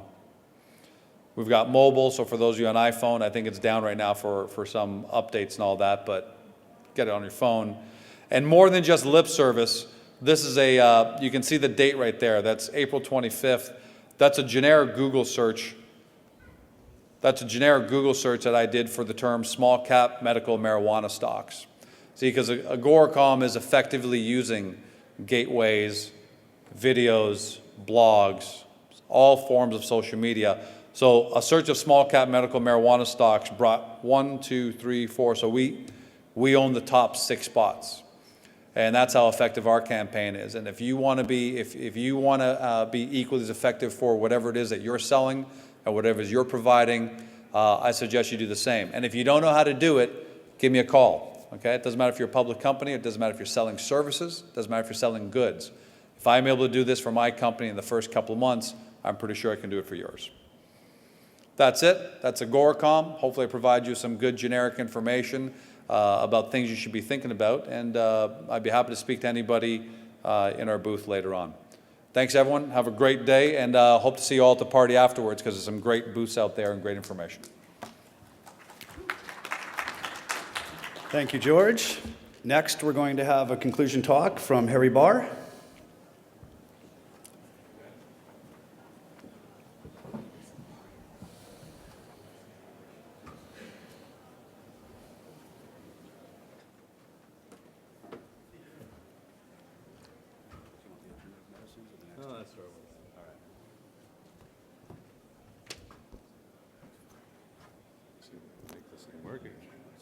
Bit of an IQ tester. Testing. Everybody hear me? I think so. What we all need is a bowl of soup. Is anybody hungry? I haven't even eaten today. That's what we really need. Yeah, something. Thanks for coming out, guys. A little lighter crowd. It was pretty busy today. Believe it or not, about 10 minutes after 1, the brokerage community should come. I think they will come. We asked a couple thousand, and we won't get them all, but can you imagine if they all came? That would be crazy. So I want to just thank everybody for coming here, guys. I started, and I borrowed Alan's slide in the back. Wave, Alan. This man saves my life every time I go to Maui, because he, in my opinion, is one of the best acupuncturists in the world. And the little business in our industry, because NextGen, the public company, decided to finance 3 industries: medical marijuana, industrial hemp, which I understand more because I grew up on a farm in the Ottawa Valley, which we still have, which is 5th generation. We've been there since 1866. And my grandfather, Harry Barr, same name as me because my grandmother named me after Harry and my mom and dad did, he used to grow it for the War Act in the late 30s and early 40s. And my dad was a character. I called him Archie Bunker gone mad. He even looked like Archie Bunker. And he would point to a field that usually had hay or corn or mostly hay, because my dad was the biggest hay dealer in Eastern Ontario. And poor Harry, the victim, had to actually handle hay year-round by the thousands of bales. I got pretty good at it, and it helped me in football, because in the old days, quarterbacks did fear me. Did you know that? Anyways, and it was partly because I used to have to carry 2 bales by the thousands. But anyways, my dad would point to a field and say, "Your grandfather, same name as you, he used to grow that stuff. Are you on that stuff?" And I go, and I look at like the Field of Dreams. I didn't see what he saw. He saw the things that used to grow because he could remember that. That stuff was industrial hemp. He said, "It doesn't have all that weird shit in it that makes kids crazy. It's, I don't know, it was like hemp," my dad would say. I go, "Really?" And he'd tell me that story, because I'm a storyteller. My dad would tell me that story over and over and over again. I kind of became ingrained. So I went to the University of Guelph. I studied agribusiness, but I really went to play football, chase girls, drink, and school was fourth. But I got through. And from there, I never forgot about industrial hemp. Then in this same building, in the same room, in 1998 or 9, a guy called Woody Harrelson was here. It was the largest industrial hemp convention that Canada had ever seen. And at that time, the mining industry was on its knees again. It goes on its knees a lot, the mining industry. That's what I've done for 30 years or more. And I was going to take one company from there, and I was going to put it into the industrial hemp business. Seemed like a good thing because my grandfather used to do it. And my dad used to say, well, that's that one that didn't have that. He couldn't say THC. He didn't know what it meant. He just said, doesn't get you as crazy. We used to make rope out of it for the War Act. So that's what we did, and we've done it forever. And my brother is a fourth-generation farmer, and his kids are fifth, and they're still there. And last Saturday night, I was in his little town, and his 50th birthday party, ladies and gentlemen, doesn't have much to do with any of this, was to be at our house, which we rebuilt because it was 7 houses, and we've had it since 1866. And his wife said, we don't have enough people. Then she was going to move it to the local pub 4 miles away, a little tiny town, 200 people. It wasn't big enough, so they took it to the Renfrew it was called, Ontario, right in the heart of the Ottawa Valley. And 300 people came to his 50th birthday party. Now, why would that happen?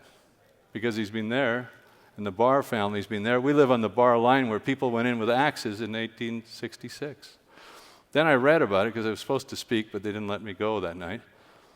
And what I read was, it wasn't 1866 we were there. Our forefathers got to Renfrew in 1803. And then they sent, 60 years later, 4 people to the Barr line, and they took axes, and it was just country then. Hello. And that's how far we go back.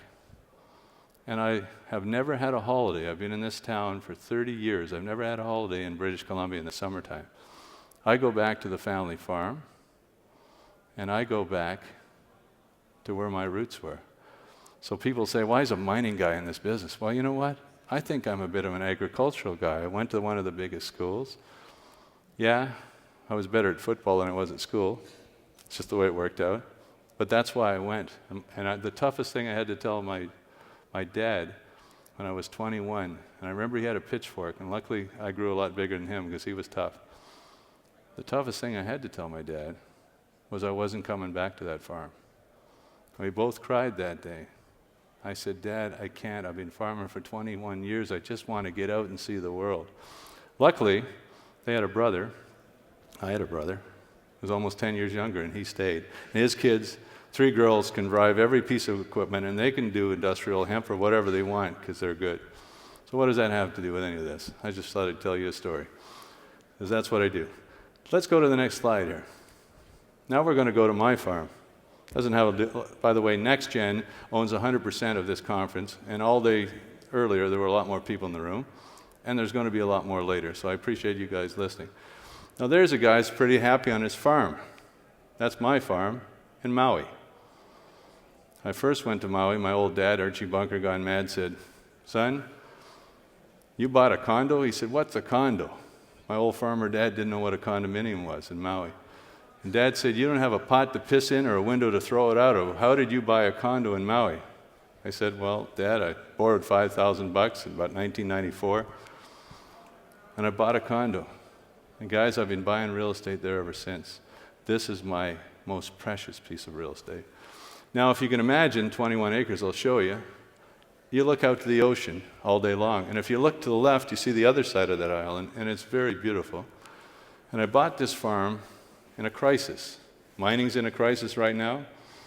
I bought this farm in about 2010. We closed it in the spring of 2011. And everyone says, what do you do on your farm? Well, where's my pointer? I don't even know. Right there. How's our timing here? What we do on our farm, what I want to is, I walked across the street to this farm the day I bought it, and right across the street was a sign that said Evanock Farms. By the way, they're second, third generation too. And the young fellow came back from being an architect, because he was in San Francisco for 5 years, a very bright man, married to a very bright young lady. And they said, Dad, I'm going to take over the farm. So the old Mr. Evanock said, don't talk to me, son, talk to the young lad. He just came back. So that day that I thought I'd buy this farm, I talked to him. I said, would you grow something on this farm? He said, yeah. We're in the organic business. I said, perfect. So we got him, you'll see coming up, to grow. And then this is what I wanted to do there. And we ran into a bit of a crisis the last couple of years, but the farm generates about $11,500 US a month. We bought it at par. The US dollar's up 12 points. And this was a $5 million farm that we were able to buy for $1.4 million in Canadian dollars. Now it's US. So we'll go to the next one. So here's what the farm looks like. It's only a little tiny farm. Our farm in the Ottawa Valley is a whole lot bigger than this. But what I liked about it is it has a 5-plex. That's 5 apartments. And it was an old Ottawa Valley guy that built this, something like my dad was. Who cares about the rules? We'll just build a 5-plex because you couldn't do that. So he did that, and his grandfather. Then he said, well, I like horses, so he built a horse barn. Then he said, well, I can't help myself. I built a 3,700 square foot house. I'll put an apartment here, apartment there, and there's room for one more. So it has 9 different places. And the horse barn is grandfathered, and it's 50 by 60, and I can do different things with it. Then we start growing. This first 10 acres is organic. By the way, in 3 years, the son that came back now has the largest organic farm doing what he does in Maui, and sells to all the islands. It's called Maui Herbs. He rebranded Evanuck Farms. It's now called Maui Herbs. Why am I showing you this? Because what I'd like to do, this is just one idea, because we have 3 different businesses. There's medical marijuana. To that end, we have this conference called GreenRush Financial Conferences, and we're trying to put people together in the industry that know about business and the ones that don't. The ones that don't have good ideas, and they need to be financed, and we've got brand new rules that allow us to finance this industry. So the second deal we did was called, this is NextGen, the mother company, was GreenRush Analytical Labs. In this country, there's very few labs. We understand laboratories because we've been assaying things since the beginning of time in mining. So one of the other ideas I want to do is alternative medicine, because in this room, the invisible elephant in this room, there's medical marijuana, and that's a big business. Industrial hemp, I get it better, I understand it. That's where I kind of want to do more of, personally. But the biggest business in this room, in our conference, is something called alternative medicine. Now, marijuana is an alternative medicine, so you go, well, how does that work? But the people that I want to put in these facilities someday soon are people that probably have more money than they should. They want to go and they want to be treated really well for a week or so. They want to eat organic food. They want somebody like Alan, he may be out of the room now, who can treat him as a chiropractor, as a spa, as a massage therapist, as somebody that puts a needle into people. What Alan does, I call him the needle man. I've always had needle ladies before. And they want to be treated real well, and they want to look on both sides of that ocean. So one of the things I like to tell anybody I want to finance this, and I want to make it what I wanted a couple of years ago. And I just happen to know the owner of that project. There's the house. Behind it is an apartment in here, one behind it. We have 4 pilots that actually share that house now, and 3 other apartments. But someday, picture a great big porch out here, a beautiful pool looking on both sides of the ocean. What would be wrong with that? A spa. A place where you ate good food, a place where you went to lose weight, a place where you got treated for different problems you might have. The only place in Maui. So that's one vision. Here's the other vision in Maui. That is one of the largest tracts of land in the state. Actually, Maui's a county. The islands is the state. And what do we want to do over there? My vision is we'd like to grow industrial hemp. And the President of the United States, Mr. Obama, for the first time said a few months ago, maybe it's time to let a couple of universities actually look at this. Even though back in the 40s, people like my grandfather in Canada made livings, thousands of farmers used to grow it.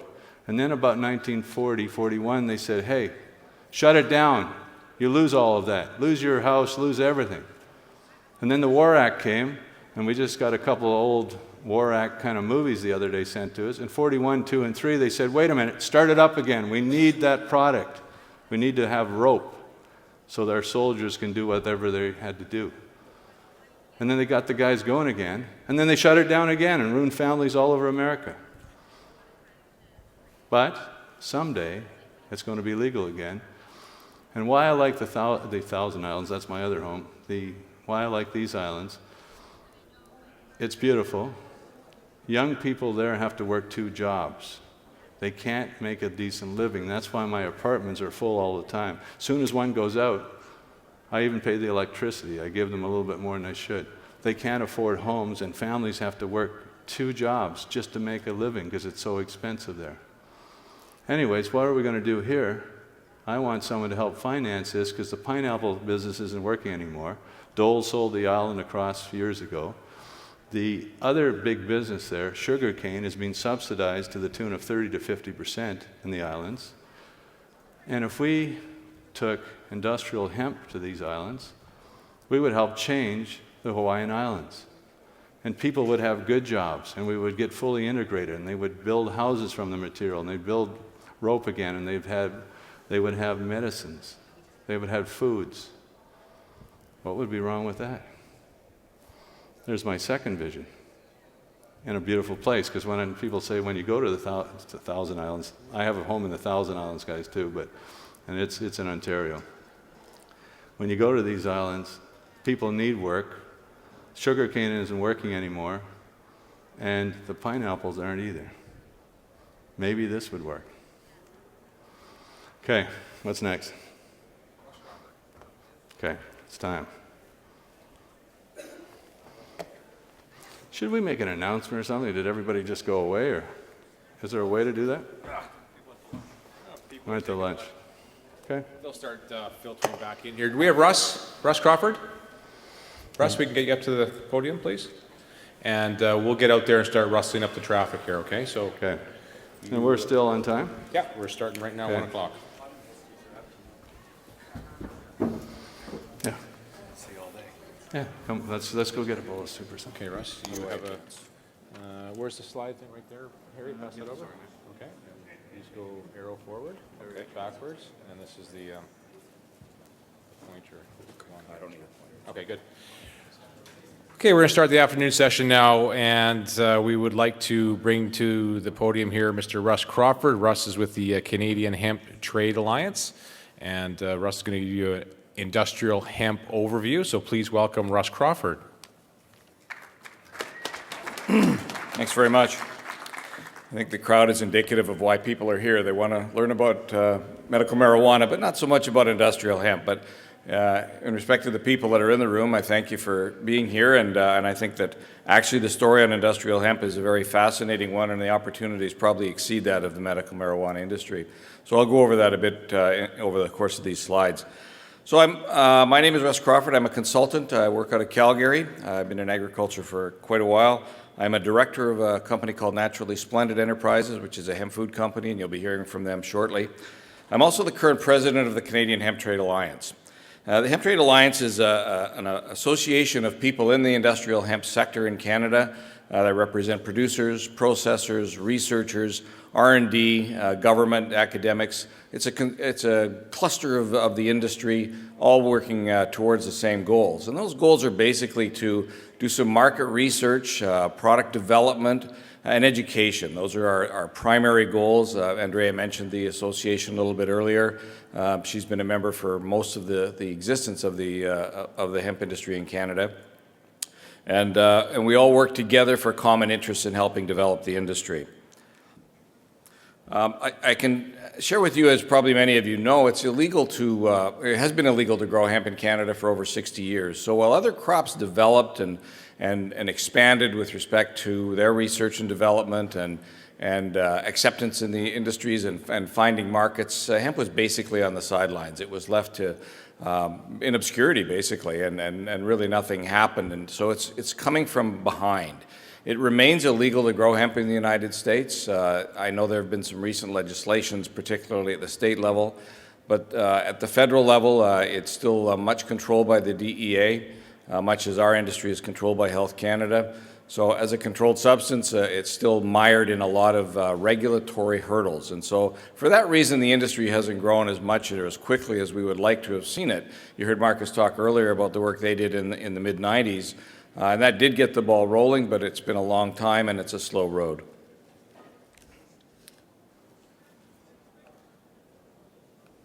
The fact that it is illegal to grow in the States remains an opportunity for us, and I think that's a big part of a time opportunity or advantage that we have right now as Canadians to develop that market, develop the expertise, and then not only export the products, but export the knowledge as well. So I'll start by saying that my goal today is to kind of clear up some of the fuzzy line between marijuana and industrial hemp. It is the same plant, it is from the same family, but it's different, and their characteristics are different. And this particular graphic kind of describes to you how easy it should be to tell one from the other. The one on the right is a industrial hemp plant for fiber purposes. You can see that's about a 12 or 13-foot plant versus a small bush, which is typically what you'd expect out of a marijuana plant. But there are also hemp plants that are that smaller variety too, and that's more in the food variety. So what's been said earlier is this is a plant that can be bred for a variety of reasons, and we're currently working on both food and fiber applications. For some reason, the Canadian government has believed that they're able to tell a difference, or at least set up a regulatory control that will allow them to monitor the growth of that industry relative to competitive forces of a marijuana industry, or the illicit marijuana industry, up until recently, versus the United States, which just have a very, very strong policy around that and have just clustered it all under this Controlled Substances Act and make it illegal to grow there for any reason whatsoever. I'll tell you right now, it's illegal to grow. That some states have made it legal, and the Farm Bill, which was recently signed, has made it legal to plant small portions for research and knowledge purposes. But there's no commercial application for it. It remains illegal to import seed. So I need someone to tell me how you can grow a plant without actually having the seed to plant. And right now you're seeing a lot of people struggle to try and get some things happening in the industrial hemp market in the U.S., and they're not able to get seed into the U.S. because the DEA won't give them the permits. So it's a big challenge for sure. So I mentioned that hemp and marijuana are the same plant, which is true, but much like this family here, they're from the same family, but obviously very different. Similarly, an automobile is Sebastian Vettel's Formula One race car versus something that's not a race car. So you can see, you can call something a car, you can call it a dog, but there's still a lot of differences. And that's the case with cannabis as well. And our focus today is to talk about industrial hemp. This is a field of industrial hemp. That gentleman in there is also one of the primary drivers of the industry. His name's John Rulak, and he owns Nutiva out of the United States. And John's been a great advocate of hemp across North America through his company. And one difference that you can see obviously from this picture is industrial hemp grows outside, marijuana grows inside. So there's a nice easy way to say, well, what are the differences? There's one of them. At least all of the controlled growth operations.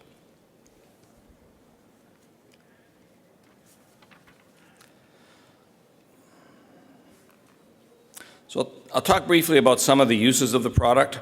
Again, Marcus gave you some images. You'll actually see some similar pictures. But there are many, many uses for industrial hemp. Again, we're just touching the surface of what those things might be. We've done a bit of research on different products, but you'll see the products are very raw. They're sort of that primary processing kind of level of production. There's not a lot of work gone into the advancement and development of add-on, value-added kinds of products. There's many, many things that can be done there. But even at their most elemental level, there's a tremendous amount of use. So we'll talk a little bit about food, where you'll see shelled hemp seed, hemp protein powder, hemp oil. These are kind of the basic standards of the food sector. In the fiber side, we've had a lot of experience with insulation and batting. You've heard the term hempcrete a couple of times already today, where you're actually using it to bond with a limestone kind of mix and create very resource-friendly types of buildings where they're warm, in the winter and cool in the summer and that kind of thing, fire retardant. Tremendous properties within hemp for growth and building purposes. There's also some application around press board and fiber boards and that sort of thing. There's some good project development work going on in Canada, in Winnipeg at the Composite Innovation Centre, in Vegreville, Alberta, at the Alberta government's bio-research facility, where they're working on the development of fiber products. It's a slower to-market kind of product development, and it's taking time to get some traction in the industry. We've just heard recently 2 companies will be planning to build $32 million plants in Alberta, one more on the building side of things and one on the composite side. So that's coming. That sector's coming, and that information, as that gets out to farmers and starts to send them the signals that we want your product, we want you to grow this for this reason, and we'll contract it. That's going to resonate very, very well with farmers. I'll talk about the economics a little bit, but just so you get a sense of it, farmers have been burned a little bit by this industry where they've grown something and then the market has disappeared on them and left them literally holding inventories of stock. So they've been a little bit more cautious. But the growth that we've seen over the past 4 or 5 years is quite exponential, and it's driven by real demand for food products. Now, as this fiber sector comes on board and starts to show that same kind of signal, I think we'll see continued growth in the sector. Some of the newer areas, you've already seen this picture of Henry Ford's car, and it's a great story. But today, Mercedes-Benz, BMW, and Audi use hemp for about 60 different pieces in their products, in their cars, from door panels to mats to that sort of thing. Motive Industries in Edmonton also have built a car out of fiber, the external parts of the car, and of using hemp as the fiber base for that product. One of these companies that I talked about that's building a facility in Alberta are taking it to another level in terms of composite fiber, and some of the techniques that they've discovered and that they're going to utilize make this product even stronger and harder, to the point where it could actually replace steel, where we may see a car chassis made of a hemp source type of fiber that's as strong as steel and lightweight as well. So where this can go in terms of the fiber industry is significant, and these are all multiple kinds of products. When we talk about the marijuana side, you're kind of talking about one product, but you talk about industrial hemp, you've got thousands and thousands of different products in different markets and spaces where these products can fit in. You've heard the term cannabinoids. I'm sure all of you recognize the cannabinoid module, or molecule, I should say. No, not so much. Me either, actually. This has been a bit of a mystery to me, but I've been on a bit of a mission to learn about it more lately.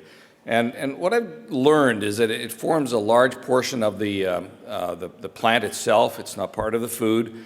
There's many people here that have talked more about it than me who know a lot more about this. But I'm learning, and I see another opportunity for the Canadian farmer to produce a product to fill a need. And again, they need the proper signals in order to plant that crop, and investors need the proper signals in order to put money into an industry like that.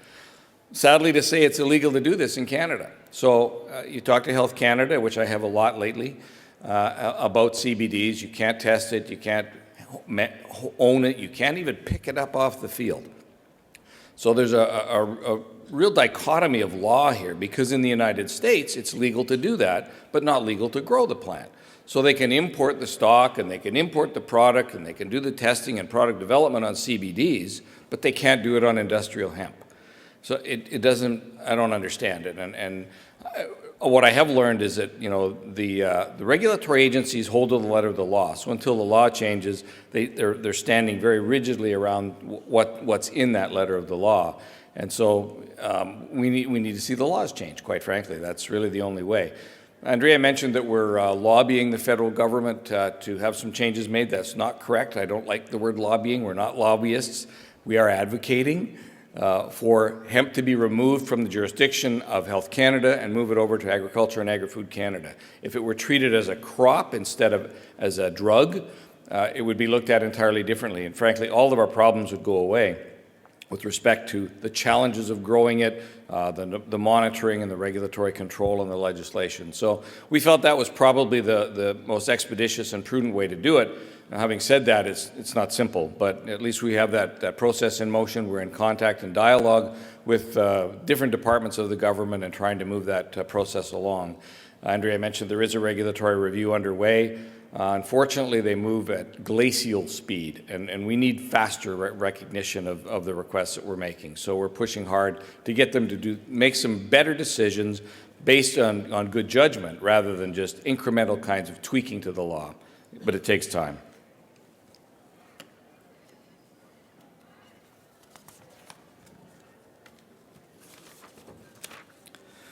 I won't dwell on this. This is an interesting little chart that as many people have used over the years, but it just goes to show you some of the applications around textiles and paper and building materials, foods, industrial products, and so on. All of the different applications that the industrial hemp plant can be used for. I want to skip ahead or maybe change gears a little bit here now. I want to talk about canola. I've been in agriculture for over 40 years. I started across the street in the 70s at the Marine Building. I was a board marker in the Vancouver Grain Exchange as a youngster. So I've been in agriculture a long time. In that time period, I've seen canola go from a very marginal, minimal crop to what it is today. In 1965, there were 1 million acres of canola in Western Canada. The crop yielded 20 bushels an acre and produced about 500,000 tons. I'd love for hemp to be that big, but that was canola back in 1965. That was just starting out. By 2013, acreage has increased to 20 million acres. The varietal development results have increased the yield from 20 bushels an acre to 40 bushels an acre, and production has reached 18 million tons. Canola is considered to be one of the highest quality vegetable oils on the planet. It accounts for $19.3 billion to the Canadian economy and produces 250,000 jobs, about $12.5 billion in wages. It's the Cinderella crop, it's the dream crop, and it's an awesome story. Just in a magazine called The Western Producer recently, there was a report on canola, and there was a report saying, will there ever be another Cinderella crop? I think so, and I think it's hemp. I think I'm starting to refer to it as Cinderella 2 or 2.0. Hemp is actually better than canola, and I base this on my 40-plus years of experience in agriculture and understanding what the benefits of canola are and the financial opportunities that it represents versus what hemp shows me and the potential that it has. It has a higher digestible protein than canola. It has all 21 essential fatty acids, again, outstripping canola. It's a great source of dietary fiber. It's non-GMO, particularly important these days, and it's a dual crop potential. So not only are farmers making a lot of money that are growing hemp right now, but the opportunity to be able to grow fiber and food at the same time would be a complete home run. It would be out of the park. Even individually, one or the other right now, it's still one of the best return per acre crops that farmers have in their arsenal. It also offers the superior returns to other crops, as I just mentioned, requires no pesticides or herbicides. So we get this nice, friendly, ecological footprint. You don't need a lot of crop input to make this a viable crop for farmers. It prevents soil erosion through a quite substantial root system. It's also a carbon sequester, so it sinks carbon into the soil, and that's another good positive benefit. And again, remains illegal to grow in the United States for commercial purposes. So what are our impediments to success? We have Health Canada versus Agriculture and Agri-Food Canada. It's still a controlled substance, and it's confused with marijuana, so we're struggling with that image, number one, and also our ability to make changes quickly enough that we can advance the industry at a good pace. Consumer awareness is low. We get the giggle factor whenever the subject of hemp is brought up. It's starting to get a little better. I'm always amazed at how many people say, oh, I use hemp. I have that in my diet all the time. And I have to challenge some people when they say that, because if everybody that I ever talked to was eating as much hemp as they said they were, there'd be a lot more hemp being used.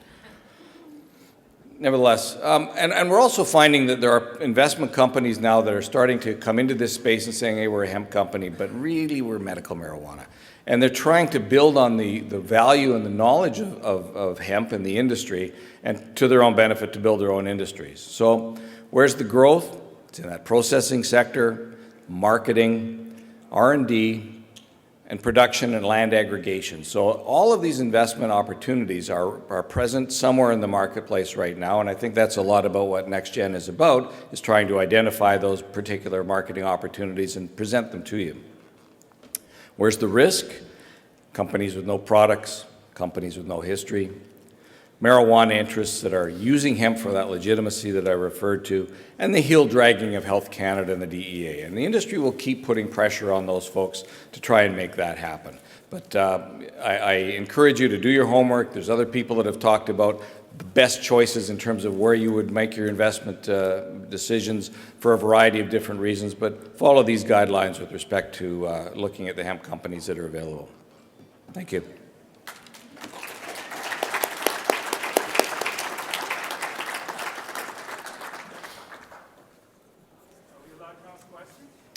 One question. I represent a member of the cannabis activist community, and I was pushing for legal industrial hemp back before it became legal. And I think it's unfair to typify the marijuana interest using hemp for legitimacy. I think it's more like we don't want to get high in an environmental nightmare. And right now there's a big fight going on to prevent the pipelines from expanding the amount of fossil fuels being used. And as I understand it, hemp is the best fuel crop. If you grow it for ethanol, it could replace gasoline. But the things that are standing in the way are that industrial hemp has little to no subsidies, and the oil companies have massive subsidies, and that the hemp industry is overregulated to the extent that it makes it artificially expensive. Farmers have to buy millions of dollars worth of seeds every year rather than supplying their own seed. They can't be a seed breeder unless they have 10 years of apprenticeship underneath another breeder and a science degree. So my question is, what can activists and the industrial hemp community do to be more assertive in their advocacy to remove the overregulation, to switch subsidies away from non-renewables towards renewables, and to ensure that there'll never be any GMO hemp? It's a lot of question. With respect to the fuel side of things, because it's a very finite crop, it's very expensive. It's a food crop, so it's valued at food value. You really couldn't use hemp today at 80 cents a pound that you'd pay the farmer. That's just not viable for a fuel. So that price would have to get down substantially, but you know, without any subsidies on board. Would have to get down substantially in order to be affordable and substitutable as a fuel crop. The production would have to reach that 20 million acre kind of number for that to happen, and the price would need to be 10 or 15 cents a pound. Wouldn't removing the overregulations reduce the price? No. No, it's strictly a supply and demand thing now. There's no regulation on the price of hemp. It's just simply done by market value. But if a farmer can supply themselves with their own seeds, wouldn't that reduce the cost? Not very much, and it would really degrade the quality of the crop. Pedigreed seed provides its own inherent value. It's grown under strict controls. If you grow your own seed and then try and replant that, the plant will decline in quality, and ultimately it will lose some of those characteristics that are in that pedigreed seed. My understanding was that fuck-ups on seed breeding were happened even under the strict regulations that they have today. So pedigree seed doesn't guarantee perfect seed.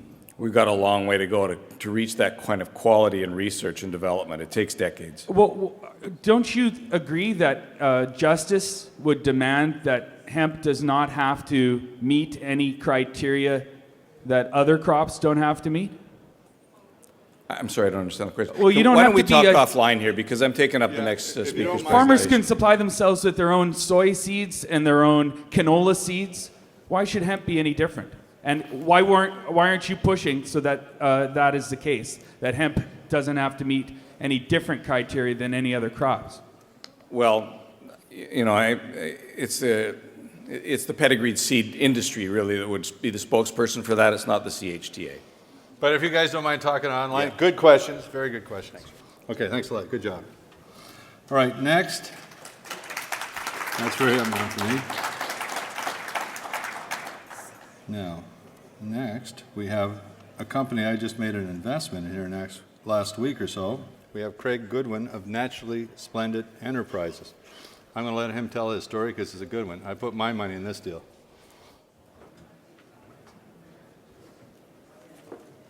Hey, Aaron, how are you? Good to see you. The tricks to moving that is just the green one? That'll just move you forward. That'll move you back. Thank you very much.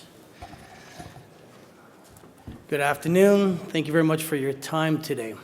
I'm the CEO of Naturally Splendid, a company that is listed on the Toronto Venture Exchange, on the Frankfurt, and we have recently applied for application on the OTCQB.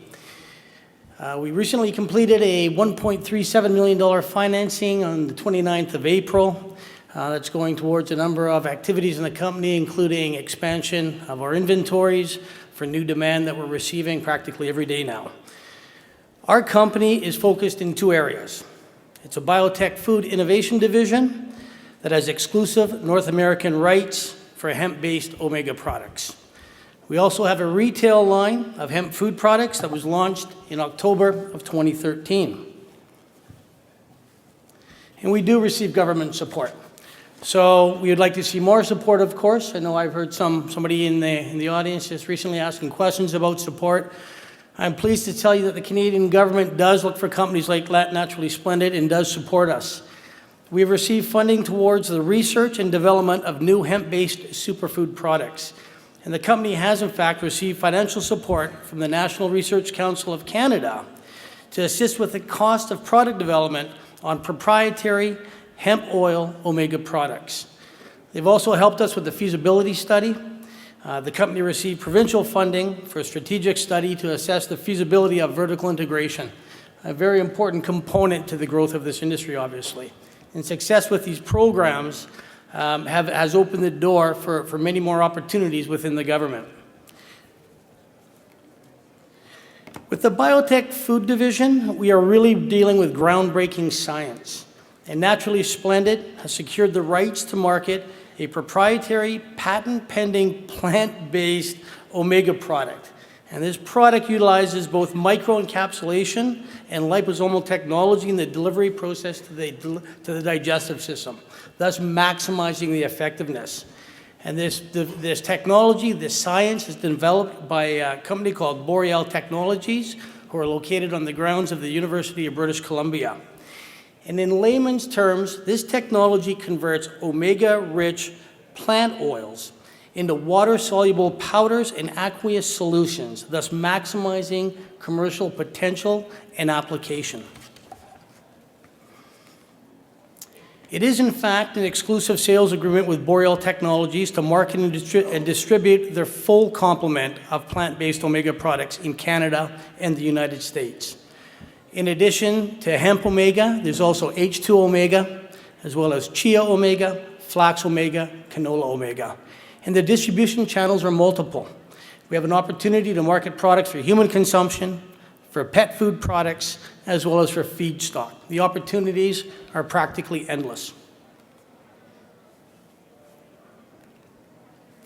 The first product that we'll be bringing to market is hemp omega. And this product is the first that we'll be bringing that utilizes this amazing technology. The BC Cancer Research Agency has reported increased bioavailability, sustainability, and in fact stability when compared to existing omega oil products. A very important milestone in the development of this product was a pilot scale production run of hemp omega that was done in March of this year. We are now able to produce up to 20 metric tons of hemp omega at a time, allowing us to pursue the opportunity for very large markets. So omega innovations. Why is it important to have hemp omega? Why change it from an oil to a powder? Basically, what we have been able to do now through the technology created by Boreal is to bring real omega nutrition to an almost endless variety of products, whether it be beverage, dry goods, dairy, cheeses, drinkable yogurts. We can now bring this incredibly important nutrient to the widest range of commercial applications possible. Anything imaginable, whether it be beverage or dried products, can now be fortified with omega nutrition. And why plant-based omega nutrition? We see walls of marine-based omegas. We've seen them for the last 40 years, 50 years.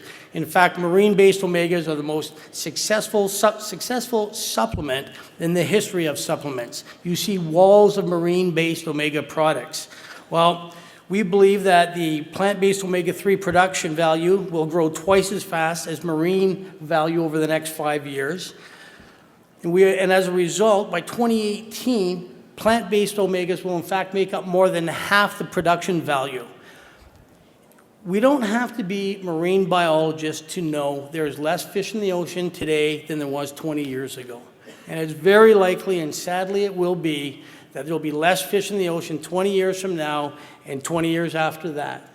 The omega marine market simply cannot sustain itself.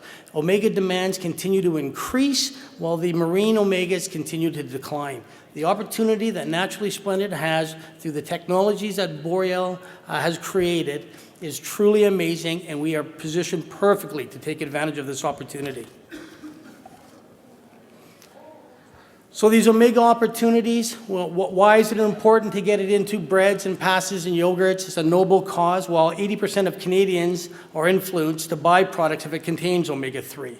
45% of Canadians currently use or have used omega-3 fatty acids in a health product format, and 52% of Americans state they're attempting to increase omega-3 ingredients in their diets.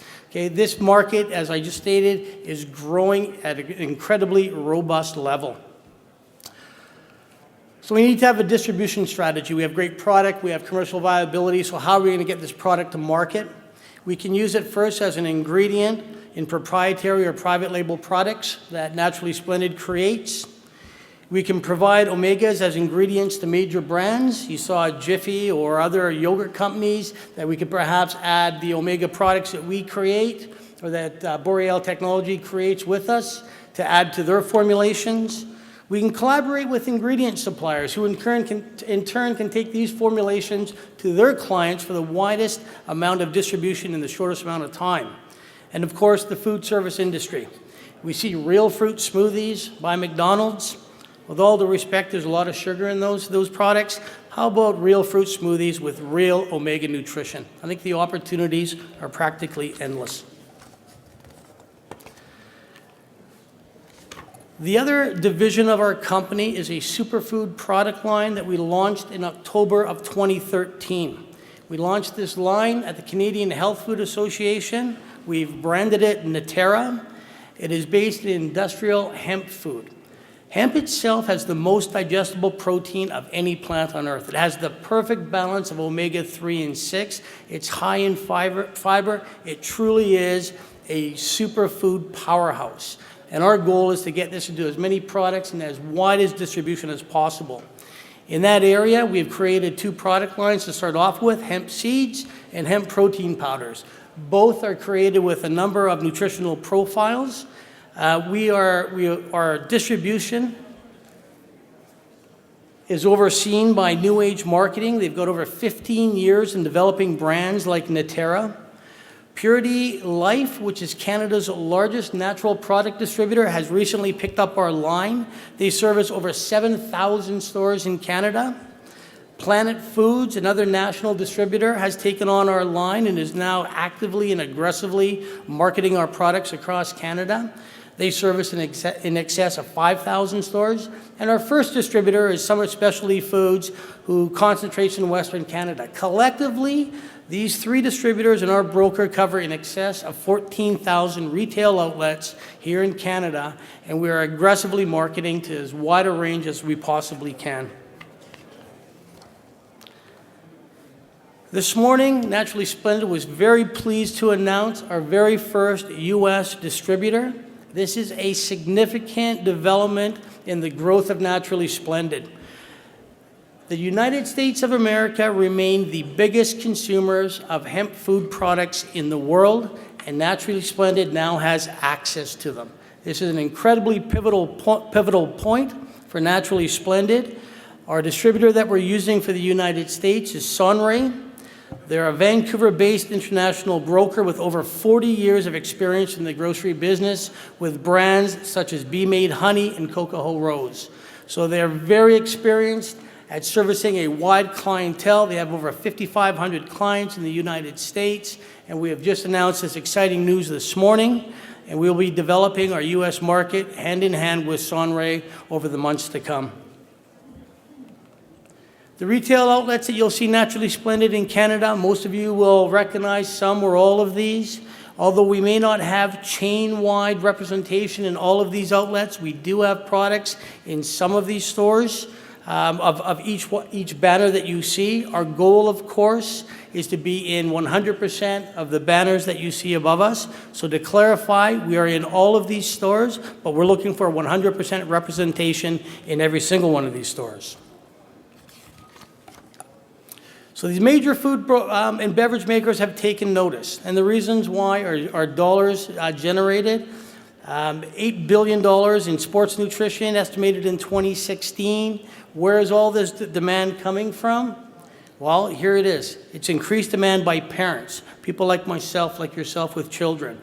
It's athletes, and it's also the aging population that are hungry, pardon the pun, for great tasting nutritional products that fortify health and well-being. On March 1st of 2012, 10,000 baby boomers turned 65, and 10,000 baby boomers turned 65 every day for the next 18 years. This group will spend up to $4 trillion on their health, well-being, and quality of life, and a good part of that will be towards nutrition. And the Natera brand is one of the most nutritious products that they can possibly purchase. There's significant opportunity. I just want to wrap this up. How much time do I have? A couple more minutes? You still got a minute or so. Oh, thank you very much. Canadian companies in the functional food and nutraceutical industry generate $4 billion in revenues annually. The global functional food market is expected to surpass $240 billion this year. And according to market statistics, the global functional food and nutraceutical market is growing at a rate outpacing the traditional processed food market. Nutrition Business Journal forecasts a market of $400 billion this year. We have a very strong management team with expertise in a diverse range of fields. The president of the Canadian Hemp Trade Alliance, in fact, is the director of Naturally Splendid. We also have a VP out of the Pattison Group, a former VP, who helps oversee our growth. The advisory board, which we recently formed, has attracted some very high-quality people. Howard Louie, with an extensive experience in public market and functional ingredients, will be heading up our functional ingredient division. Don Wood, former CEO of Arrowhead Water, is driving our retail division right now. So we're very well looked after in the two areas that we have chosen to pursue. I want to summarize this for you. It's great to see so many people involved in the hemp and industrial hemp industry. But Naturally Splendid is not a startup in this business. We have, in fact, been around for 5 years, and we've been public for more than a year now. We have a balanced approach to business. We have a biotech innovation division, we have a retail product line, vertical integration, and we are, in fact, oh, sorry, went backwards. Sorry. It had stopped working there for a sec.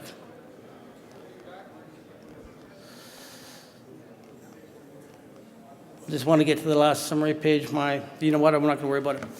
The Naturally Splendid, I would like to close by saying we are exploring the full potential of this industrial hemp crop, and that means all areas of food, functional ingredients, and nutraceuticals. We have established distribution channels, a strong management and advisory board, and I'd like to invite you all to try our samples at our booth right outside the door of the Natera brand.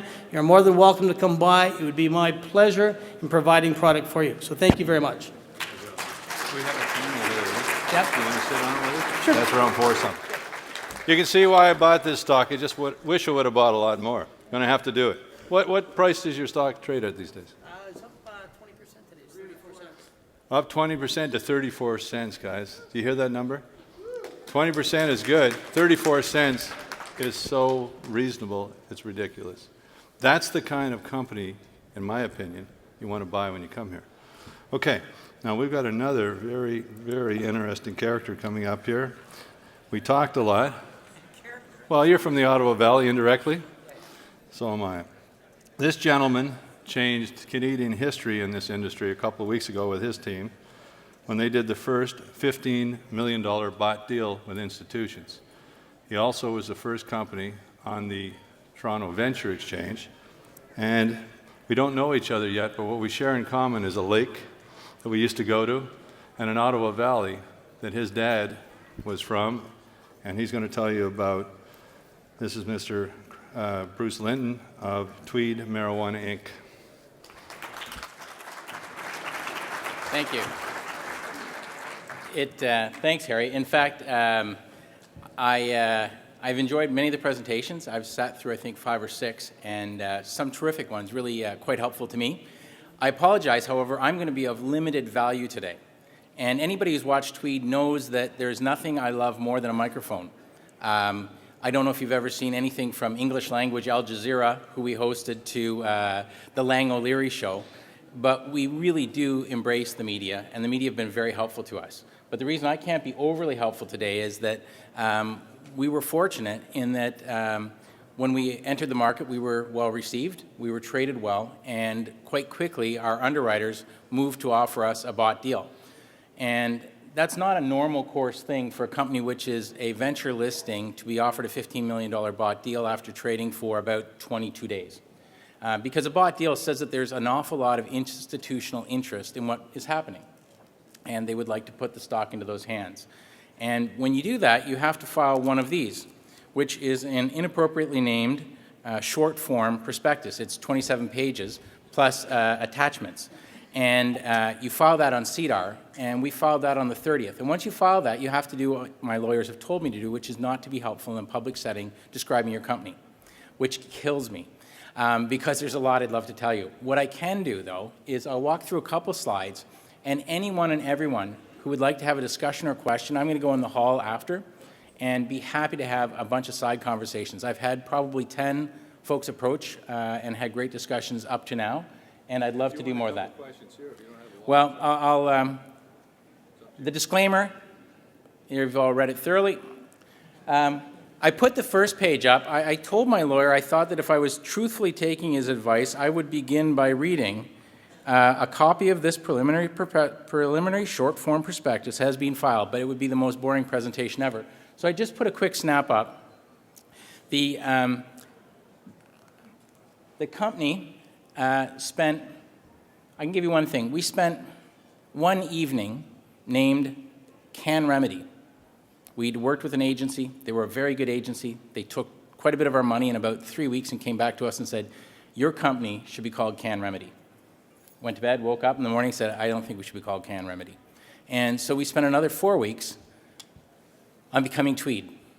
And I only give you that in that we feel that we've gone quite slowly on many things, but we've tried to focus only on one thing at a time and try to do it reasonably well. And I give you the name Tweed in that a lot of people say, what's it mean? And the answer is, what would you like it to mean? Would it like to be therapeutic weed? Would you like it to be a nice textured British fabric? If we have discussions at the side, I think you'll find Tweed hasn't done very many things perfectly, but it's done a lot of things in fairly quick succession when you think that it was only June 19th when they issued the rules. And I don't know about you, but our biggest surprise upon reviewing them was the clause that said, please build one, and then we can come inspect it. We were kind of caught off guard a little bit by that, where we thought the rules were going to say, please describe it, write it out clearly, we'll give you an A, B, or C. If you get an A, you have a license, and you can go build one. So when you think June 19th to now, and we just shipped our first product earlier this week, there's been an awful lot going on. And so the name Tweed, we liked it because we thought it was reasonably memorable. I can say it was at least twice as expensive to acquire as had we just chosen the first name, but I think it's twice as good. You were from Tweed. From Tweed, there you go. So I can provide you the contacts. I wish I could tell you our story. I have at least 11 fantastic slides, but each one of them was nixed by the lawyer. So please, if you do have a question that isn't so open that I'd be giving my presentation, ask away. Otherwise, I'd be more than happy to exit the back door and have dialogue with all. You Now, I'm a little worried about this guy. I saw that other question. I agree with whatever the seed thing you were mad about, but...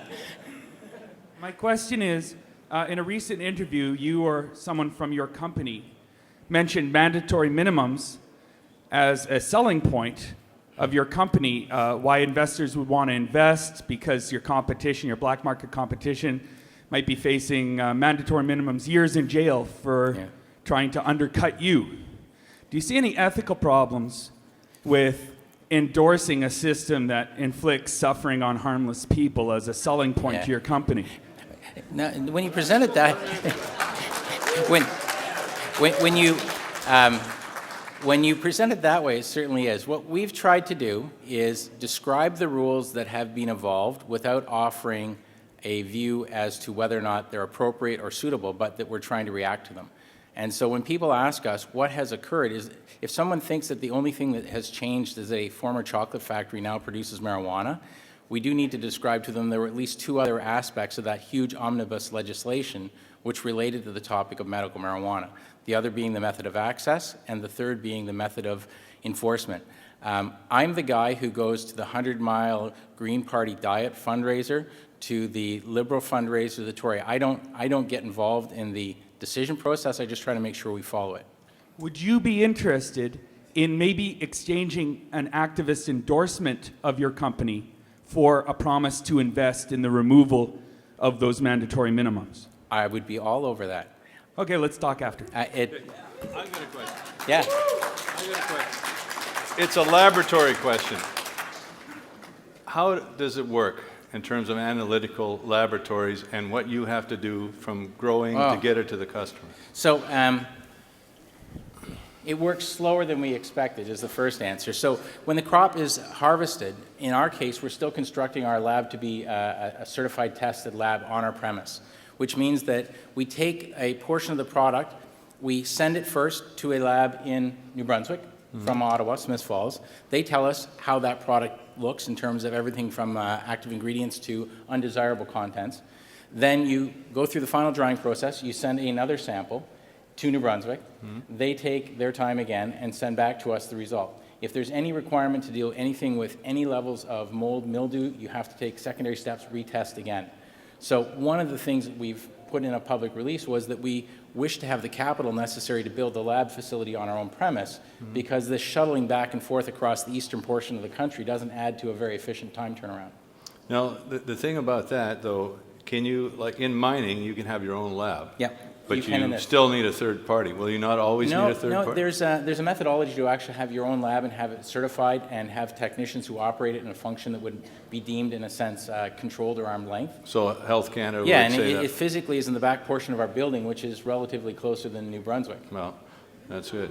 So what you're saying is that a grower like yourself doesn't have to have a third party all the way through. It can eventually have its own. Yeah, and you know, that speaks to an intent we have, which is a large scale. It is not free to answer the clipboard questions of Health Canada. No. There are a lot of questions. And so to have people suitably skilled to do that takes some overhead.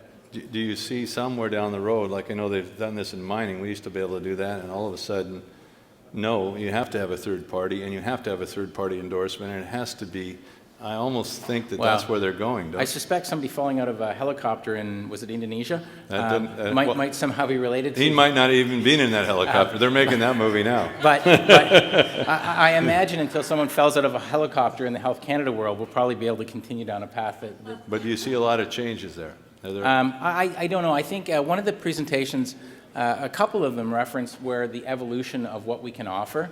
Because as people can imagine, the fact that we have to take the stalk, leaf, and everything but the flower and process it through a machine that destroys it so that we can suitably have disposed of it so as to comply with the rules versus creating derivative products which have benefit and can be... These rules will evolve, we're quite certain. When and how, there are a number of views presented. Yeah, good. Sorry, I've dominated. Who's next? And then I did want to have some private questions if people have any. Okay, how about one more question and you can have some private ones. Anybody else? So I appreciate the audience. Come back next year. I promise the presentation won't be constrained. There is one gentleman there. Because you have some time. That's all I'm doing this for. Yep. Could you just very quickly say exactly the product or service that your company sells? I have absolutely no idea. Okay, sorry about that. So Tweed is licensed under the new regulations to plant, produce, ship dried marijuana products. And so we were, I believe, the 162nd company to submit our application. We were the 5th company to receive our license. Our initial license was issued to us in late November, which allowed us to plant the initial product. And the final attribute of that license was issued January 27th, which allowed us to then also sell the product. The company is based in Smiths Falls, Ontario, which is about 3 hours east of Toronto, 1 hour outside of Ottawa. And we operate out of a facility that's about 180,000 square feet, 168,000 square feet of area dedicated to production of marijuana. Good. In the most... Yeah, in a great place. One last question. What is the size of the Canadian market for medical marijuana? I believe your comments, I can't, given where we are, give an estimate of size, what we're constrained on, but I thought that some of the views expressed earlier were very interesting, where the discussion was about the medical versus if there was another market, and what happens to price and brand in the transition of value. But you know, there's so many views out there on how large it is in the medical field and how it changes value under legalization. I wouldn't want to speculate. And I'd love to speculate, actually, but I'm disallowed. Okay. Bruce can answer some questions outside. Just follow him if you have any questions. Did you have one there, sir? Okay, sorry. Really a follow-up on the question of mold and analytical labs. Given the recent issue with irradiation and the prospect that that implies there's some mold issues or other biological issues, would you consider publishing on your website the actual results from your internal testing or your external testing, rather than the public just reading in the newspaper that you've taken some action suggesting there's a problem? It's a good idea. See what the Yeah, results are. it's a good idea, because one of the reasons people now don't believe it now that our stock's traded, but one of the reasons we initially listed is we thought that the value to this sector of being audited by a company like Deloitte and transparent was that it would make things more trustworthy and comfortable. And the reason we wanted to do that is very early on in the process we did a survey of who is the real influencer in the buying decision. Is it the actual patient or is it someone else? And it came back time and again through the methods we used that the, in fact, principal decision maker was likely the child of or the niece or nephew of the likely patient, at least in the first phase of the market. And their comfort with the openness of the business was very important. And so your point's probably a good one. It would be consistent with what we've wanted to do. I will say that the events unfold so quickly, sometimes we don't have time to think about who we are and how we present ourselves, and that might be more consistent. Thank you. Thank you very much. Good job, man. Okay.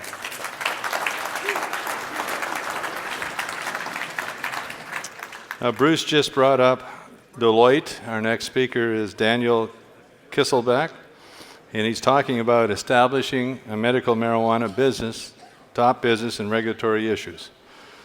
Daniel. Thanks very much.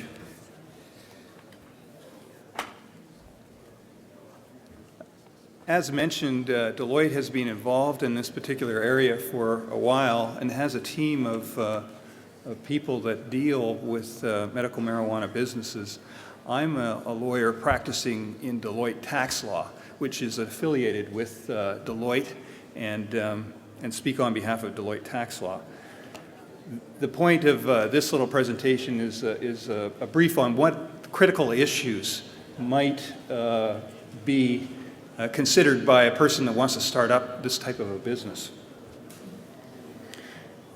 In the materials, you'll have like a brief of a document that deals with all these wonderful issues. And I won't bore you with the details, but only a lawyer would call a 10-page document a brief. The point of all this is that there are several things that you want to deal with from the get-go before things get complicated. Planning is critical, and this is only a list of some of the issues. There are many others, of course, and depending upon your circumstances, they might be high on your priority or low on your priority. So businesses face several issues: legal, regulatory, tax, real estate, and so forth. Deloitte has a number of entities or branches, groups of individuals that specialize in each one of these areas. I happen to be in the tax group. Planning is critical. I think that if that is the only takeaway that you have from this little ditty, it's that. If you want to get going in this particular area, there will be competition, and you will need to know how you're going to make money. What is your path to profitability? It's at the heart of obtaining financing. It's at the heart of obtaining partnerships. It has very great significance at the beginning. It helps you in objective setting, keeping you on track, and so forth. So the things that I'm talking about are determining what are your fixed costs, what's your sales revenue going to be like, what is your profit going to look like, do a profit and loss analysis like a projection, and a cost flow analysis, and a startup analysis. Another critical issue is branding. Companies spend millions of dollars on finding the right name, finding the right logo, making this part of their business plan. And again, if you don't have a strong brand, it may be that your business will falter and your competition will be strengthened. Corporate identity begins with your corporate name. Finding the right name, Tweed, for example, is an important issue. You can register that across the country if you have a federal company, and you can also protect your intellectual property rights by registering a trademark, and a trade name under the Trademarks Act. Forms of business, that's the next critical issue. What form is your business going to look like? Is it going to be a partnership? Is it going to be a corporation? Corporations are generally, that's what I see most generally in new businesses. And the shape of your corporation, who are the shareholders, what rights do they have, and all sorts of things. These are all set out in your incorporating documents. And you can tailor them to whatever needs you have, having regard to the considerations that I've listed here. The expected business size, number of owners, persons who have control, what are your financing needs? All these issues are taken into account in structuring your corporation or business. Corporation is a legal person. It's separate from the owners. It shelters you from liability. If you're the owner and you're operating as a sole proprietorship, you might be liable for the debts of the business and other liabilities. If you have a corporation, it's a separate legal entity, and it shelters you from being liable in certain circumstances.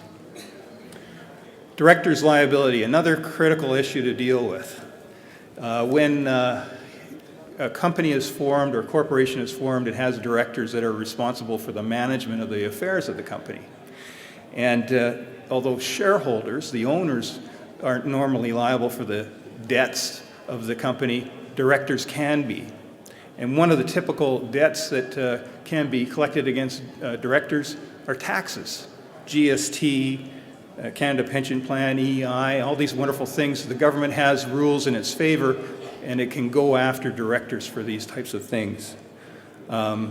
So it's important for directors to keep current with regulations dealing with how a company is supposed to be operated, what are the things that it has to do, what payments it has to make, and so forth.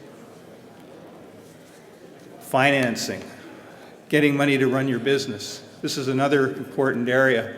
What do you do? Deloitte has a number of professional advisors in the area of debt financing and equity financing and so forth. So I've put those two major categories in this little slide: debt financing, money to borrow to find your money, to operate the business, and equity financing, ownership of shares in the company. Those are primary methods. Permits and licensing. Most of you folks will know a lot more about the regulations than I do, but it looks like to me that licensing in this particular area of business is a critical factor. And the licensing process seems stringent. There are security checks and building requirements and notices to local authorities and so forth that have to be observed before you even get a license. So that is something to really focus on if you're planning to operate a business in this area. Legal documents. Getting your tackle in order in terms of getting your company organized, and also what legal documents do you need to operate the business? You need a shareholders agreement, directors' resolutions, employment contracts, lease agreements, agreements for the purchase and sale of property, or security agreements for financing. Taxes. Everybody loves this topic, I'm sure. It's best to sort out tax compliance issues at the get-go, because I've seen it the other way and it doesn't work out very well. It's 10 times more expensive to fix a tax problem than it is to have it sorted out at the beginning. So consider basic issues even at the outset. What is the tax treatment of your company going to look like? How much is it going to have to pay? How much are dividends taxed at? How can you get money out of the company? Obtaining a business number so it can start claiming input tax credits for GST and all those wonderful things. Charging GST. Are you going to charge GST and sales tax on your goods? Determining deductions. A lot of companies get into trouble because they don't really understand what they can claim and what they can't. Then determining eligibility for tax incentives. One big tax incentive program is the Scientific Research and Experimental Development Credit. It's the single largest federal source of funding for R&D. You might be eligible for that. See whether you are. Do that planning up front. Business premises. Where are you going to operate the business? Many businesses start with leased premises because that's the least expensive way of operating. Some of the issues you have to look at in terms of business premises are listed there. What is the effect of use on the building insurance? Is the space releasable after the lease term? What happens in the event of default? Security issues with the building. Do you have to implement new security measures? What are the costs of utilities? Are you going to share this building with any other tenants? A business purchase. You might want to buy a business that is existing. Then there are considerations. Who knows? In the future, this could happen. You have to decide whether you want to buy the assets or if you want to buy the shares. If you buy the assets, there's a certain treatment of taxes. And if you buy the shares, there's another treatment. Which would be preferable to you?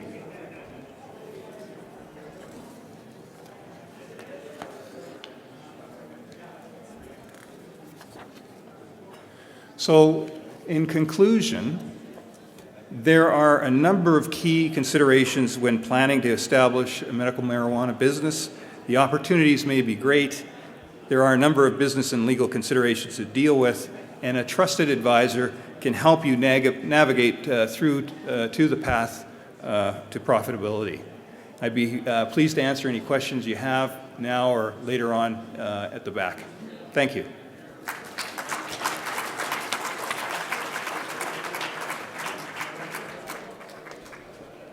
Any questions? Good job up there, man. Sorry to get carried away. Okay, I'm going to introduce you. Can you take over in about 15 minutes? You betcha. Okay.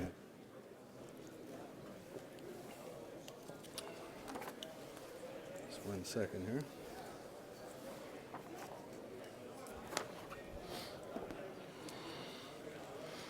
Come on, Chris. Ladies and gentlemen, I'd like to introduce a friend of mine for over 20 years. By chance, we've done a few deals together in the past, and everything we've ever done has worked out. And I'm a shareholder of this company, too. Where is Mr. Chris Bunker? His company that he was a chairman of a year ago really was the first company that started this industry. That's Intertopia. And he's going to talk about the second company. He stepped down from that company about a year ago. and he's going to talk about the second company that he's involved in right now. Mr. Chris Bunka.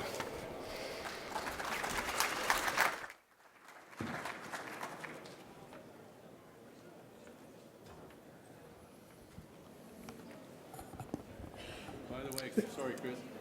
He wrote the first check for this conference, too. And I knew he would. And everyone said, who's going to write the first check? I said, this guy will, and he did. Thank you. Thanks, Harry. Thank you. I hope I use this correctly. If I don't, bear with me. Harry's right. I was the chairman and CEO of Entertopia last year, and I was the chairman and CEO for about 5 years. Robert McAllister has taken over that role and done a very great job of that. I stepped down last July. And we've been looking at this industry since last summer, which is pretty new, but for the public companies in this space, it's actually turning us into kind of an old-timer. So we've been very busy in the last 100 or 120 days for the two companies. We've raised over $4 million in the bank. Entertopia has over $1 million in the bank today, and we have about $1 million in the bank today. So we've been busy. We've expanded our team. You guys are supposed to read all this disclaimer stuff. And we've got a lot going on. Now, I don't have a lot of time, so I need to go fairly quickly. I'm also available to answer questions. And I'm not going to spend a lot of time on the broad market because I'm imagining and expecting that you've been hearing that already today. But I will say this, we're publicly traded for 9 years. We're not a newcomer to the public markets, and we've been listed on the Canadian Securities Exchange since 2009 and on the OTCQB since 2005. On April 10, we signed a joint venture with Entertopia for our first facility. That's Entertopia's third facility, but that was Lexaria's first. It's a large facility. It's 75,000 square feet in southern Ontario. That facility is currently going under things like architectural design, engineering work, HVAC, electrical, plumbing, all of those sorts of things are underway. We have engaged a pharma consulting firm, excuse me, from Ottawa. Harry, your conference is too successful. I'm losing my voice. To submit our Health Canada license application on our behalf, and that we expect to see probably next month. We'll file that application. And we're waiting for the municipal comfort letter as well, probably also next month. I should say, look, like virtually everybody in this country, in this space today, we started out doing something else. And what we started out doing was oil and gas. We made an oil discovery in Mississippi in 2005-6, and that property has been in production ever since then. In the last 3 fiscal years, our revenue from that property is about $3.5 million, and we generate anywhere between $40,000 and $50,000, $60,000 a month right now from that property. So we have cash flow, which is different from a lot of companies in this space. I'm the chairman and president, CEO. I've been in the capital markets a long time. Some of you will know back in the 1990s, I used to speak at a lot of financial conferences. I've been a regular business correspondent to CKWX radio station for 12 years. I used to do a business show there. Spoke all over North America. You might remember that. Some of you with gray hair. That's how Harry and I met back in the 90s. Val Bular is my CFO. She's here today. Tons and tons of experience. We have a lot of people who have a lot of experience in this industry. For example, 2 days ago, we haven't had time to put them up on the slides. 2 days ago, we announced the former chief of police for the city of Hamilton, Ontario, has joined us. He is an FBI Quantico graduate. He has a business degree and a 35-year veteran of the police force. He's in charge of our security work at our Ontario facility. So I'm trying to make the point that we are bringing on the people that are required to make this a success. Companies that are coming up, I don't know, I haven't been able to get in the room here yet today, I've been at the booth all day, but companies that come up, if they do, and they say, hey, you know, we've got one facility, it's 10,000 feet, we submitted our application, our fingers are crossed, we hope things are going to go well, they're going to have a problem because Health Canada is being very stringent, as they should, in the industry and in the business. So I'm not going to get into this too much. You've probably heard, if you don't know already, that there are a number of legitimate and very real health benefits to medical marijuana. That's why we're here. And when you meet the people who require the medical component, which is the CBDs of the marijuana plant, it's quite heartwarming. It's pretty personal when you hear people saying that their lives have been changed by using medicinal marijuana. The market is not very big in Canada. It's probably $120 or $150 million today, but it's growing quickly, and it's growing at a 50 to 60% per annum growth rate, and that, incidentally, is roughly the growth rate of the smartphone industry in the 1990s. So at that rate, in the next 9 years, according to Health Canada, we will go from roughly 40,000 registered users today to 400,000. So that's a tenfold increase in required output of the industry just for medicinal purposes. That ignores oils and edibles, because oils and edibles are illegal in Canada under the new MMPR legislation. But people who grow know that if you're using oils and edibles, you need 3 to 4 times more of the plant in order to treat your condition. So if legislation, and you as investors should be asking yourselves these sort of questions as you're looking at the companies that are possibilities for you, if you're saying to yourself, is there going to be enough of a market there? You need to understand that if Health Canada changes the legislation in a year or 2 or 3 and allows oils and edibles, you're going to need 3 or 4 times more production than you have today. It's big. That's all I'm going to say about that. Chris, I got to step down. That's water if you want. Okay, thanks, Harry. Okay.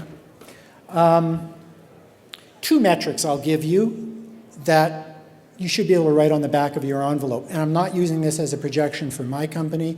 I'm saying that these are industry numbers that you should be able to rely on for back of the envelope figuring. A square foot, 1 square foot of production space should generate roughly $1,000 per year in gross revenue for a medical marijuana grower. And if the grower knows what he's doing, he should be able to have about a 30% profit margin, plus or minus 5 points. I've heard some people say they have an 80% profit margin. I don't believe that that's true. Health Canada is using numbers around $7.60 to $7.80 for a gram. And if a patient is using a gram a day, that works out to somewhere, I think it's $2,700, $2,800 a year in revenue per patient at 1 gram per patient per day. It seems like a lot of money, but then you realize that many people spend $1,500 to $2,000 a year at Starbucks, buying one $5 cup of coffee 5 days a week. And most people spend, in Canada, the average price for auto insurance is about $2,500 or a little more for auto insurance. So actually, when you start thinking about it, $2,700, $2,800 for medical marijuana, especially for someone who needs it, is really not a lot of money. Lots of growth. Last year, 64% growth. It's estimated that in Canada and the United States, it'll be a $10 billion industry in 5 years.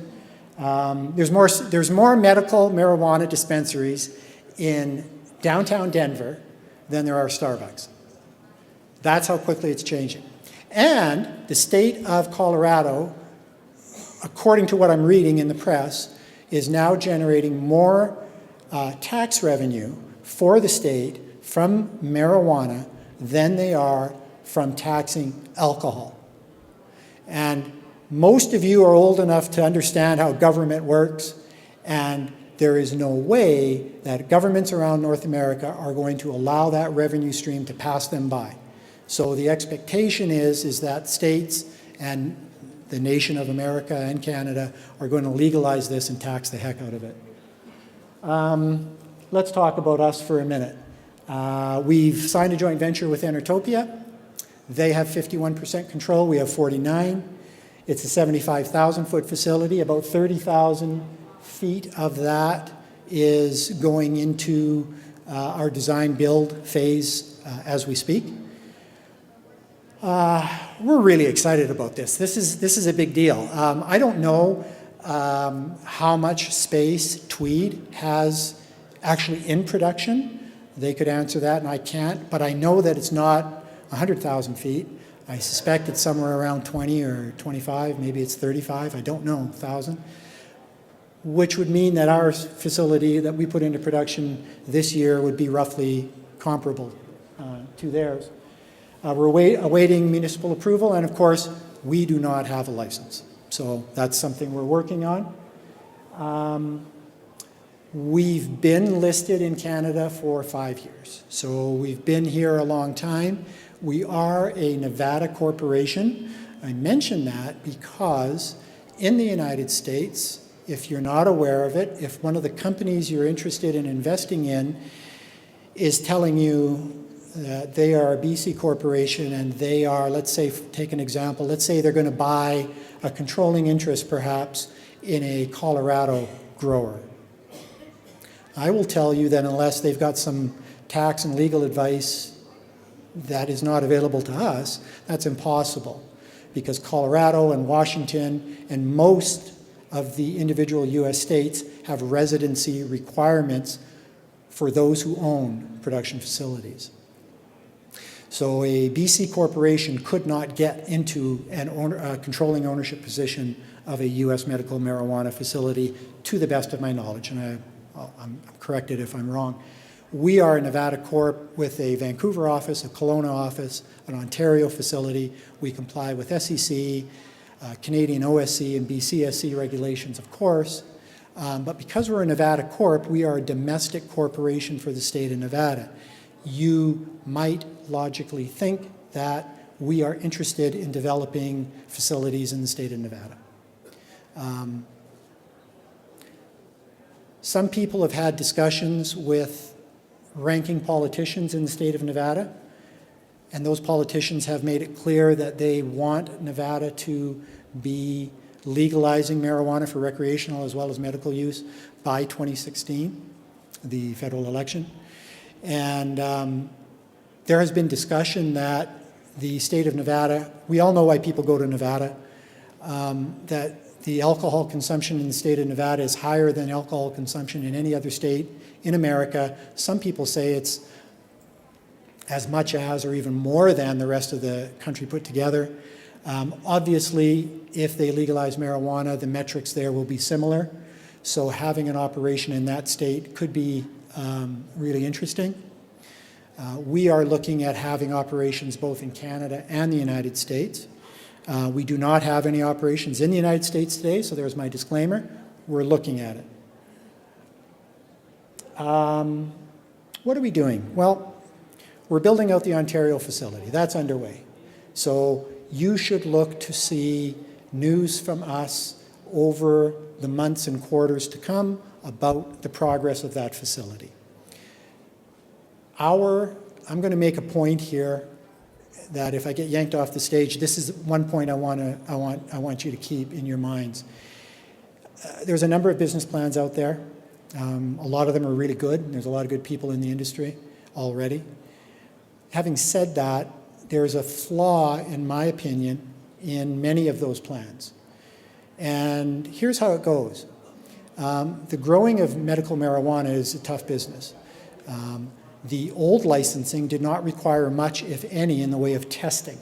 And the testing procedures that were underway were much more relaxed than the testing procedures under the MMPR system. Under the MMPR, you're not allowed to have more than parts per billion of certain contaminants and different things in your product. And those companies who have only a single facility run the risk if they have a mold, a fungus, a mildew, a spider problem. If they have one light, a big facility, 100,000 feet facility might have thousands of grow lights. If one of those lights malfunctions and maybe burns some electrical wire, and that toxic fume gets into the HVAC and distributed, I don't know, but it might be enough to contaminate a crop. If you have a disgruntled employee who maybe gets around some of the security protocols, your license could be at risk. If you have a municipal election 4 years down the road and you have a single facility and the new incoming government says, we don't want that here anymore, you as investors are exposed to catastrophic loss if there's only a single facility. Lexaria has a facility underway. We are in negotiations on additional facilities, and our sister company, Enertopia, has 3 facilities underway. So I want you to be aware that in your investment plans, it's not just about, I used to say this all the time, it's not just about how much money you can make. It's about how much money you could lose. And you need, in my opinion, to invest in companies that have more than one facility to help mitigate your risk of losing money. And I think that's a very, very key characteristic. I know I'm out of time. Multiple licenses. We're raising some money. We've already announced that. So that's nothing new. That's who we are. Come see me at the booth. I'm at booth number 7. Thank you.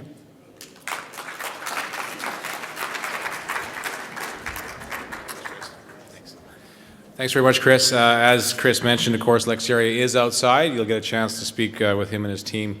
Now, we're going to take a short break. We got about a 20-minute coffee break here, beverage break. Head on into the hall there, the THC Bistro over in the corner. We will be back in here at 2:40 with Mike Withrow from Avitus Bioceuticals Corp. Making a presentation. So we've got 20 minutes. Get out there, grab a beverage, meet some of the companies, and then come back for 2:40. Thank you.